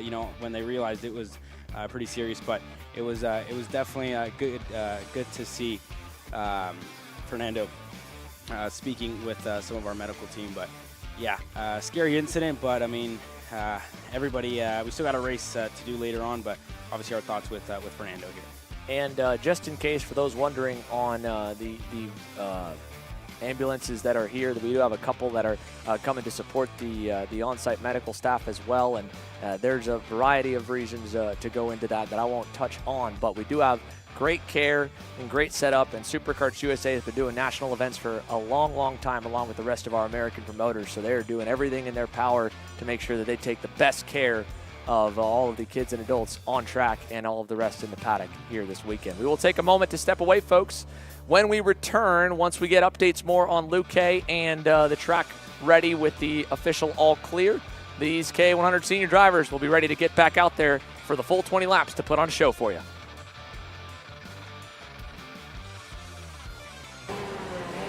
Brandon, why are there all these charges for just over $200 from Acceleration Kart Racing's website? That's because AKR gives you free shipping on orders of $200 or more within the continental US. Okay, but I thought you were just getting a pair of gloves. That's what, 70 bucks? But if I'm getting a new pair of gloves, I might as well get a new pair of shoes to match. And then on top of that, I'll get a neck brace because with the shipping, it's basically free. Yeah, I do not think the math checks out on that. Everything you need, all in one place and shipped to your door for free for orders of $200 or more. Exclusions apply. Spend responsibly. Shop AKR.com. I'm David Serra, 18-time Australian karting champion, and we're launching Kart Class. Kart Class is an advanced digital training program that suits a driver who's just starting out in the sport, all the way to the driver looking to win a national championship. In this program, you're going to be learning about how to find the ideal racing line and what an apex is, braking and throttle markers, wet weather racing lines, and how to overtake other competitors. We target how to brake in the wet weather, and we look on the mental side of kart racing as well with our mental skills coach. At the completion of this program, you'll be lighting up purple sectors in qualifying, know when to defend on the opening laps, and how to pressure your opposition into mistakes. We teach you the tools to be resilient and how to get in the right frame of mind before a race. We look to complete the whole package by getting a strong mindset, a driving style to suit all conditions, strategizing your race, and getting the last 1% from your team. We'll teach you how to win the final lap of a race, drive in the wet like Max Verstappen, and creating the perfect bubble for yourself to mentally be in the zone. To find out more, click the link below.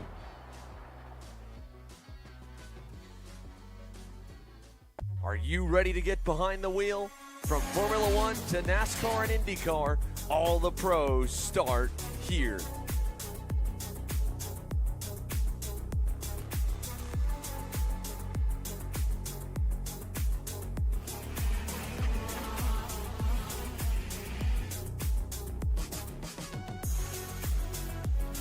For more information, check us out online at mcckarting.com or call us and go racing today.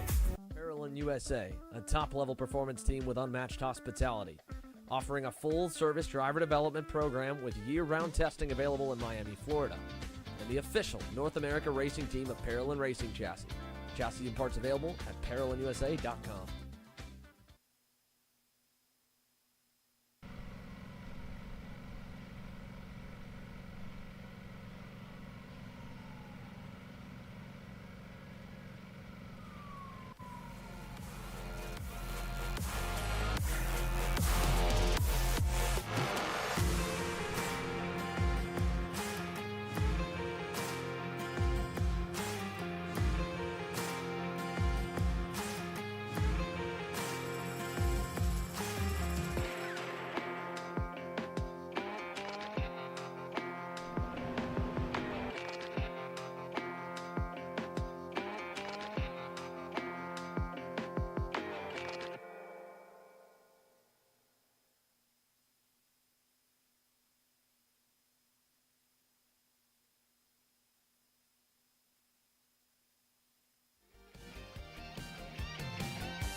as you can see, folks, the SuperKarts USA officials have instructed the KA100 senior drivers to have their helmets on, but we are still awaiting further instruction before racing will resume here from MCC for Sunday afternoon's main events. If you are just joining us now here on the live feed, we are under a red flag for, unfortunately, a crash down at turn number 1 at the start of this main event for KA100 Senior. And it took out a number of major contenders, one of whom is standing by down here with David. Well, not yet. We just wanted to give a quick medical update on Fernando. From SKUSA officials, he's doing okay. In fact, he wants to race later today, though I don't think that's likely. The good news is he is okay. Oh, thank you, Dave, there. Appreciate that. And again, so good to hear about Fernando Luque being all right. And, well, that shows you the heart and soul of Fernando Luque wanting to get after it and continue racing. Now let's go down to Eli Warren as well, who was another driver, unfortunately, collected in this event. Oh, it was important to get the medical update out first so Eli can kind of tell us what happened. I mean, what did you see from the cockpit? Really serious accident over there. I honestly don't even know. I mean, it felt like an even start, and the next thing I know, I think it was Luque. He just got hooked straight into me, and like 1 second later, I'm almost flying out of the cart. The axle was pretty bent. I looked over and I saw Luque was upside down, so I tried to get out and help him. Track worker got there first, so I tried to get out and keep going, but my axle was bent, so I just pulled over and stopped. I know it's so bent, you can't even race with it, but I'm just glad Luque's okay. That was a gnarly accident. I saw the video of it. It was a bad one. Well, it's good that Eli Warren's got the goodness of the competitors in his mind. That's super classy. Good to see you're all right, Eli. Thank you.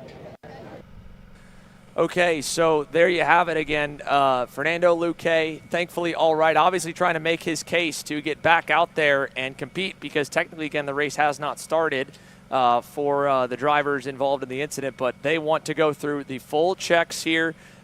Flipping over, obviously landing on your head. There are injuries that you could see that you may not see initially, but let's take you through that scary, scary moment here. Thankfully, now that all drivers are confirmed to be okay from this start crash.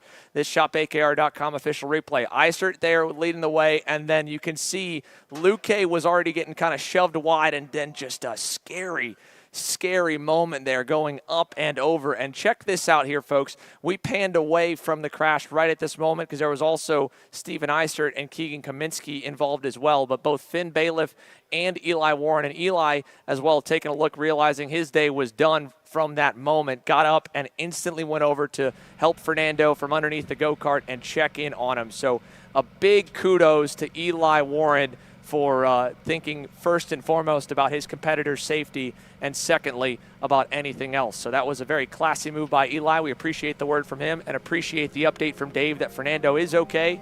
And there you can see the rest of the SuperKarts USA officials having a word with all of the KA100 seniors. So thankfully, after a very short span of breaks between scary moments here in this last half hour here, Caleb, we are getting away with that one with both Isaac Malcutt from his scary moment being okay and Fernando Luque being all right as well. Let's see, can we take one more look at that while we are waiting to go green here, that Fernando is all right, because this is, again, a testament to all the safety gear that the drivers wear, the evolution of the karts as well, and again, even as well the barrier impacts that can absorb the moment here. Just, again, tire to tire and then digging in right at that moment, but thank goodness he is all right. A scary, scary moment for Fernando Luque. Eli Warren, obviously, hands off the wheel there.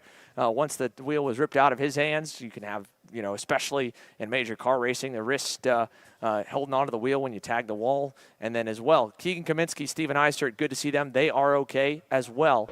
But a scary, scary moment here in KA100 Senior before things really could get going. So drivers now are still hanging tight. We will remain on this break for a little while longer, and we'll let you know when we are getting ready to go back racing.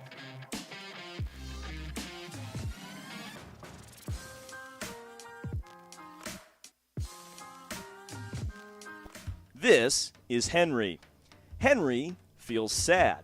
Henry feels sad because it's time for his next big race and his go-kart is in bits. Henry doesn't know that Acceleration Kart Racing is the United States' #1 shop for all of your karting equipment needs. Henry also doesn't know that Acceleration Kart Racing can deliver anything from tires to race suits and even wheels directly to your front door or to the racetrack itself quickly and efficiently, with tech support available 6 days a week. Poor Henry doesn't even know that Acceleration Kart Racing offers free shipping to mainland USA on selected product if you spend $200 or more. Do yourself a favor. Go to accelerationkarting.com and make sure that you are never left stuck on the pre-grid with Henry. Be smart and don't be like Henry.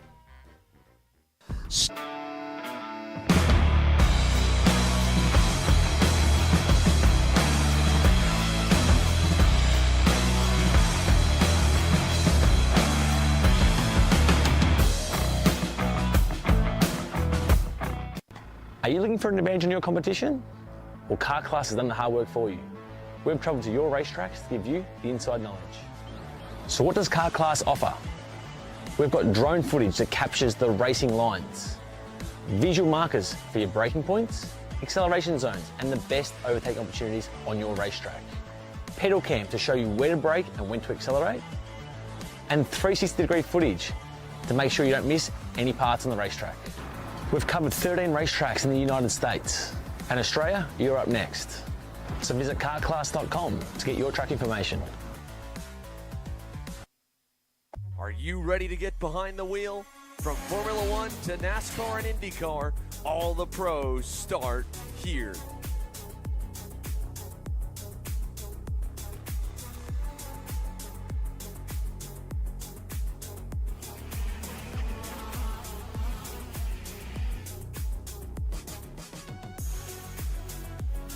For more information, check us out online at mcckarting.com or call us and go racing today.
All right, here we go, folks. We are getting ready to go back racing. So because the race did not get a lap in, the complete race restart has allowed those that can continue to go from their original starting spot. Unfortunately, Eli Warren will not be one of them, and obviously Fernando Luque will not be either. The standard procedure, Actually, I'm not 100% on this because there are times where you're middle of the race and the lane moves up, or even on a race restart, the lane might move up. So what this might mean is that Henry Wheeler would inherit the 4th position and Keegan Kaminsky would inherit 3rd. And I believe that's what's going to happen. So Eli Warren and Fernando Luque basically scrap that 2nd row. The rest of the field is going to race. But listen, folks, let's go back on track, because I want to follow one driver in specific right now, Keegan Kaminsky. Take a look at the NASA panel and the fight in this kid right here. Coming into the infield section right now, Keegan Kaminsky has already broken the NASA panel. Who else? What looks like that steering wheel's a little bit off, so potentially a tie rod or steering column bent. He is going to race with this thing. You heard from Eli Warren. He said the axle was so far bent he was not going to be able to drive it. Keegan Kaminsky, a wounded warrior, and he's going to go out there and roll off from the 2nd row. So you can see the bolts have broken, ripped through the bodywork on the bottom side. It is still attached to the go-kart, which is okay. If it obviously comes fully off, then won't be able to run, but that'll be a little aero disadvantage. More than anything, it'll be annoying because it's going to go back and forth left to right as it does there in the turns. And yeah, check this out. Check out the fight in Keegan Kaminsky, rolling from P4. So let's try this again. Hopefully we can get a clean start for all involved. Stephen Miller, Finnegan Bailiff, Henry Wheeler, Keegan Kaminsky, Raheem Alibi, your top 5 starters. Steven Eisert right behind Kaminsky. He was also, again, potentially having some damage from that incident, but ready to roll here as the field heads down the start-finish line straightaway. Let's get set to go back racing, boys and girls, here for 20 laps. KA Senior is green down to turn number 1. Stephen Miller with a good start. Henry Wheeler looked on the inside there, just wasn't close enough. Everybody side by side as that front fairing by Kaminsky just holds on for its life, and everybody going to make it through this start, except for Juanillo, who I believe is slowing on the back straightaway. Yeah, problems for Luke Powers. Luke Powers with an engine issue down the back chute over to turn at number 4. So Eisert the leader as they are single file about the first 12 spots and a few more passes. There's Juanillo at the back. He's made up a couple now, but problems for Luke Powers, the second of the 3 privateer War Power Racing entries. Eli Warren out, and now Luke Powers out, it looks like. So Stephen Miller to Henry Wheeler. Wheeler 1 in the lead. He's going to try it here in the back, and he's got it. Henry Wheeler is through to the lead here as we come to put 1 lap in the books. Green flag in the air, and again, while they had to wait to go back green, hopefully turn 1's clean enough they can all make it through. This is the treacherous corner. Look how sideways Henry Wheeler is through turn 1, and Miller is going to take advantage and go through turn number 2. And now I believe we have another one in the wall down at turn number 1 that has gone off, and it is one of the interim Kart Republics, potentially Quattromano or Lorenzo Kaufman. So Lorenzo Kaufman might have been the driver there that just went out in turn number 1 as Lydia Small and he were side by side down to the first turn. So yellow's out in the first corner. He's obviously out of this as Miller to Bailiff to Kaminsky, and we've got more chaos going on in the infield here with yellows around. Yeah, so we still cycle through. Steven Eisert, a much better start considering how the first try went, and as well for Kaminsky, who stays in this 3rd spot. Finnegan Bailiff there in 2nd. All these drivers were involved in the incident. Henry Wheeler was tagged as well. So the 4 drivers who are currently 2nd to 5th here at the moment were all involved in that incident, and now within reaching distance for the race win here as they chase down Stephen Miller. Connor Ferris further back, Overbeck, Drew James, and more all cycling their way through as super wide goes Connor Ferris as Overbeck stuffs them into turn number 2. Overbeck's able to get clear. Kaminsky inside, clear of Finnegan Bailiff. Eisert looks to go through side by side. Bailiff going to lose the spot there to maybe Wheeler as well. Bailiff still on the inside. He's able to get clear as Raheem Alibi pushes them through. So Henry Wheeler on the bad end of that one. But side by side for Bailiff and Alibi. Who's going to yield? And I think it was Alibi who just lost the spot there to Finnegan Bailiff. Yeah, and now off goes Henry Wheeler at the top of the hill. So he's out. And now Kaminsky versus Eisert. Eisert gets through. And look at the lead here for Stephen Miller now as we go to put 3 laps complete. Keegan Kaminsky still hanging on strong up there with that wounded GFC, and the same for Stephen Eisert. Again, these 2 were wrecked on the first attempt at the start. They are 2nd and 3rd right now and working together after colliding there off the drop of the initial green. Behind them, Bailiff, Alibi, Overbeck, Connor Ferris, Chase Buscalia having a good run inside the top 10 as he tries to get by the TFR Kart Republic here, back for the 6th and 7th spot. Peyton Phillips trying to go as well, and Buscalia going to put the bumper to Connor Ferris down in turn number 4, send him to the outside lane. He'll lose 3 spots. Yeah, unfortunate there, and there goes Peyton Phillips on the inside of Buscalia as Henry Wheeler looks to go through as well. He does, so Buscalia loses 2 spots in the process as there's more fighting further back. I think Feldstein was involved in something there, and he was, so unfortunate for Alex Feldstein. The bad luck reigns on. Yeah, Alex Feldstein's Sunday just goes from bad to worse after a fantastic qualifying effort here. Unfortunate from Cincinnati as there's a nice move by, I believe, Kane Martin potentially on the Nash Motorsports entry, moving up a spot around Michael Levitt. That would have been for, looks like maybe 12th position as they head down the front stretch. Finn Bailiff, Raheem Alibi, James Overbeck, 4, 5, 6, and then this group with Peyton Phillips at the helm on the comp cart. 7th, nice move there down in turn number 2. Looked to be Henry, maybe Drew James getting by. Drew James getting around Chase Buscalia. And here goes Ferris back around Buscalia.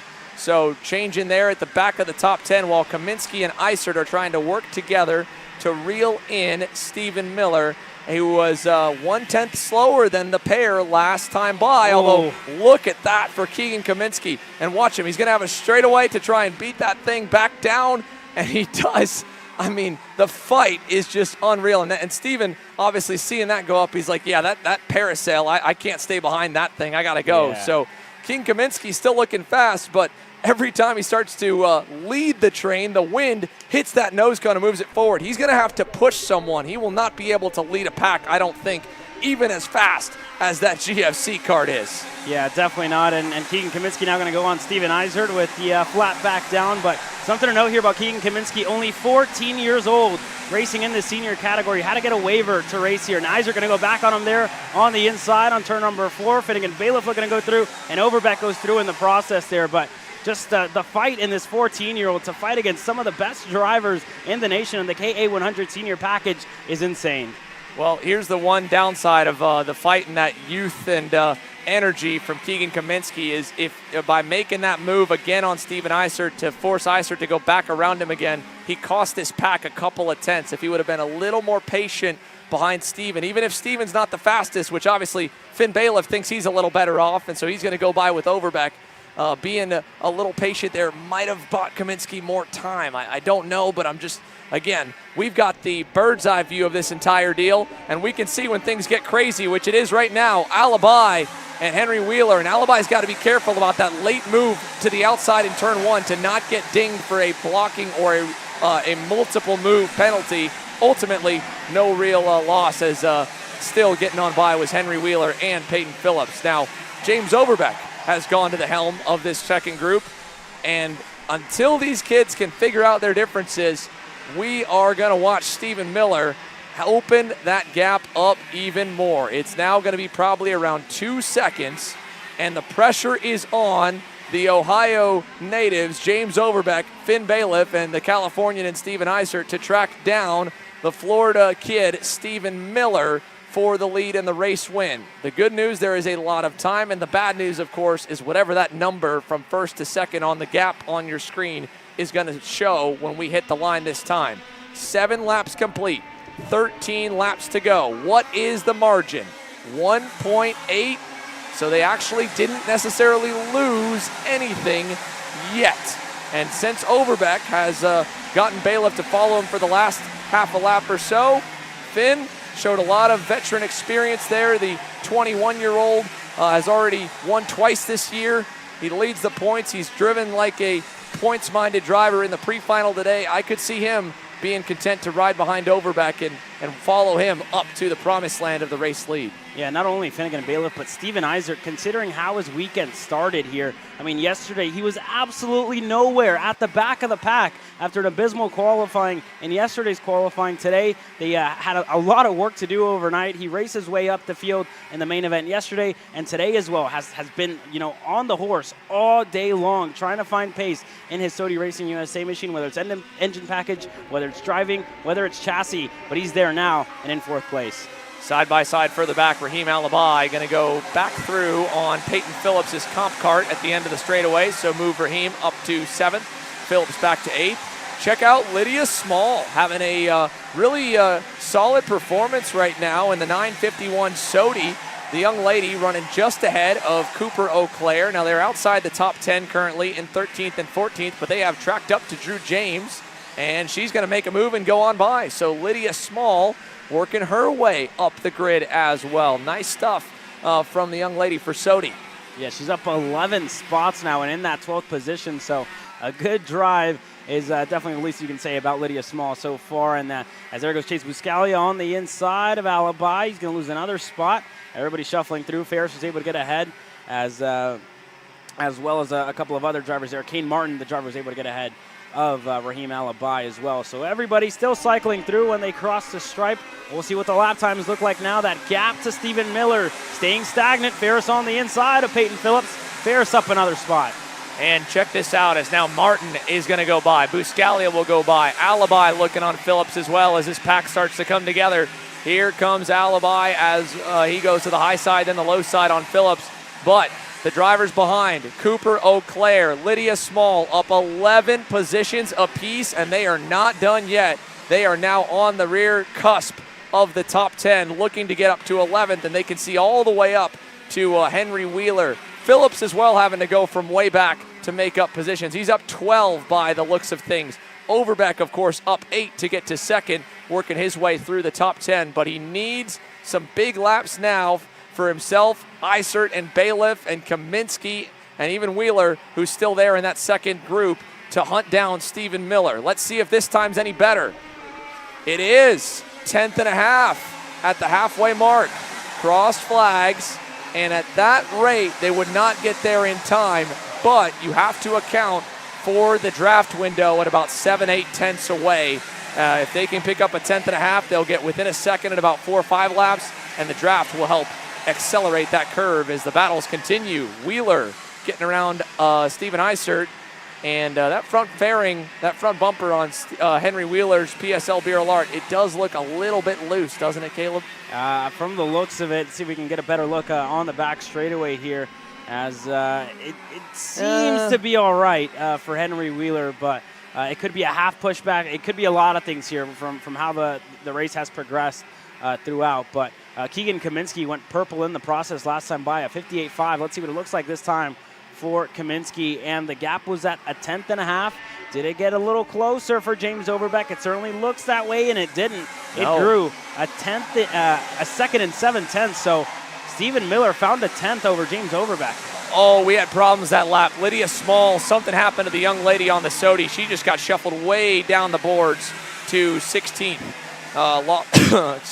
Lost about 3 seconds.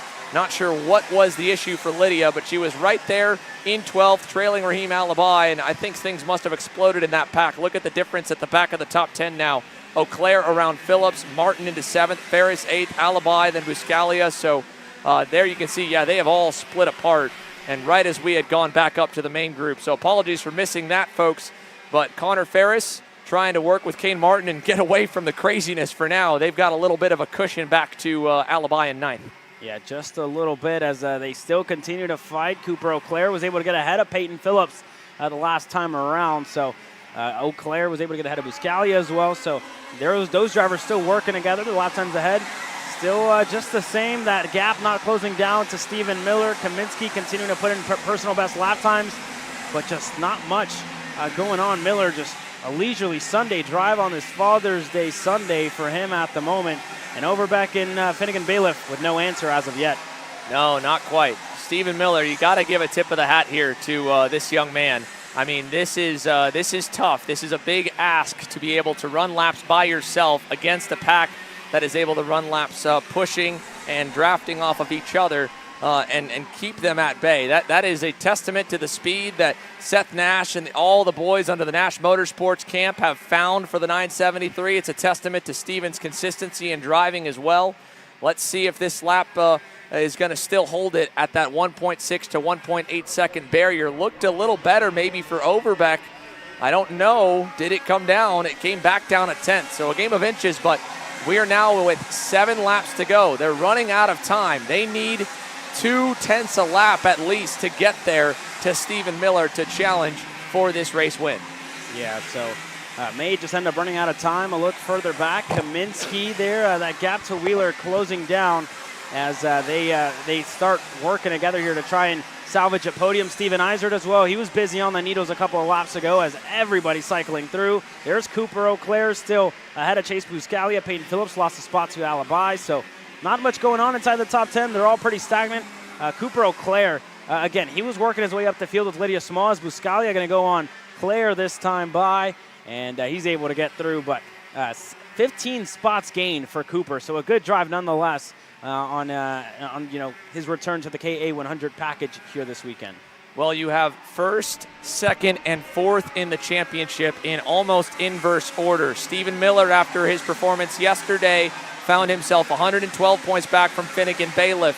James Overbeck only 31 points back from Finnegan Bailiff.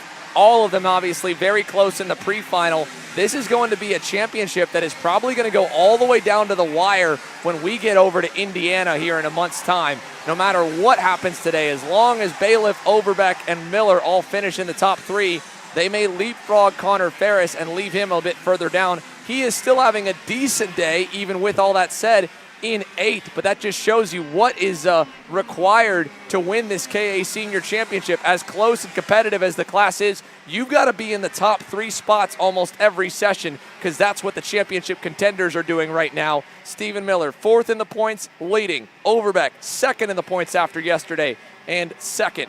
Bailiff, points later, 3rd, and 2nd in that pre-final earlier today. Cooper O'Clair leading that pack there with Buscalia as we check in with Henry Wheeler and Keegan Kaminsky. 5 laps to go, and they currently are 4th and 5th, and they're about a half second back from Overbeck and Bailiff, who, to their credit, Caleb, have started to make a little bit of a bigger dent into Miller's lead. Yeah, I was just about to say they took 4/10 out of the gap to Stephen Miller. Laps like the one James Overbeck just had is what he's going to need to really close down the gap to Stephen Miller, with the laps continuing to dwindle down. 4.5 laps to go. James Overbeck needs everything to get his first senior national race win. Yeah, let's take you through the story, folks, over the last 14 days for James Overbeck. Really the last month and a half. He has been in the mix in almost every single KA senior race he has entered. First and foremost, we go with the Stars Series back at Charlotte. Well, actually, let's go even further back to Orlando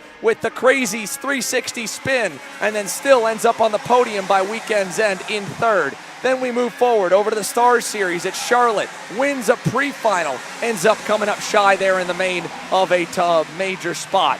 Then we go to the second Stars event at Newcastle. 2 weeks ago, Overbeck leads, coming to the white flag, and in a head-to-head fight with Oliver Hodgson, loses the lead and ends up second with literally 2 turns to go. How bad do you want it? This kid has the grit between his teeth right now, and he picked up another 2/10 last time by. We're going to see 3 to go at the line. I mentioned it's around 8/10 for the draft to really pull him the rest of the way. And when you talk about being motivated, he's got every reason to go get up there and fight Stephen Miller for the win. But it also adds another level when you start to see the progress visually that you are making up time. And he absolutely can see that now, because we can too. That was a 3/10 gain for James Overbeck last time by. James Overbeck driving like a man possessed.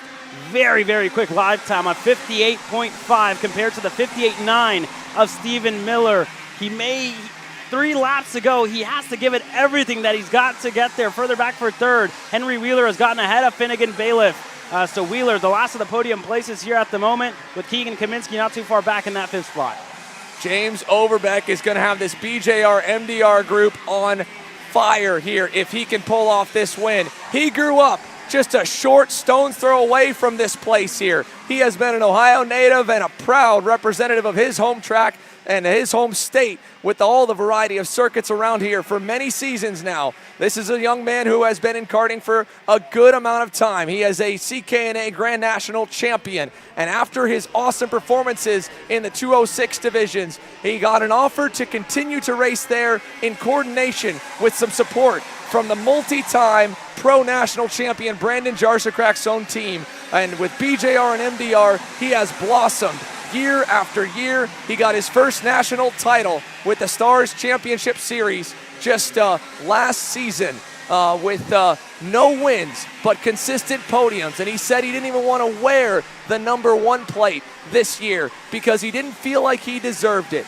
He didn't feel like he had earned it by not winning a race. He said, I got to win the championship and I got to win myself a main event to really deserve to wear the number 1 plate.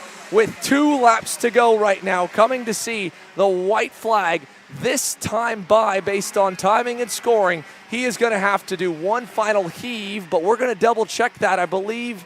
Yes, white flag in the air. 1 to go. James Overbeck is 2 car lengths away from Stephen Miller right now as they head to turn number 1. James Overbeck still pushing every single corner, gaining inches on the racetrack here. Pushing and pushing, going on the gas that little bit quicker to Stephen Miller and gaining every inch of racetrack that he can. James Overbeck fighting for his life here.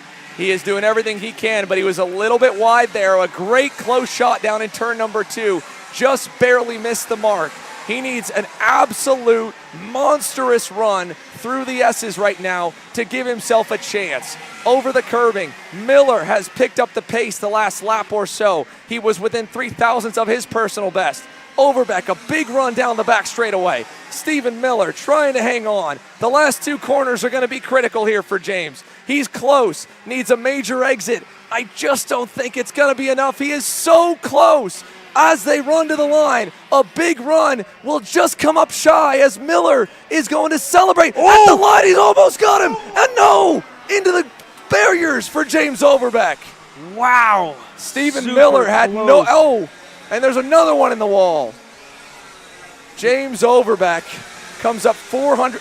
Keegan Kaminsky. Kaminsky into the wall as well. Overbeck going, what was that? Stephen Miller had no idea how close James was. Started celebrating on the straightaway. Overbeck had the run, and he got alongside him, and Miller couldn't see him and put him out and into the grass. And then Keegan Kaminsky, he was racing to the line against Finnegan Bailiff. He came up 300 shy, and he also must have gotten into the marbles there and ended up in the wall.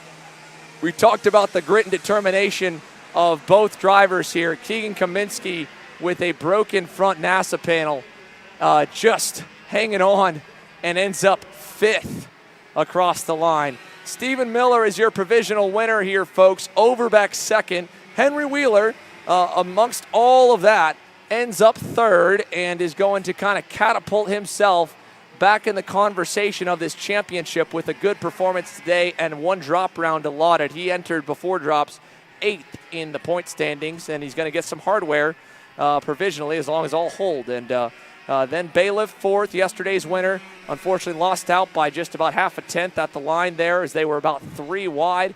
Kaminsky 5th, Ferris, Martin, Auclair, Buscalia, Alibi.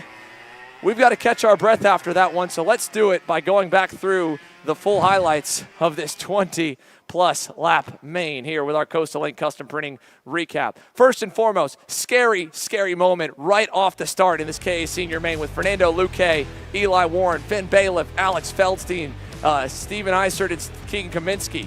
Took us under red flag conditions while they evaluated Luque. He was okay, which is why we're able to show you that moment. He was actually asking to try and get back into the race, but the medical team advised him to make sure, no, you cannot join. However, these drivers, including Keegan Kaminsky with a broken mount on the lower end of his NASA panel, did. And that, of course, we'll see later on in the race as well as the race got back underway with a complete restart. Wheeler originally going through to the lead there. Stephen Miller, then back to him. Finn Bailiff, and again, just look at that for Keegan Kaminsky. Check this out as he went up and over the crest there with Wheeler going by. Actually, right here, sorry. That nose cone went up in the air. He can barely see around the thing, pushes that back down. Unfortunately, it was enough of a momentum loss for Steven Eisert to go on by, and probably seeing that he had a sail right in front of him. Kaminsky thought he had it sorted back out, so he's like, nope, I'm fast enough. Give it to me. Unfortunately, Eisert said, no, I'm going back by as well, and he goes back through to 2nd. And this is all what opened up the margin for Stephen Miller to, nearly 2 seconds, 1.8, the biggest it got. And then from then on, James Overbeck finally getting through to 2nd, charging. And look at this, Miller had no idea how close it was right at the last second, and he was just letting the kart go towards the outside. Overbeck tried to make the most of the momentum, and then he slides, hits the wall. And then as well, in the run to the line, Keegan Kaminsky, Finn Bailiff, and Henry Wheeler fighting for 3rd. Right there, you saw Kaminsky just flash by in the marbles, but James Overbeck getting out of the kart going, what was that? Yeah. So, KA Senior. We thought they were wild yesterday, Caleb. Yeah, it just, that race felt like a lifetime there. And, a lot of stories came out of that one.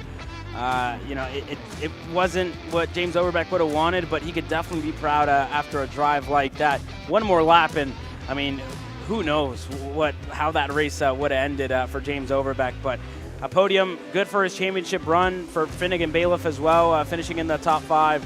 Kaminsky had a good run. Henry Wheeler, a much better run here this weekend after DNFing yesterday in the main event. So nonetheless, I mean, a good job by most of these drivers. And again, in the back of our minds, still thinking about Fernando Luque. Glad to hear he's all right.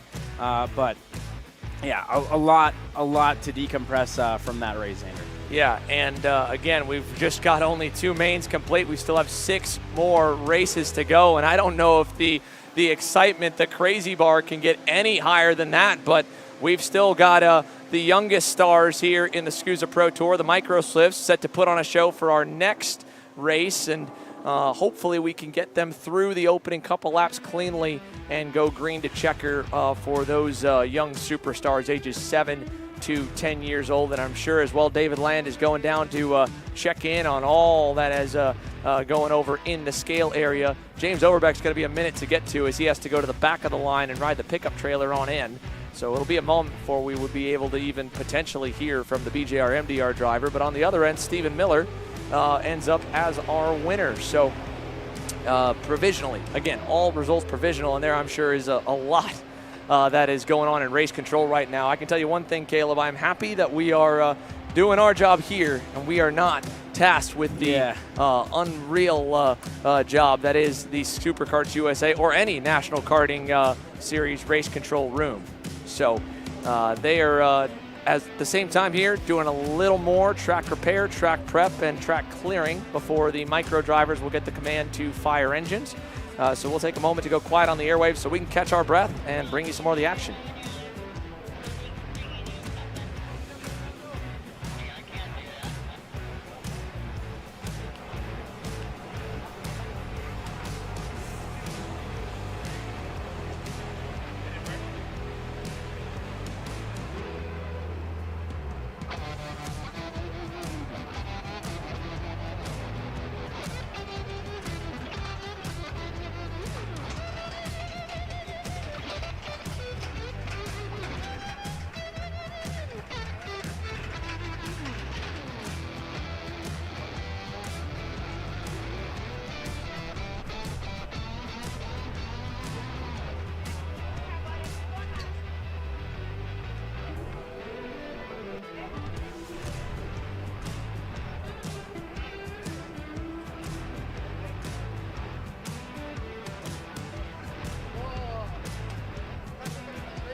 All right, ladies and gentlemen, here, Micro Swift presented by J&M Racing, getting set to go green. The youngest stars on the SuperKarts USA Pro Tour are ready to go. These restricted 9-horsepower motors here, and the beginning of the SuperKarts USA Pro Tour ladder that takes you all the way up to Pro Shifter starts right here. The stars of tomorrow on circuit, and well, yesterday had the closest finish of the day, so if you liked what you saw at the end of the KA Junior and KA Senior mains, you were gonna love this. Daniel Ramirez will get to lead the field to green here for this main event in his first opportunity to do so in the micro class at the national level here stateside. Cameron Johnson with a great starting spot as well in that Franklin Motorsports Merlin on the outside of row 1, with Marcelo Flores and yesterday's winner, Zane Burgess, on row number 2. And you go back to Jacobo Agudelo and Lawrence Perriman on row number 3. Win Gottschalk and Nico Salazar, row 4. Gorman and Sterling Mulata running up your top 10. Luca Becquerel and Dutch Westbrook roll off on row number 6. Nolan Carney and Leo Simone on row number 7, with Dominic Vera, Connor Lipka, Brody Stoffel, Zev Gottschalk, Lennox Lockhart, and Samuel Chavarri. The first 20 starters here. A fast start, but it will get the green down to turn 1. Ramirez and Johnson lead us through the first corner, and thankfully, all of our young drivers have made it through turn number 1, but unfortunately one is off into turn number 2 into the wall. Dutch Westbrook has pounded the outside barrier over in the first hairpin. Yeah, unfortunate start to Dutch's race, but Marcelo Flores, what a start by him. Already up to second as a couple of drivers try and tiptoe their way around a couple of these corners. Zane Burgess was the driver there, and Daniel Ramirez there defending from Flores. Burgess making moves on Gottschalk. More side-by-side action all the way throughout the field as they're all able to get through, except for Dutch Westbrook, obviously, at the start. But Flores all over the rear bumper of Ramirez here early on. Johnson in the 3rd spot, and already defending here for Ramirez. Goes to the bottom of the racetrack. Flores looking for a way around, but they're all stacked and backed. There's a move there for 4th. Agudelo looking on the inside. He's able to get clear on Johnson.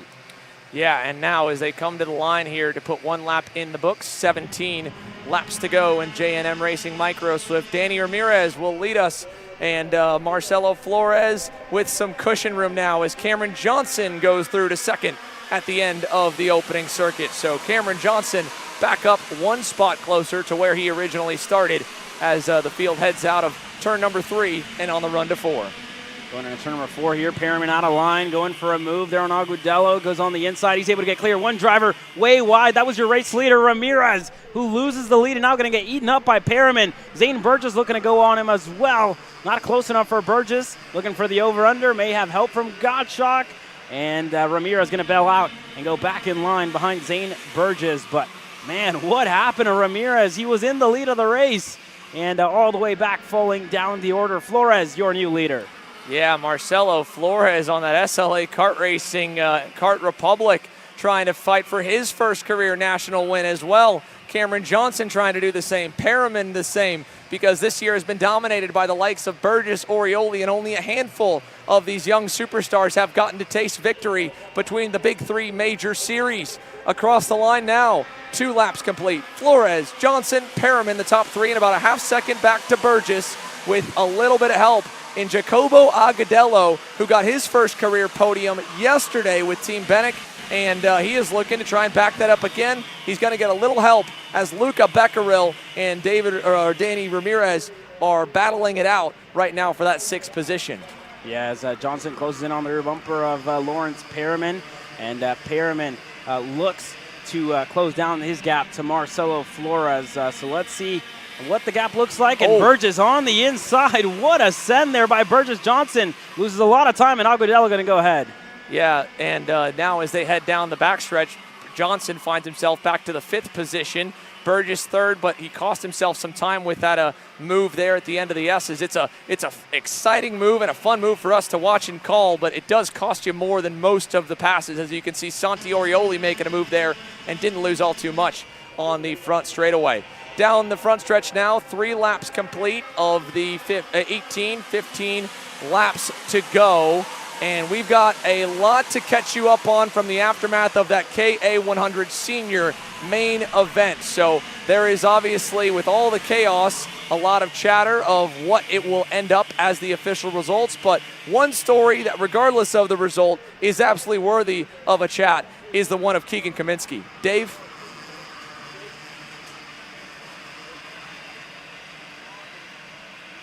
Let's start from the very beginning. But then you realize your kart was able to go, but that isn't the whole story. Just talk about the blanks that you went through just to run this race. Yeah. I mean, like, on this first start, Luque kind of like went over the curb and like went sideways, and I pushed him up, and I think I may have been a little bit of the reason to make him flip because of, you know, I had nowhere to go. And then my go-kart was okay, surprisingly, just besides the fairing. They tried taking my go-kart away. I asked the flagger, is it okay for me to race? And they were like, yeah, it's okay. So I was like, sick. And they said, I'm sorry, fourth. I was like, oh my gosh, this is a dream. Shout out to Aaron Likens for helping you out there. Now, the really important thing was not only was that kart, I mean, there was some pretty serious damage to it despite the fact that you were able to run it. But for the longest time in the race, you not only had the fastest lap, but you were running, you know, second through fourth most of the race. How did you keep that thing up there? You know, I changed my driving style, or driving just so many times during that race. Just the track was changing, the go-kart was getting worse and worse. I could feel that the go-kart was getting more bent. So I know I had to adapt, and it was really hard for me, but you know, I kept it up there, kept pushing as hard as I could, and then when went down the straightaway, I made a little mistake, but I had the run going, and I was like, you know what, I gotta go for it. So got on the wall, but you know, I want to thank the whole GS team for this team for all their help. It's been amazing. P1 Engines for the power, my parents, my sister, my grandma, and that's pretty much it. Keegan Kaminsky, he started it in turn one and he finished it too, but he had a pretty good race in the middle. Thank you, guys. Thank you, brother. A great way to bookend that interview there with Keegan Kaminsky. And again, 14 years old off an age waiver competing in senior, and he treated that like a veteran pro. There's only 2 drivers that have fixed damage while they were driving at full speed this weekend here, Caleb. AJ Myers, one of the winningest American drivers of this generation, and Keegan Kaminsky, who just put it in the top 5 in his first year in KA senior competition with a broken nose cone. Yeah, definitely not a bad drive at all, but we're not speaking about not bad drives. Zane Burgess, one of those drivers. This kid is absolutely inevitable.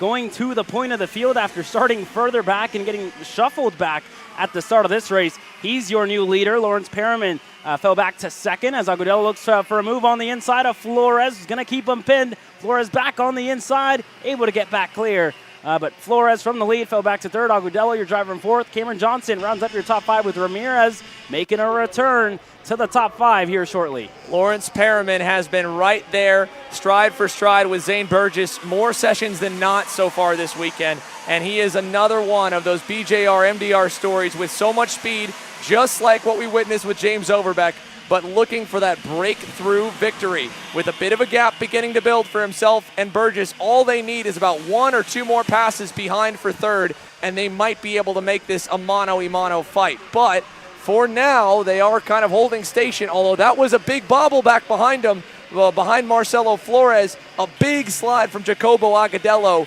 really bottled that pack up. And the big benefactor, Santi Orioli, who needs this good run to keep his championship hopes alive because his contender, his rival so far this year, is up the road leading.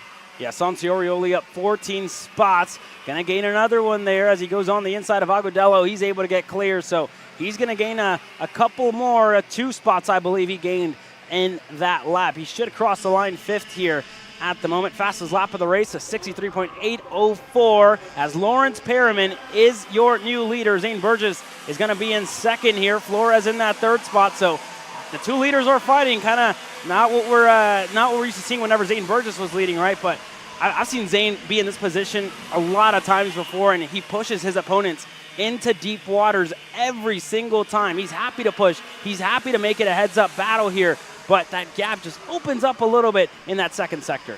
Yeah, just a bit. Now let's watch them over here in the S's, and as we get closer to Zane's favorite passing zone, I wouldn't be surprised to see him want to send it, but he's going to give Lawrence the benefit of the doubt here, and he's won plenty of races, Zane has, by being patient and being the one to push a driver away, and they need to do that because if they pass about 2 or 3 more times, maybe even once or twice, depending on the section, Marcelo Flores will be back there. He might get back there on his own. He's still not outside the window, and with Zane kind of fading away there in that last sector of the racetrack, Marcelo got a big run towards him, but still lost a little bit as Burgess pulls right back up to Lawrence Perriman's rear bumper at the end of the front stretch and ends up setting one heck of a lap in the process, although new fastest driver on the circuit And it's the kid that led us to green, Caleb. Yeah, Daniel Ramirez absolutely flying a 63.535 here at the moment and continuing to set in similar lap times like that. I mean, he got shuffled back, further back the order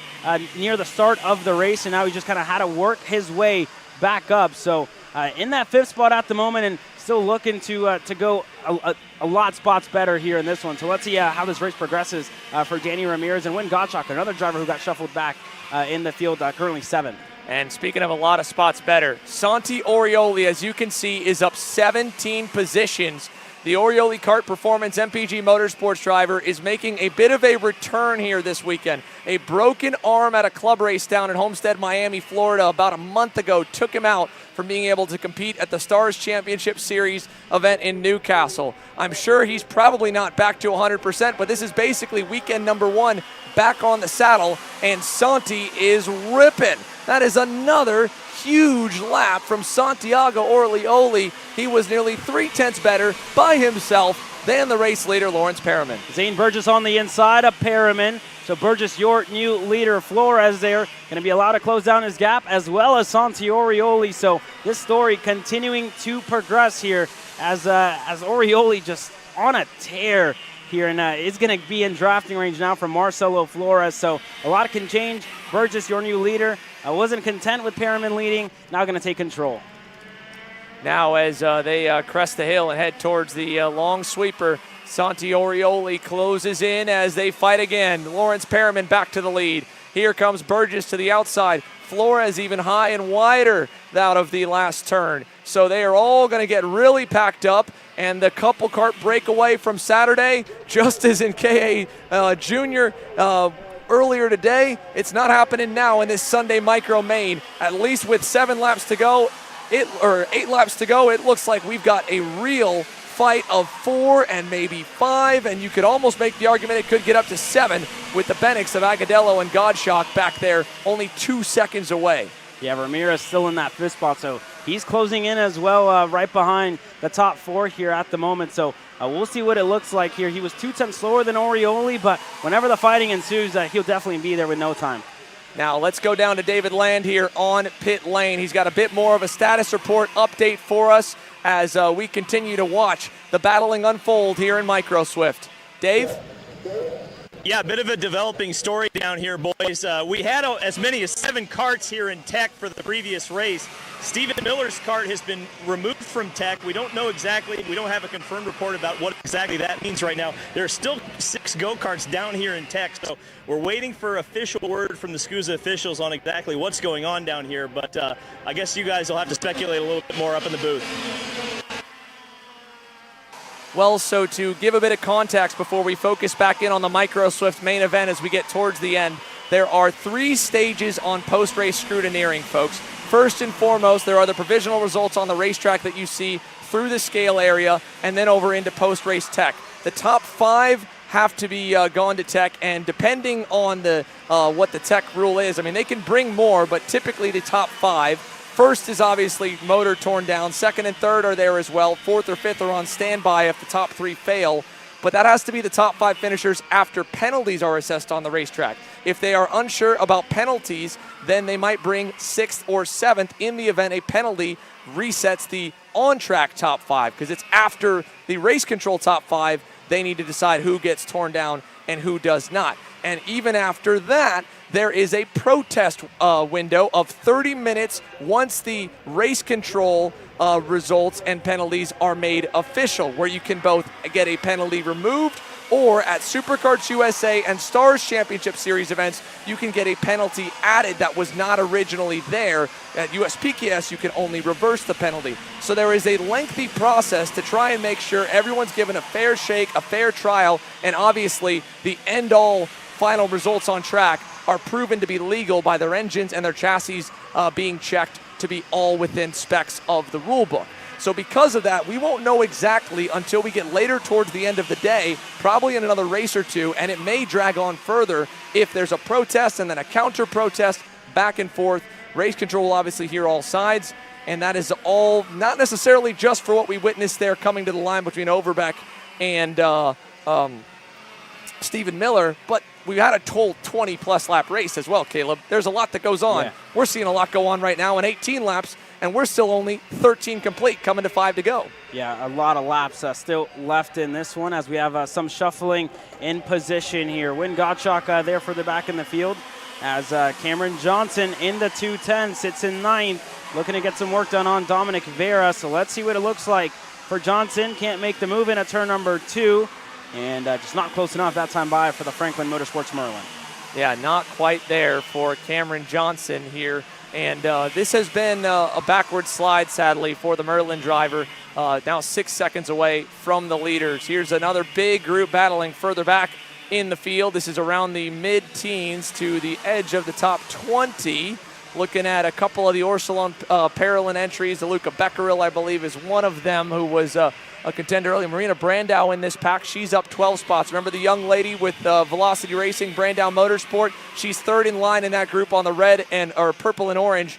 And Brandau did not get a single lap of the pre-final as they could not make it off the grid in time. She has had to start tail end here in this Microswift main event and has charged up a number of positions already. An incredible run here for the young lady from Orlando. Yeah, 12 spots gained total here, and it may be even more when she crosses the stripe this time by. But they get set to cross, and the fighting up front has resumed as Santi Orioli on the rear bumper there of Marcelo Flores, Becquerel on the bottom. And they continue to fight. Brandau on the inside. She's able to get clear. Now let's go back and check in here with the top couple drivers. With 4 laps to go, it is Orioli versus Flores. And again, we weren't sure if there was going to be a mano-a-mano fight for a minute. Marcelo was gaining back in, but now that Zane Burgess has gone back to the helm, he has picked up the pace of the race, and they have dropped off these 3 drivers here back 3rd, 4th, and 5th to now 1.2 seconds away. Flores, Orioli, and Ramirez as Orioli goes to the inside and they collide. And around goes Marcelo Flores. Orioli's going to lose 1 spot at least to Ramirez, and he might lose more. And now little Danny Ramirez is on the cusp of a podium here with a big gap back to these 3 who are now 4th, 5th, and 6th. So right as we go and catch up, thank goodness we did, it explodes. And unfortunately for the second main event in a row for Marcelo Flores, Caleb, he is up front with the speed, fighting for the lead in the win, and he ends up turned around. Yeah, unfortunate for Marcelo Flores. He has a lot of national race victories in Mexico, but still looking for his breakthrough victory here in the U.S., and just going to have to wait that little bit longer here. It's not going to come to fruition this weekend at the SKUSA Pro Tour. So unfortunate there for Marcelo Flores, but the battle raging on for 4th on back. Santi Orioli, Wynn Gottschalk, and Agudelo there all in line. But Lawrence Perriman and Zane Burgess with 2 laps to go next time by. I'm sure those 2 kids are going to throw the gloves off. Yeah, this group here is fighting for 4th, 5th, and 6th. But again, there is one more fight further up the road. Danny Ramirez is in basically no man's land there in 4th. But the leaders are headed to see the double sticks from Aaron Likens. Zane Burgess knows he's got a fight on his hands. Lawrence Perriman putting the pressure on. One driver that's won the most micro mains, the other one looking for his first through turn number 2. Lawrence Perriman with a lot of pace. Let's see what it looks like going into turn number 4. Burgess going to be on the bottom of the racetrack. Perriman looks back, knows there's nobody there, but Burgess doesn't defend. Perriman gets the move done on the inside. He's clear side by side there for a second. Now Perriman going to defend with everything that he's got to keep Burgess back.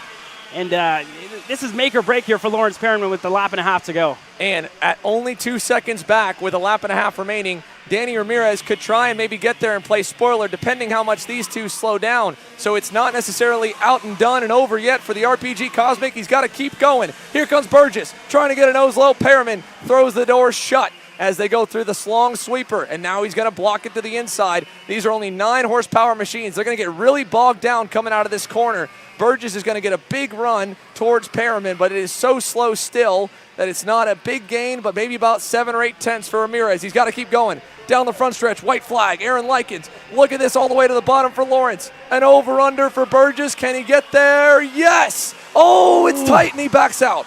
Yeah. Smart move for Zane.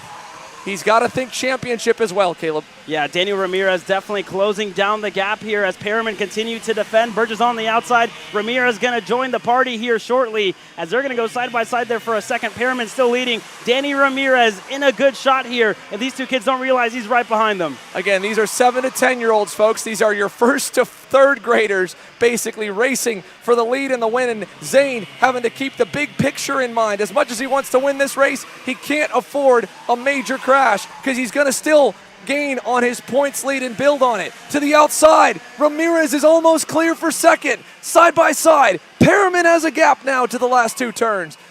Burgess is going to hold on there, but Perriman went a little bit wide. Now he's going to go wide again, and he's off the racetrack out of the lead. Zane Burgess following through, and now Ramirez to second. Here comes Orioli. Zane steals one of their, crashing for third. Orioli in the grass. Who's going to get third at the line?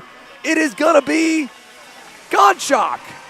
Win Godshock rounds up your podium here, but how about that for Zane Burgess? He's your race winner. The kid's inevitable. Daniel Ramirez, they go side by side. Oh, that was super close. Santi Orioli is trying not to give up. He is stuck on the side of the racetrack. He is watching all of those points pass him on by as every kart that goes by, compared to Zane getting a max points day with the win. He is seeing his championship hopes just 100 feet down the finish line straight away. Santi Orioli trying to get going. Perriman, again, had lost the lead, lost the win. He was side by side for third, and they ramped tires. And Santi Orioli had such an amazing run going. He was up nearly 20 spots, Caleb, from nearly dead last. And at the last second, coming to the line, that little dogleg in the straightaway, he and Lawrence Perriman touch wheels, and around he goes. And thank goodness, after everything today, that nobody clipped Santi Orioli, because that was scary for a moment coming to the line. Again, these young superstars, they are seeing simply the run to the finish and throwing their bodies to the wind. And he, I'm sure, was not at all thinking about safety right there. He was thinking about his championship and his hopes and his finishing position. That's why typically they are told that if they get out of their go-kart, they're not allowed to finish until junior. They're allowed to help themselves. Just for that reason, to try and keep things safe, because that is, again, these kids going 55, 60 miles an hour down that front straightaway, high speed, and what a pucker moment there for the entire field and for us in the booth. But a big sigh of relief that everyone made it through, and Orioli did not get tangled up with anyone going by at more than 50 miles an hour, because that was scary. But let's look at the provisional results really quickly here before we take a look at our Coastal Link printing recap. Provisionally, Zane Burgess, the race winner. Danny Ramirez second. Win Godshock third. Jacob Agadello fourth. Dominic Vera on the AKT Energy up into fifth. And they have swapped over now as X30 Junior has the engines fired. So we're going to run through this recap as quick as we possibly can. Let's go back to it. Cameron Johnson on the Alf pole. Danny Ramirez on the pole, led us to green. Then here, middle of the race, Orioli and Flores colliding right there, taking Flores out, unfortunately, of the going. And then the last couple laps, Perriman making that move for the lead. A great run, then had to defend on this final lap. Right here, Zane Burgess, a very smart move, thinking, all right, you know what, second's still okay. I'll take the win if it's available, but I won't end up in the wall. And then here, Ramirez on the outside trying for second. It looked like for a moment Lawrence was going to be okay. We've talked about it all weekend long, the marbles on the outside of the racetrack and the inside. He hit those and had just no control off the racetrack. Then as they ran to the line, there is the contact as Orioli was slipping by, and Perriman, I don't know if he was trying to tuck in behind him or just stay close, and Santi gets spun in front of the field. Perriman off into the grass. Lawrence and Santi able to cross the line later on, but way down the boards. Godshock steals a podium there at the last second, and Zane Burgess will end up with a sweep of the weekend if the results hold, going back-to-back here in Cincinnati. Let's take a quick look here at the running order, or the starting order for your X30 Juniors, all 17 of them. Turner, Brown, and Jackson Woolney on the front row. Brown already on a good weekend so far, trying to make up for lost ground after some bad luck in Orlando. Woolney trying to get his second consecutive national win in the X30 Junior class. Here we go into the lanes. X30 Junior is underway here in Cincinnati. Yeah, now let's see if the conceded spot at the end of the pre-final works out for Ardiles. It doesn't. Warney gets the better of him at the start, and some contact further back in the field as Bradley goes a little sideways on the exit of turn 2. Still side by side all the way throughout. One driver there further back drops the tire and was in the grass there for a second. Everybody able to work their way through. Chico Brown, your leader. Warney second. Ardiles third. And Mad Max Weiland focusing on the X30 package here today. It seems to be working out for him because he's in fourth here at the moment. So now as they work their way through the S's here on lap number 1, little gap back for Mad Max Weiland there as they're side-by-side for fifth. Enzo Vidmontien going to get around Alexander Vanchev at the end of the short chute. Side-by-side as well further back. David Ramirez, older brother to Danny, back there is going to get in line and get a little, bump and run from Chase Gassiet-Lee in the back hairpin. But Gassiet-Lee is through as they head down the front stretch. 1 lap complete, 19 laps to go. Caleb, I'm still catching my breath from that micro finish and everything that just transpired, but we are just getting rolling here in X30 Junior, and it's a 4-car breakaway at the front. Yeah, it's going to be back-to-back from here on out, ready racing all the way through, and we just got to keep up with these boys who are just absolutely flying on the racetrack here. Boys and girls, I should say, with Sarah Bradley in the mix here and in the fight for the top 10 as Warney's still trailing Chico Brown. As a move further back, Victor DeAlencar able to get ahead there of that super tuned machine of Murphy, so moves all the way throughout this field. Yeah, moves all the way through here, folks, as they go through the S's and then back up the hill. Let's look for the lead. Jackson Woolney is going to catch Turner Brown off guard, and he's going to lose another spot, maybe another one as well as Weiland gets by for third. So your race leader from first back to fourth in just 2 corners. And yesterday's winner, Jackson Woolney, is at the helm, but here comes the championship points leader. Diego Ardiles to the bumper down the front straightaway. 2 laps complete. 2 laps complete. Fastest lap of the race as well for Diego Ardiles, as he's all over the rear bumper of Jackson Woolney. And you saw how busy Chico's hands were there into the sweeping left-hander after getting past. Just anything offline still super, super dirty and super tricky. We saw it with Perriman. We saw it with Chico, who just couldn't hold on to it and lost 3 spots in the process as everybody else still shuffling through turn number 4. But Jackson Woolney, your new leader, and it's going to be really hard to pull away from the likes of Chico Brown, who absolutely ran away with it at the end of the pre-final. Yeah, Chico Brown now up the hill and over down the back stretch here. Has been able to reset, clean those tires off, run a clean lap on the line, and now begin to make some hay back up to Max Weiland's bumper here. So I don't think he's going to be willing to wait too long.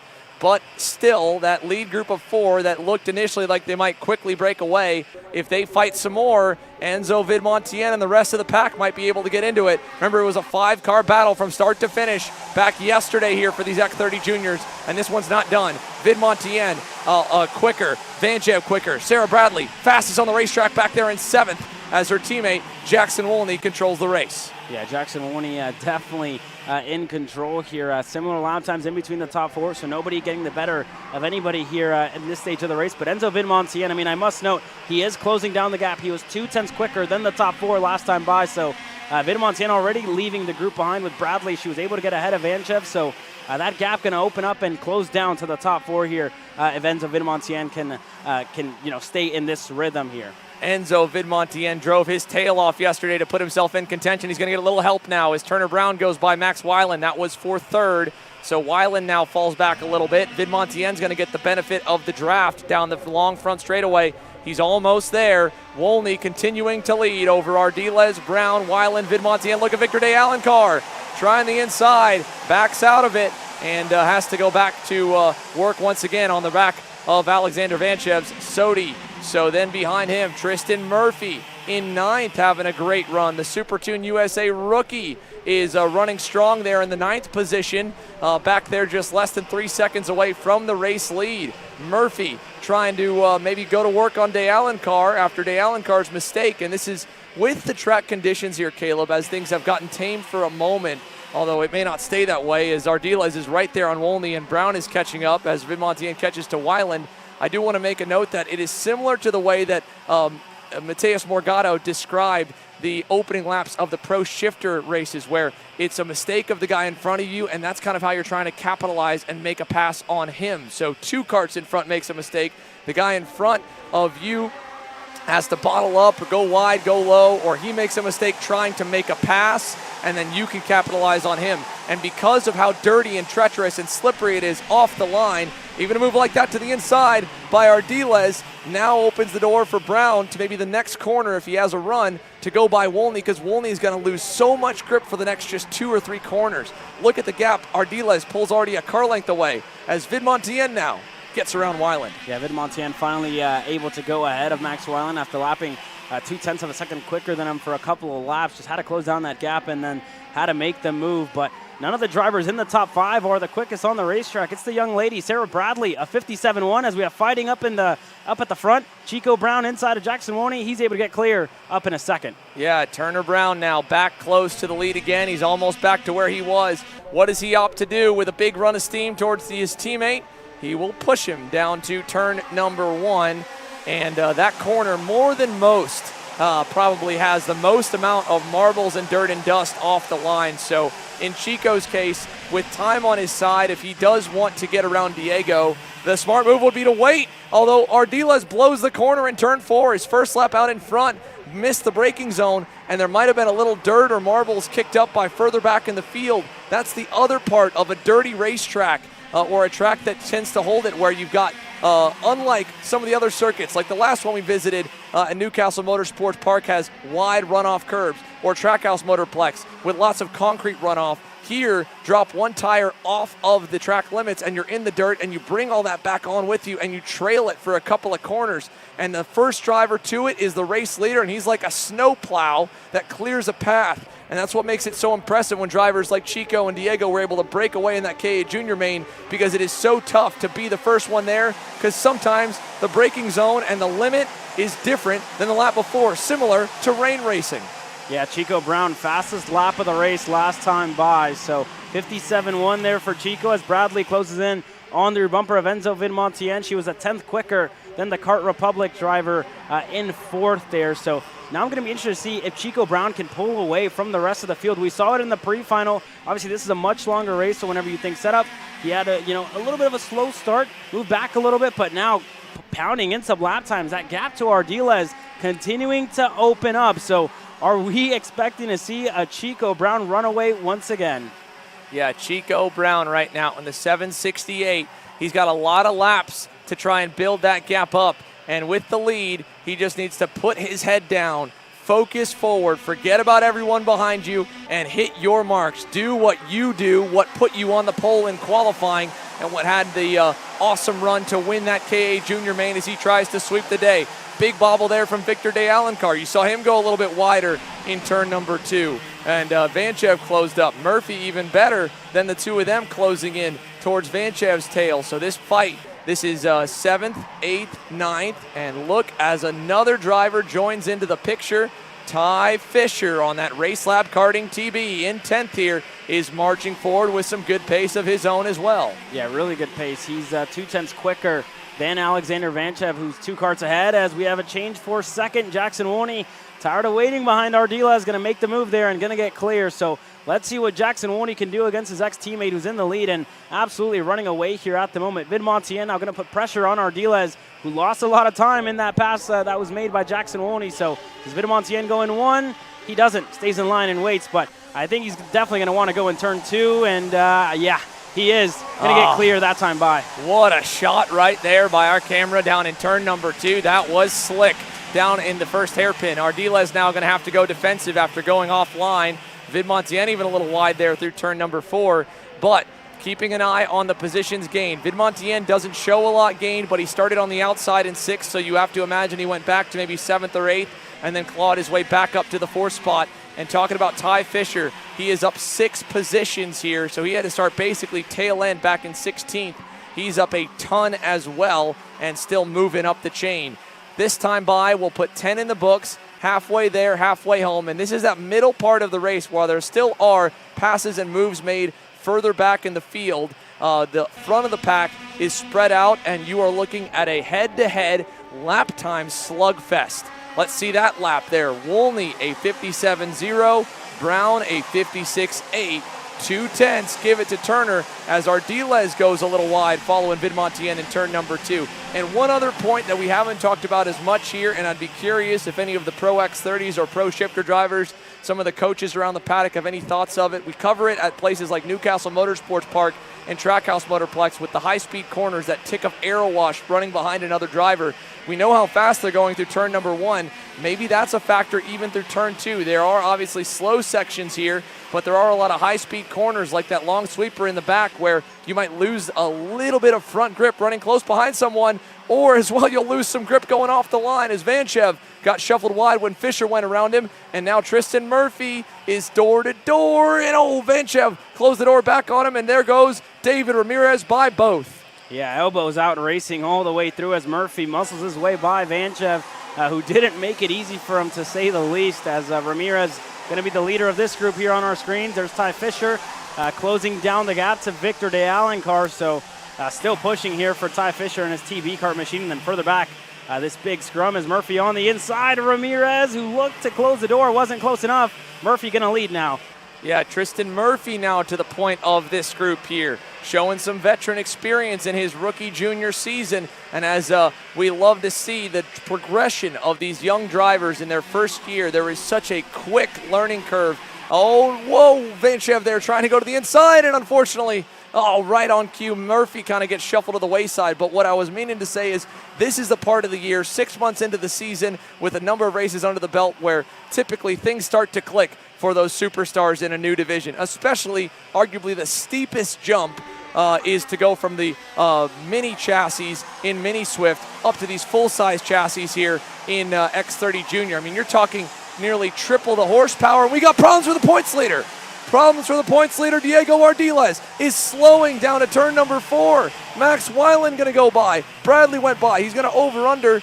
I don't know if he just bogged it down coming out of the corner. He's checking the engine. He is losing horsepower, and there's contact. Weiland gets through. De Alencar's through. Here goes Fisher.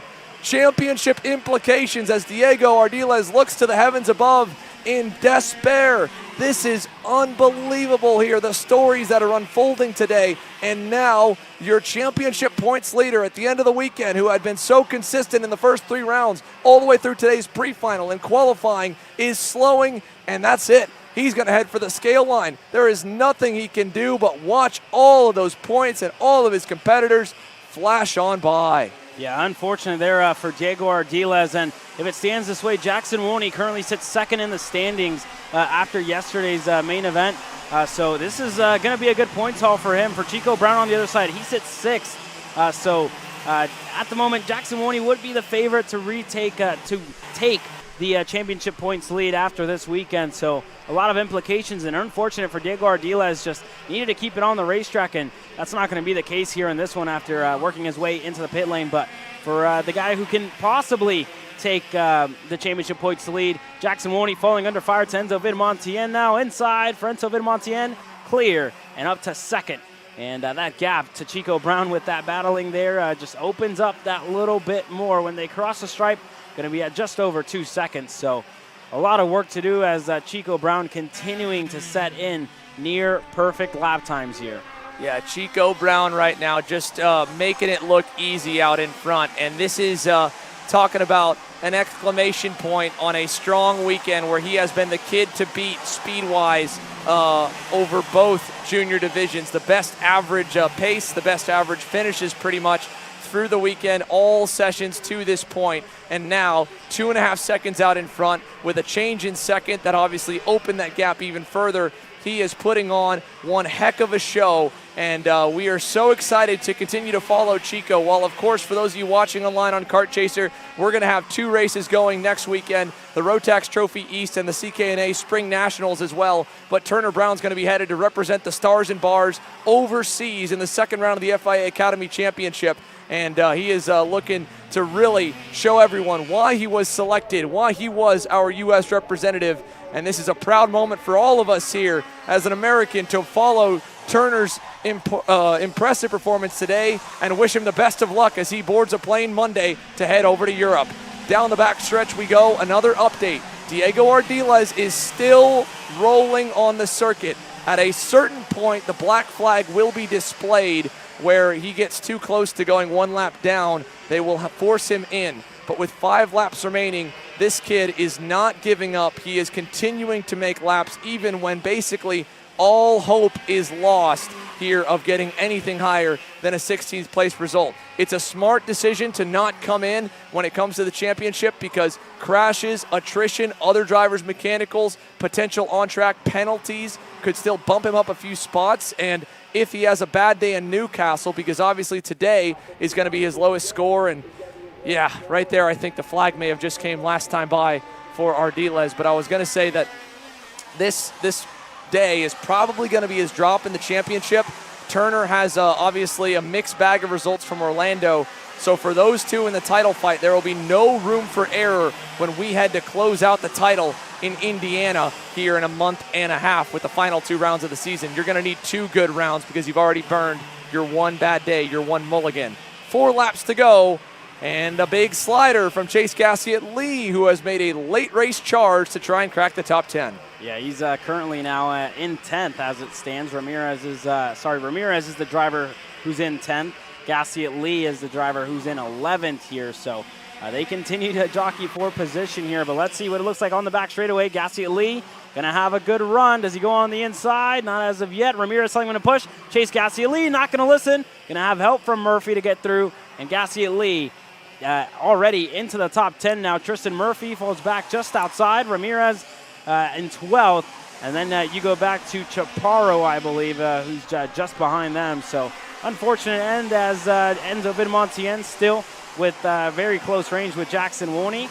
Bianchi up in 8th, Weiland 9th, and that battle for 10th rages on with Gassiet-Lee, Murphy, Ramirez, and Benito, all in tow.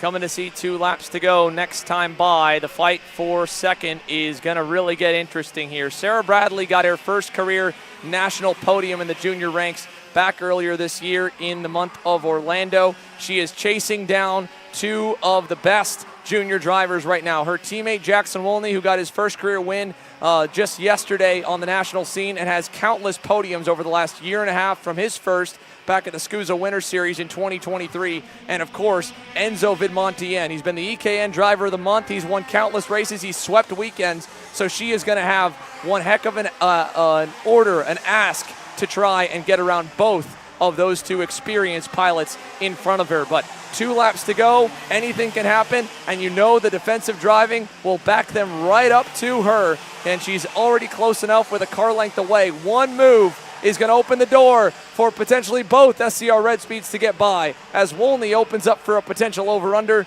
but he's not able to pull alongside before the S's. Yeah, it seems like Vidmontien almost went to the middle of the racetrack there to defend from Wolney, who thought about it for a split second, but isn't going to go. He's going to go down the back straightaway here, bottom of the racetrack. Vidmontien sees it, moves over to the side.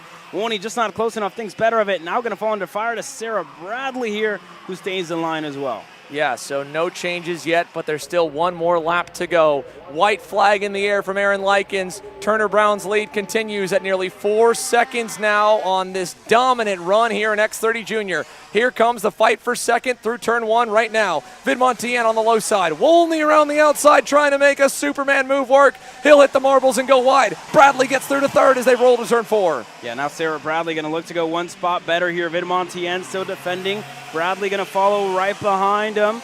So let's see what Bradley's got in store into turn number 5. Looked on the inside, not able to get it done. Vidmontien continues to defend. Sarah Bradley had a wadded up chassis at the end of practice on Friday as we got problems for the back. Chase Gassiet-Lee and Ramirez collide in turn 4 on the final lap. They're out, but Bradley, a backup frame, a Sodi chassis frame, I believe, is what she's on right now. Her first ever time on it was yesterday morning, and she is rolling on the inside. Wolney trying to go around the outside, hits the marbles. As we head to the checkered flag, out front, Chico dominates on Sunday and sweeps Junior, and the run to the line for second. Enzo Vidmontien on the inside, second, and Bradley steals the podium from Jackson Wolney. Sarah Bradley on the box. Look at this fight back here for 5th.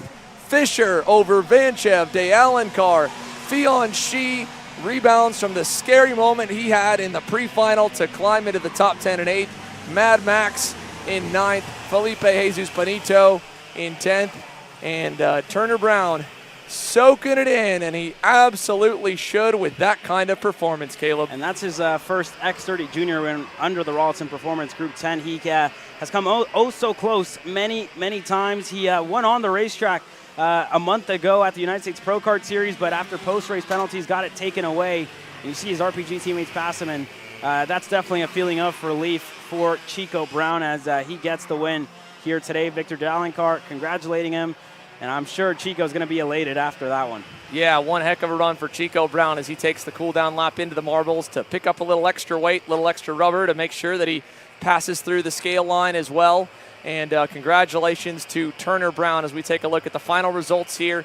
Benito, again, concludes the top 10. Tristan Murphy, Javier Felipe Chaparro ends up in 12th. Aiden Augustine, David Ramirez, Chase Gassiet Lee down in 15th. And, of course, there the heartbreak for Diego Ardiles in 16th here. A big points blow, unfortunately, for Diego. But I do have some updates for you here, Caleb, checking along with the official timing and scoring app for SuperKart USA, their official app off the App Store, as well as the coinciding timing on Race Hero. Back to that KA100 Senior race where we were completely unsure of how the results would cycle out. Stephen Miller is, based on results and post-race tech, currently your winner. And James Overbeck had a partial pushback bumper penalty. So I'm sure that they probably would have fought it had he beaten Miller to the line. But thankfully, he outran the penalty enough to end up second. Wheeler third. Bailiff fourth, Connor Ferris up into fifth, and sadly for Keegan Kaminsky, the broken bodywork is a DQ in the scale line. They obviously let him go as it was not a safety issue for Keegan. So sadly that awesome feel-good drive and the hard work that he put in, the fight in that young 14-year-old, got him some well-deserved airtime and a good chat with David Land down on pit lane. But sadly, he will not get the points reward for that finish, as well as the Master Shifters get set to roll green here, folks. And we've got a lot to catch up on here. Caleb, why don't you take us through the starting lineup? So we get set to go green here. Larry Pegram starting on the front row alongside Joe Ruck. Those two drivers have gone at it almost all weekend long, and earlier today in the pre-final, they battled it out the entire way through. So Larry Pegram starting on the outside, actually. Chose the outside line here today. Joe Ruck starting on the inside. John Crow, and Mike Rivera starting on row 2. Brian Chatfield and Luca Bartone starting on row number 3. Luis A. Quinones starting on row number 4 alongside Cameron Castles. You go back to Michael Gouache and Skitchy Barnes starting on row number 5 after an unfortunate end to Skitchy's race. Just put him out of contention. So let's see if he can go a couple of spots better, but we know it's a little difficult to pass around this racetrack, especially in a gearbox category. So we'll see how it goes for Skitchy Barnes on row number 5. Will Lynn starting on row number 6 on his lonesome, and he's going to have an empty 6th row, but let's see how this race progresses. Pegram been the driver to beat all weekend long, so we'll see what it looks like for him as we get set to go green. And Pegram, I believe, has to start on the outside again after choosing the outside in the pre-final. So Larry Pegram actually on the inside for the main event. My apologies there. Ruck on the outside. So Pegram choosing the outside as our race directors get us set to go green here. And we'll wait for the lights. And this could be a little bit of a preview to what we see later on today in the Pro Shifter main event. But we get set to go green. The engines are revving. The drivers are ready. They're going to pop that clutch in and get ready to bang some gears for 20 laps. The lights are on. And the lights are out. Let's go racing in Master Shifter. A good start by Mike Rivera. Pegram, a really good start there on the inside. Joe Ruck, not the best on the outside, but already going to fall under fire to Bartone, who's in 3rd here. So a much better start this time by Luca Bartone. And again, we got to remember Luca got together with Larry Pegram yesterday as John Crow very sideways there in turn number 4, goes into the grass, takes out a cone in the process. Mike Rivera holding on to against Brian Chatfield. They're going to get bogged down, and Skitchy Barnes going to take advantage. I thought it was going to be difficult for Barnes to make moves in this main event, but he's made it look easy so far already. up inside the top 4 here, possibly the top 3, and yes, inside of the top 3 for Sketchy Barnes, making a lot of moves so far in this one. Quinones looking to hold back, Castles and Gouache, so everything just fireworks so far in this Master Shifter. Let's run you down the lineup when they cross the stripe this time by John Crow, closing down the gap to Mike Rivera. Inside for John Crow, not close enough to get that move done. Pegram still your leader, Ruck in second. It's Bartone, in the third spot, Sketchy Barnes in fourth, Mike Rivera P5, and then this is the battle here, 4th, with John Crow right behind, and further back in the field as one driver there, that was Castles, who goes a little sideways, falling under fire to Gouache. So they're still continuing to lap here. So let's see what it looks like for Crow into this couple of sections here out of the S's. Not close enough for Crow to make a move as of yet, but he's going to have a good run on Mike Rivera down the back straightaway.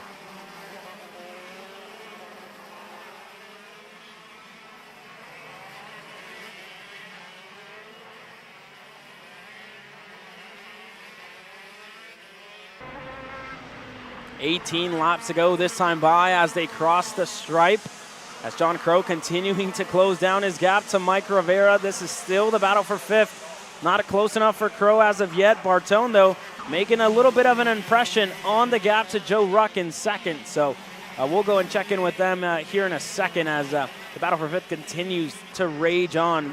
Luca Bartone has the fastest lap of the race, a 55.091, as they continue to push each other forward. But let's take a look back to X30 Junior as the driver who won and sweeps the junior classes, Chico Brown, is standing by with David Land. David?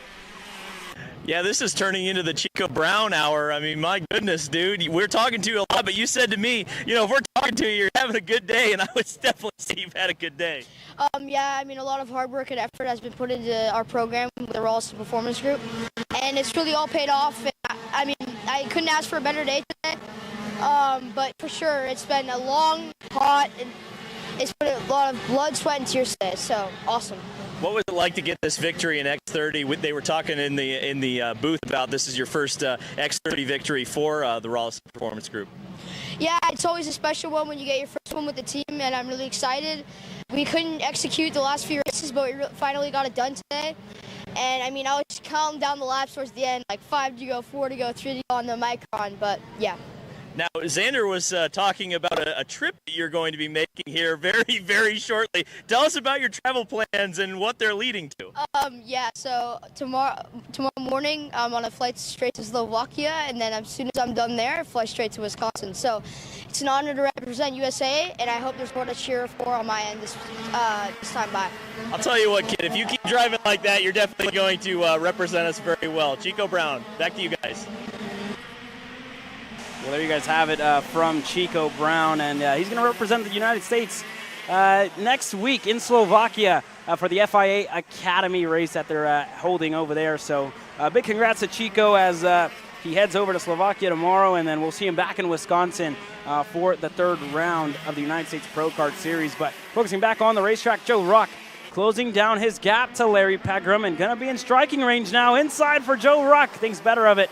Back in line, Pegram just a little better in the braking zone, so he's able to hold on Joe Ruck, who's raced here a couple of times before, but Pegram still the driver with the most experience around the Motorsports Country Club of Cincinnati, and we know Pegram is definitely very kart fit here this weekend, but Ruck there able to power his way ahead of Larry Pegram into turn number 1. He was all over the rear bumper, wasn't close enough to send Pegram off, obviously, but was able to power his way through just a little better there on the exit of turn 1. It seems like either Pegram missed a shift or just wasn't fast enough for Joe Ruck there on the exit of turn number 1.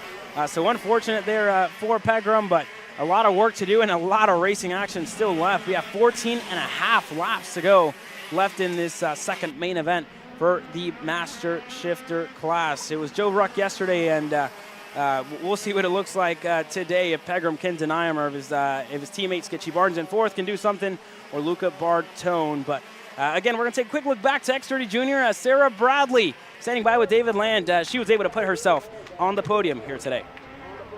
visually on the podium. There is a bit of a developing story, and I'll let Sarah tell us a little bit more about it. A pushback bumper? Half pushback bumper. I'm pretty sure it came from the last lap. Some defensive driving from Enzo, I think, caused it. I just parked it really early on the apex. Nothing I could have really done. So we'll have to see on that penalty. Evaluate the rest of your race. Let's for the moment say that you're going to win this protest. You're on the podium. How do you feel about that? I feel great. I mean, Friday night after practice, we realized that our chassis was just flat. It was old. It just didn't work anymore. So we went over did something I'd never tried before, and we borrowed a used Sodi kart from PK Racing. We built it all. We Frankensteined it because I couldn't reach the pedals, and we tried it for the first time on Saturday morning. And it took a lot to get used to. We had a bunch of mechanicals yesterday, but before that, we couldn't even crack the top 10. So to stand here right now is awesome. It's not what I was expecting. Boy, well, you talk about throwing the kitchen sink at it. You threw the whole chassis out and found, I mean, that's crazy. I mean, that's normally something that doesn't happen. It certainly doesn't result in being on the podium. I mean, how gratifying is that? It feels great. I mean, Mooresville was a horrible weekend for us, and it just feels good to realize that, you know, I just didn't forget how to drive, and just that I'm actually still fast, and I'm very thankful that I had that opportunity. Sarah Bradley, humble. We'll see how the protest goes, but on track, a fantastic performance. Thank you. Thank you, Sarah. There you guys have it from Sarah Bradley. Yeah, and just looking at the results, unfortunately, she's relegated back to 4th, and Jackson Woney given the spot on the podium there. So unfortunate for Sarah, but definitely a drive that she can be most proud of, as like you guys heard, threw away a chassis on Friday night, and Saturday had to change over to a Sodi Racing USA machine, and she went quick. So pretty good day for Sarah, to say the least. But focusing back on the racetrack, Joe Ruck still leading from Larry Pegram, who went purple last time by. So Ruck by no means getting away here in this one.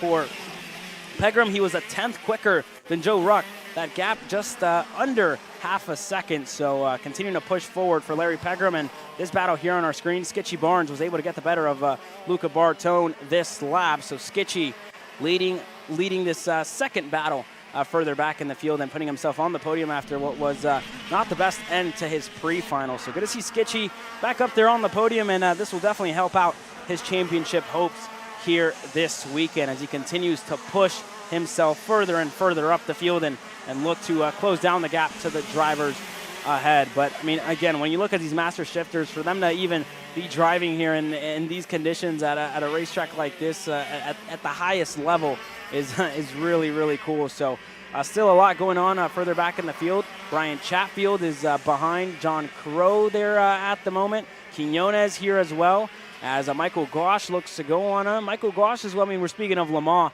happening this weekend. Yes, earlier on in the weekend, ending a couple of hours ago. Michael Gosh started in the Le Mans race a couple of years back, and here racing Shifter this weekend. So pretty good to see Mr. Gosh out here ripping some shifter karts around the Motorsports Country Club of Cincinnati. But Bartone definitely not losing his gap either to Skitchy Barnes, and closing in on the rear bumper there of the Maranello Racing USA machine, as he was able to get ahead of Quinones.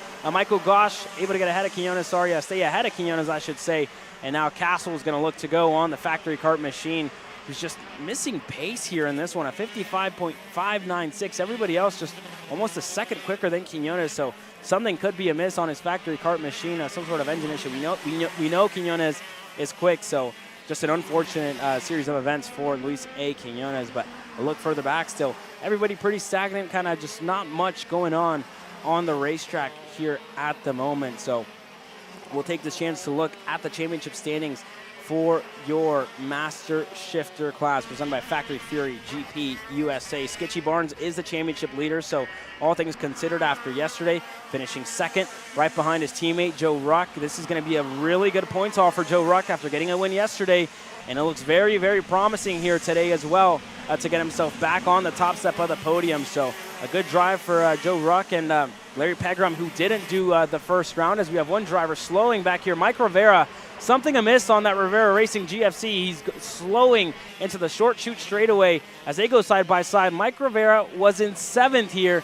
Something just amiss in his engine, and I think that's going to be it for Mike Rivera, who looks to limp it home and back into the pits. So unfortunate for Mike Rivera here. Michael Glosh, the driver who's in 2nd in the championship here, he's further back in 8th, so not a bad day to say the least for Michael Glosh, as Quinones as well, just not the best showing here. Castle's passed him as well with relative ease, so again, we know Quinones has speed. He was up there in the field at the end of the pre-final, so it could have just been the engine that let go or something amiss that he's looking at there on the side of his kart. So unfortunate for Quinones, but Skitchy Barnes leading the championship, and this is going to be a good points haul nonetheless as this race continues to progress. As we are 13 laps down, 8 laps to go left in this one.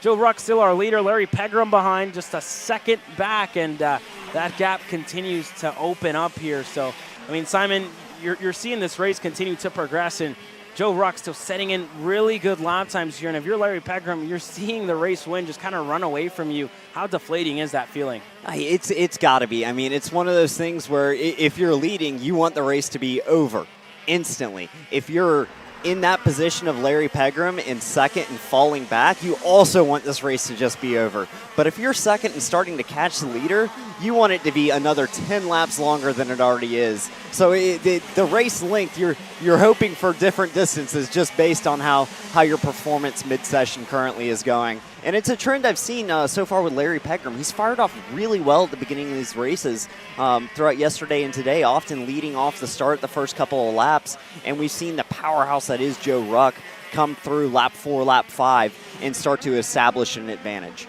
Yeah, and I mean, to say the least, right, this race is really long, 20 laps total. So whenever you think about the physicality of, driving a shifter kart, especially at a place like this, you start feeling it in your neck, in your ribs at a track that, drivers have said has been pretty bumpy and at super high speed. When you go to turn number 1, you're pulling a lot of G-forces across a lot of the corners around this racetrack. So, it could just be that Larry Pegram is feeling the effects, and I don't think so, because he just went purple last time around, a 54.246 for Larry Pegram. So could just be, pace in the middle stages of that race, just definitely not suiting him. But we'll see what it looks like here. We're 14 laps in, and it could just be a couple of mistakes for Pegram. It could be a lot of things, right? I don't really want to speculate too much, but Joe Ruck just has been perfect so far as this race continues to go on. You're definitely spot on about the physicality of this. Even with our single speed categories, a 20-lap race is not a short affair, and especially you bring in our shifters, our master shifters. These guys, in their advanced age, still in very good shape to be able to wheel these karts around. And we're seeing particularly rough conditions for the physicality today. Temperatures here in Ohio soaring into the 90s. So a hot weather, a long race, and a brutally physical kart to wheel around this facility, this tight technical track. Definitely bringing the most out of the drivers, especially with the high G loads of our high-speed turn number 1 and the likes. Yeah, no, most definitely here as we get to 4.5 laps to go. Joe Ruck further up the field. Personal best lap time this late in the race of 54.322, so not too bad to say the least for Joe Ruck. Pegram was 0.3 off that last lap around, but the battle on your screen here is with Bartone and John Crow. This is the battle for P4 here as it continues to rage on, and it's just been kind of an accordion effect the entire race. Crow closes down, then it opens up, then it closes down, then it opens back up. So just, John Crow, he's a lot closer than when he's been the past couple of laps. Unlike the 100cc categories we have been watching, these seem to be more head-on-head battles with individual pace reigning supreme. And on screen now, we see John Crow looking down the inside. He's going to clear him on the front straight, not having to go side by side, taking that preferred line into turn number 1, and he'll work through turn number 2, another position up. So put him up into the P4 position. That's the first battle we've seen in a couple of laps, and an effective move gets that done very, very quickly as we continue to watch him around heading into the hairpin. Yeah, we continue to follow around here with Luca Bartone and John Crow. It's going to be a pretty good points haul for these drivers here on our screen. As Chatfield as well. He was on the podium yesterday, so definitely not going to be happy with the 6th place finish, but going to be a learning experience for him, to say the least, as they continue to push on here. When Joe Ruck crosses the line, you'll have 3 laps to go around this beautiful racetrack. And you know, we're not big golf guys. I wouldn't say I'm the best at golf, but this track has definitely been called the Augusta of karting, right? I mean, you have a golf course right next door, which is kind of fitting to the nickname that this track has inherited here this weekend. But you see, you know, the nice scenery, the hills here, and in Ohio, and at this racetrack specifically with beautiful facilities, and Sean Bailiff doing a great job with this facility, to say the least. It's definitely always a joy to come here, Simon. There are a few places in the U.S. that can match the aesthetic of MCC here, this beautiful facility. All the credit to Sean Bailiff and the Trinity Karting Group and the work they've put into this place over the last several years, and now hosting major events on the North American karting schedule. So love to be here. An excellent event we've seen so far. And now as we work into Sunday's main events, we're seeing the full display of everything this facility has to offer. And currently 2 laps to go on screen for Joe Ruck. That number 653 working it. 3-second advantage over Larry Pegram. Yeah, this is exactly what Joe Ruck wants. He's been near perfect all weekend long. And when you talk about championship standings here, Skitchy Barnes, 812 points. Joe Ruck, 645. So this is definitely going to help his charge further up the field, so he can put himself in championship contention here this year. But every time we come to whatever master shifter class, everybody always talks about this driver here on our screen, Joe Ruck, who's a very busy man outside of the racetrack, does a lot of CrossFit, and whenever I've talked to other competitors in the master shifter class, they always mention his name. They know he's definitely going to have, you know, that physical aspect to be able to drive a shifter cart to its absolute limit in the master category. Everybody always talks about Joe Ruck, and he's put on a clinic so far this weekend, has been out in the lead the entire race, has been tried so far this weekend, has been moved further back the field. They've thrown everything at Joe Ruck, but he's just been perfect on this Sunday afternoon. And with Aaron Likens waving that white flag, it means just a couple of more corners to go for Joe Ruck to establish dominance on the weekend and build towards that championship effort. A couple of corners and one last section left to go. His championship rival up top, Skitchy Barnes, having a quietly impressive day in P3, which will help his overall point standings. But just 2 corners left here for the man on your screen. Yeah, it's a happy Father's Day for Joe Ruck, and it's going to be a happy race day as well as he comes on to the main straightaway. Joe Ruck sweeps the weekend. He wins in Cincinnati. And everybody, there's his wife and his son congratulating him on the fence line as their husband and their dad crosses the finish line. A big congratulations to Joe Ruck, who wins in Master Shifter. Larry Pegram second, Skitchy Barnes third, John Crow fourth. Luca Bartone rounds up your top 5 here. But again, it's not just a happy Father's Day to Joe Ruck as he points to the side pod there. And a big congratulations. And I betted with Xander yesterday $5 that Joe Ruck was going to do donuts. And Simon, I'll bet you $20 to take the Joe Ruck donuts money line here today. But a big congratulations to Joe Ruck, and we'll follow him around for his victory lap before we go green with our Mini Swifts. Yeah, certainly. Engines fired on the grid for Mini Swift, so we're expecting a quick back-to-back run here of main events. But I would like to keep a camera on Joe Ruck. We saw a celebration yesterday. Will we see another one here on the front straight and see if we can get some donuts out of the man taking victory in your Master Shifter category? Yeah, so we're going to follow around Joe Ruck and a couple of the Marinellos as well, who have had a good drive so far this week, and Michael Gouache as well, as he continues to shift down there for Joe Ruck. So I think we can be expecting a little something here, Simon. So as we wait for the celebration, we work through your top 5. Just behind that, it was Brian Chatfield coming home P6, Michael Gouache P7, Cameron Castles P8, Luis Quinones P9, Will Lynn rounds out your top 10, and Mike Rivera, shotgun on the field, coming home P11. Joe Ruck working his way onto the front straight. We'll see if we're in for a treat here or if he quietly disappears into pit lane. Well, he did do donuts yesterday, so it looks like he came into the pits, unfortunately, there for Joe Ruck. So if you took my money line there for Joe Ruck. You unfortunately lost $20 in the process to Simon Sykes. But we focus back on the racetrack. Your Mini Swifts getting set to go green, where Ashton Woon and Royce Vega are going to lead us to the green flag here, as issues on pit lane for Alexis Bayarjan, it seems like, who can't get rolling here in this one. He was set to be in a pretty good starting spot, but issues and a lot of mechanics trying to help out the PSO karting team to get it done here, Simon, but still, it doesn't seem like he's going to be out there in time. So that engine is fired. We'll see if he can get to the cutoff before we establish the commitment line, if he is able to get off the grid. The kart rolling now, and they will be working their way out of pit lane as we see your starting grid for Mini Swift here up on your screen. Ashton Woon and Royce Vega again starting on the front row alongside each other. Rocco Simone and Troy Ferguson on row number 2. Grayson Wolcott and Marco Samet on row 3. Josh Bergman and Mika Baruch on row number 4. Alex Chandler and Miguel Manzano Suarez running up your top 10 on row 5.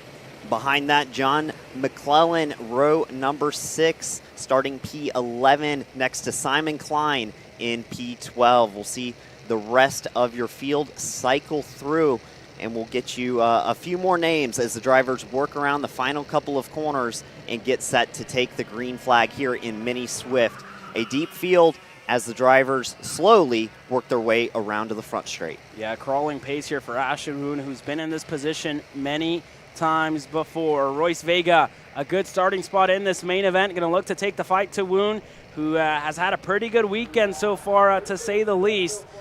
But it's finally time for these Mini Swift drivers presented by Trinity Karting Group, Kart Republic, to go green. Ashton Woon and Royce Vega, the lights are out. We are racing here in Mini Swift. Rocco Simone looking inside, outside, not able to get it done. He's on the bottom of the racetrack, not able to get ahead of Woon, who stays in the lead. Everybody filing through. All of our drivers make it through as they go side by side in turn number 4. A silky smooth start for the entire field. Already a move for the lead up front as drivers work side by side through turn number 4. They'll head to the infield hairpin, and we're seeing a bit of defense offered early here in this race as drivers continue to sort out their positions here on the opening lap of your Mini Swift main event. 18 laps ahead of these drivers, so a lengthy affair. It'll be about sorting yourself out and making sure you have a good run and you don't let those leaders disappear as they already starting to work an advantage over P3. Yeah, a lot of shuffling further back. Lorenco Varela, who was involved in a early race incident in the pre-final. One driver off, that's Nico Katowski, unfortunately, and the bad luck continues on this Sunday afternoon for Katowski in the 192.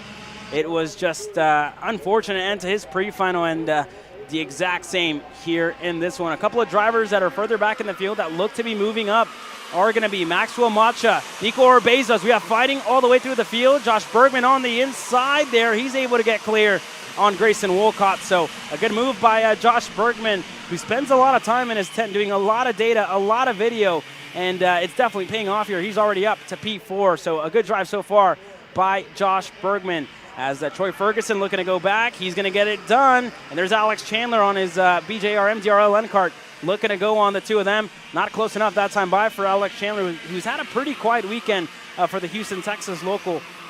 Just been further back in the pack as one driver went way wide there on the exit of the left-hander, and the yellow flags are out in that section. That's Braden Wagner, who got collected with another driver. Not too sure what the number was on that one, but two drivers out of this one early as the rest of the field continues to race here. Certainly a lot of aggression in trying to move yourself up the field to not let these lead group drivers disappear. You see the battling back behind in about the 6th position. The top 3 all pretty evenly spaced with a nice gap. It's Ashton Woon leading over Rocco Simone and Royce Vega. But on your screen, the battle just behind them. We see 4 and 5 nose to tail. Then here, 5, 6, 7 as we watch, I think, Glenn Wolcott trying to make a move down the inside in turn number 4. John McClellan looked to go on the inside of Wolcott, couldn't get it done. And now Ferguson looking to go back on Josh Bergman, who was able to get him back. So these two drivers still continuing to fight the battle for the lead. It's still Ashton Woon and Rocco Simone out at the point. Vega in 3rd, and they're all in tow here. So those three are going to pull away here if Bergman and Ferguson can't put their differences aside. Simone with his teammate in Bergman just right behind, and Vega with his teammate in Ferguson not too far back. So if they can get up there, it's going to be a lone Ashton Woon, the only Super Tune USA machine up at the front here at the moment. So the top three closing slightly towards each other. We'll give you a pace update on 4 and 5 and see if they're making any inroads into the lead from Ashton Woon, Simone, and Vega. Last time by at 103.7 for your leader. Vega quick at a 103.4. The fastest lap so far, Lorenzo Varela down in P8. He is already up 14 positions and setting purple time last time by. So mega drive here early for Lorenzo. Yeah, he got collected at the start of that pre-final with Orbezo and a couple of others as well. So let's see how Varela's doing here. He's currently still there on our screens. He finds himself further back in the field. He's in 8th. Sorry, I shouldn't say further back in the field because he's definitely there. As Rocco Simone on the inside of Ashton Woon, he's able to get clear. Vega looking to go through as well. May get both of them in the process. Not close enough to get Simone, so Vega up to 2nd. And as I say that, he does get both of them in the process. Vega up to the point. Ashton Woon 2nd. And Rocco Simone, P3 here. So big moves up front for the lead. All three drivers trading positions. That's going to work that gap back to P4 down a notch. This time it is 0.7 of a second back to Josh Bergman, who making inroads into that lead at 103.4 last time by, quicker than your leaders, especially with all the battling going on. He'll enter into draft range soon. They head towards the infield hairpin, and that gap going to come down slightly. Not there yet, but we see some action a bit farther behind inside the top 10 as Marco Samet there on your screen in the middle of a 3-kart fight up at the front. Still Vega with a charging Ashton Woon right up behind him. Rocco Simone about a kart length behind, and then you see the gap starting to come down for P4 and P5. Move for the lead. Ashton Woon up the inside and clear. Your new leader, Ashton Woon, as Royce Vega falls back slightly into the clutches of Rocco Simone, and Josh Bergman and Troy Ferguson have arrived on the scene. This is the beginning of a 5-kart pack for the lead. Yeah, so they continue to go through here as Vega looking to go back on Woon, who had all the grip there in that in the sweeping left-hander to get ahead of Royce Vega. So let's see if Vega goes back. Simone still continuing to push. Vega is going to go back on Ashton Woon, and welcome to the party, Josh Bergman and Troy Ferguson here. So 2 Kart Republics, 2 Benek machines, and just the Paralyn of Ashton Woon in the top 5 group. An update further back, Wolcott's in 6th here. So if the fighting continues to ensue in between the top 5, Wolcott can definitely be in the fight here with a couple of laps still left in this one. 12.5 laps to go here, Simon. Now, only a third of the way into this race, and it's already been exciting. That just gives me great hope for what is in store at the end of this race. Another move for the lead. Ashton Woon back up the inside of Vega. He'll make that decisive move up to the lead, and more sorting through the top 5. We'll give you the rundown as they come by the line this time. But action not settling down here. The leaders more than content to go after each other. Yeah, very happy for Rocco Simone and Ashton Woon, who have a little bit of a gap back to Royce Vega and Troy Ferguson. I'm almost positive that Ferguson's going to be content to push Royce Vega here and get the 2 of them back up to the rear bumper of Rocco Simone. You saw Ferguson look back. Josh Bergman still very much in tow, but that little bit of fighting has closed down the gap to Grayson Wolcott there as he continues to push himself forward, as Simone is still behind Ashton Woon here. But it's been almost 365 days since Josh Bergman got his breakout victory at Utah Motorsports Park. He looks to go back. His teammate going to go back to the lead till the point here for Rocco Simone as Royce Vega and Woon go side by side and continue to fight it out. Simone defends there for a little bit, moves back up top of the racetrack. Vega going to follow through. Ferguson up another spot, and Vega not wasting any time, going to go to the point. Ferguson wants to follow. He does. So a Benek 1-2 here at the moment, and now Josh Bergman going to go on Ashton Woon. You're going to have the 2 teams up at the front. Certainly no lack of action here in the Mini Swift final on Sunday, and we're seeing the gap maybe turn into a 6-kart pack. Glenn Wolcott hanging off the back there, just about 0.8 off of Ashton Woon as they continue to battle up towards turn number 4. Is any defense offered? None offered this time, in the product of that, Rocco Simone going up the inside, up into P2. Yeah, and I tell you what, it's not just Grayson Wolcott who's closing down his gap. It's also Lorenzo Varela, McClellan, Chandler, Gleberman, all behind continuing to push themselves further and further up the field and closer to the rear bumper of the drivers that are fighting for the lead here. As down the inside there goes Rocco Simone. Royce Vega drops the tire there on the outside, loses a bit of time. Wolcott going to close down the gap. Bergman up to second now, and Troy Ferguson there. It was the other drivers, but Ashton Moon there on the inside gets clear. Simone going to follow through, and Bergman falls back to fourth. But now you see the karts get bigger and bigger here. This train going to continue to grow, and a good point that Xander made here. Whenever you see this many karts in the lead pack in the Mini Swift class, you can only expect chaos, Simon. Certainly, and more action there. Farther back inside the top 5, the drivers still going at it, and we're seeing this lead group slowly expand as the top 3 work a couple of kart length advantage, but that's not going to last long. Move down the inside, Caleb. Yeah, it was time to pull the trigger there for Ashton Moon to go on the inside. Simone follows him through. Simone just really lets everybody else clear the path, and he's going to go right through, and that's really the way it should be done. When somebody makes a move in front of you, you got to go with them as well, and Simone doing a good job of that so far. So putting himself up in the second spot. These drivers just going up the field, down the field, just it's been a lot of mixing and matching here in this one as you see that train just get that little bit bigger. McClellan at the rear, Bergman there as well. No moves this time by in the last corner as one of the RPG machines off the racetrack there in the last sector. Unfortunate for that driver, but we continue to rage on here. We're at the halfway mark here, so still a lot of racing action left. And at the end of it, I mean, we think one race is ending, but it's just getting started here, Simon. Yeah, certainly the most action-packed lead group we've seen all weekend. But what I love so much about it is how clean these drivers are. I've only seen one tire drop. These young kids putting on a masterclass of hard but respectful racing. Yeah, these kids are cadets, but they're definitely driving like seasoned veterans here as Simone goes on the inside there, turn number 5.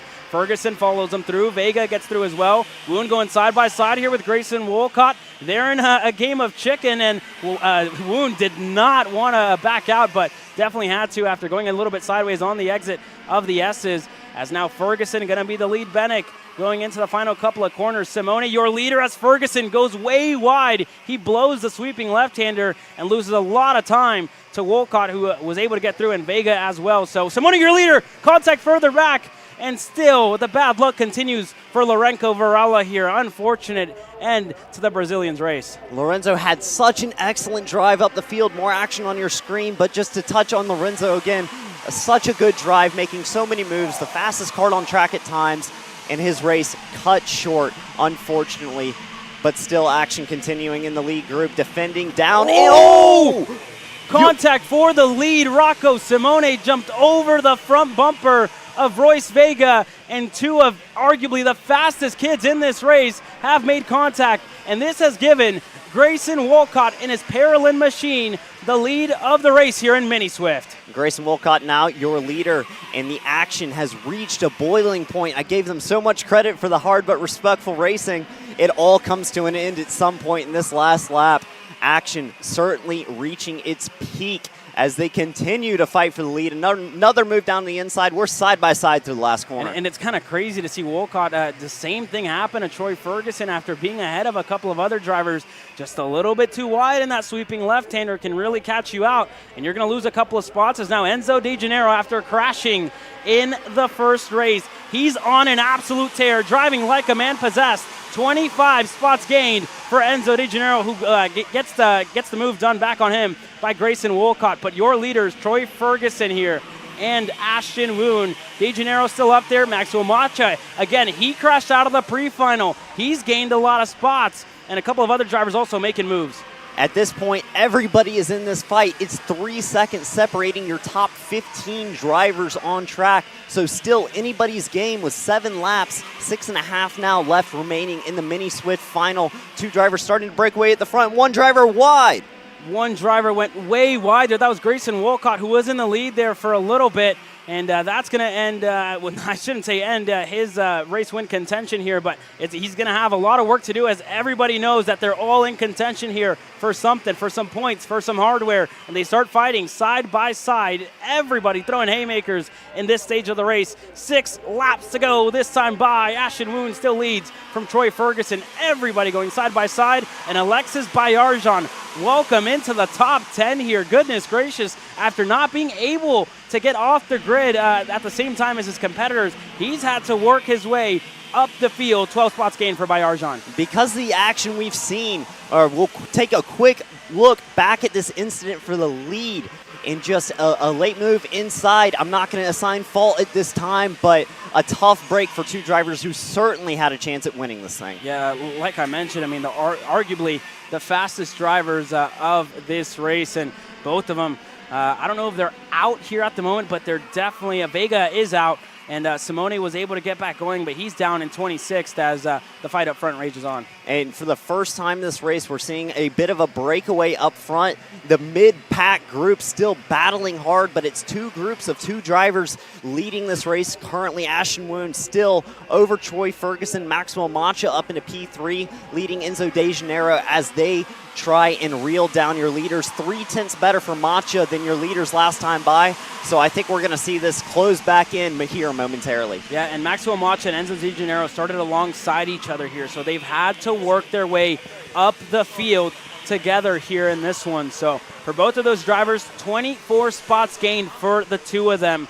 So Macha started ahead, obviously, of Enzo De Janeiro, and they continue to push each other forward. As well for Brandon Eng, he has gained 20 spots in this race. We knew they were going to be contenders. We knew that they obviously made contact at the end of the pre-final earlier on today, and we knew they had to make up some moves as we have a change for the lead. Troy Ferguson back to the point here. No teammates for anybody up at the front anymore. It's Troy Ferguson alone against Ashton Woon. Royce Vega not here to help. Maxwell Macha and Enzo De Janeiro closing down their gap to the top two. Ferguson and Woon playing a dangerous game here is the driver who is the fastest Kart on track, both in overall and last time by. Maxwell Macha in third place, closing in on this lead group.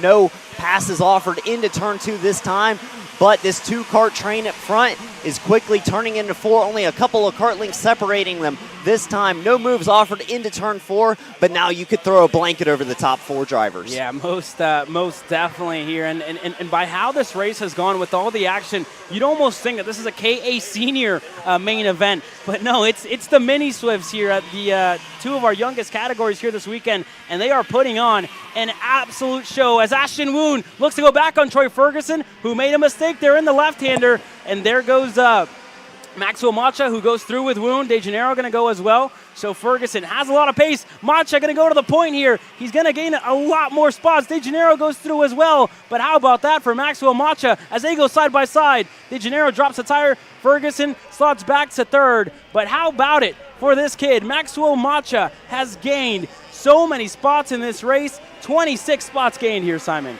An incredible drive so far for Maxwell Macha. And if that is correct, 26 spots in a single race is insanely impressive. He's been the fastest all race. He is finally, for the first time in this race, taken the lead. And we'll see what he can do from up front.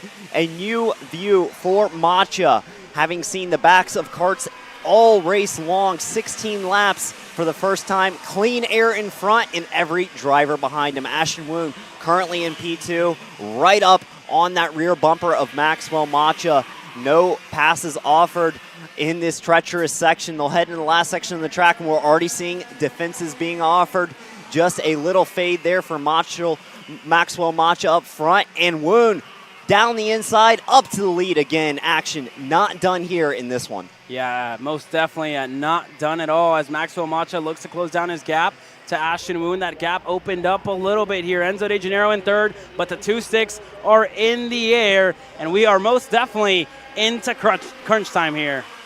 You've got a couple of drivers here that are looking for their... As drivers work through turns 1 and 2 this time, it's two sticks in the air and just a couple of short laps left to determine our winner here in the Mini Swift Final. Through turn 4, headed towards the infield hairpin. Yeah, here they go through to the infield hairpin. Maxwell Macha behind Enzo De Janeiro, and they've got a big gap now that's opened up to Ashton Woon so quickly here. Just within a lap, he was right behind Macha, and now a massive gap as they try to race towards the white flag. Ashton Woon has been arguably the kid that has all the stopwatches on him from the drop of the green on Thursday on official testing. And now, as they fight for second here, Macha defending, it would still be a career best in the mini Swift category for Maxwell Macha if he could pull away, at least in the SKUSA Pro Tour history, with a P2 result. And it would kind of help bring him some good mojo back after the bummer of Saturday's main. But the white flag waves now for Ashton Woon with a 1.3 second gap back to Enzo De Janeiro and Max. Yeah, very good gap as Maxwell Macha looking to defend there from Enzo De Janeiro. This kid, Max, he won the Super Nationals last year and looks to get his first career mini Swift podium. De Janeiro looking to fight here for the second position. Macha telling him to continue to push each other forward. Not close enough for De Janeiro to get the move done here. So the fight for the final spots on the podium, the battle for P2. Macha not happy as he's watching the win of this race disappear. Ashton Woon with the biggest lead we've seen all race long. Just a couple of more corners and he will win the Mini Swift final. We wait to see the battle between De Janeiro and Macha. Side by side now as they go down into the corner, and Maxwell Macha opens the door as he tries to set him up for a run to the front straightaway. Meanwhile, way up the road, it is going to be a weekend sweep for Super Tune and Ashton Woon in Cincinnati. Enzo De Janeiro with a big run will hold on and almost at the line for Josh Bergman. He comes up 400 shy on Maxwell Macha to try and score his first career Mini Swift podium for the second day in a row. A bummer qualifying has made Josh Bergman work his way up the grid and drive his tail off, and he is rewarded with a second consecutive top 5. Troy Ferguson in 5th, another consistent run from the Californian to keep him in that championship conversation as he entered with such a strong weekend in Orlando. But let me tell you something, Ashton Woon has absolutely put everyone on notice with this performance here on Saturday and on Sunday at the Motorsports Country Club of Cincinnati, and he has to be fired up, and a well-deserved win for the 195. De Janeiro as well. This is a year for Enzo De Janeiro that has been close and arguably more misses than makes on all of the chances to get some hardware. To win out on that battle for Maxwell Macha, probably even more rewarding than just getting second or onto the podium in general. To win that battle, to end up P2, 2.2 seconds back and in the hunt the whole race. Caleb, that race was insane. I know I wasn't on the mic for the entire bit, but there were so many lead changes, so many. At one point, there was nearly 12 cars in the lead group, and obviously a little bit of chaos, but you're going to get that when you have that many kids going for it and with a serious chance at the win. John McClellan with a good run in 6th, Brandon Ang 7th, by Arjan Payne, Grayson Walcott, your top 10. Pro X30, the Supercarts USA Pro Show is next, folks. Free to view. We're going to switch over.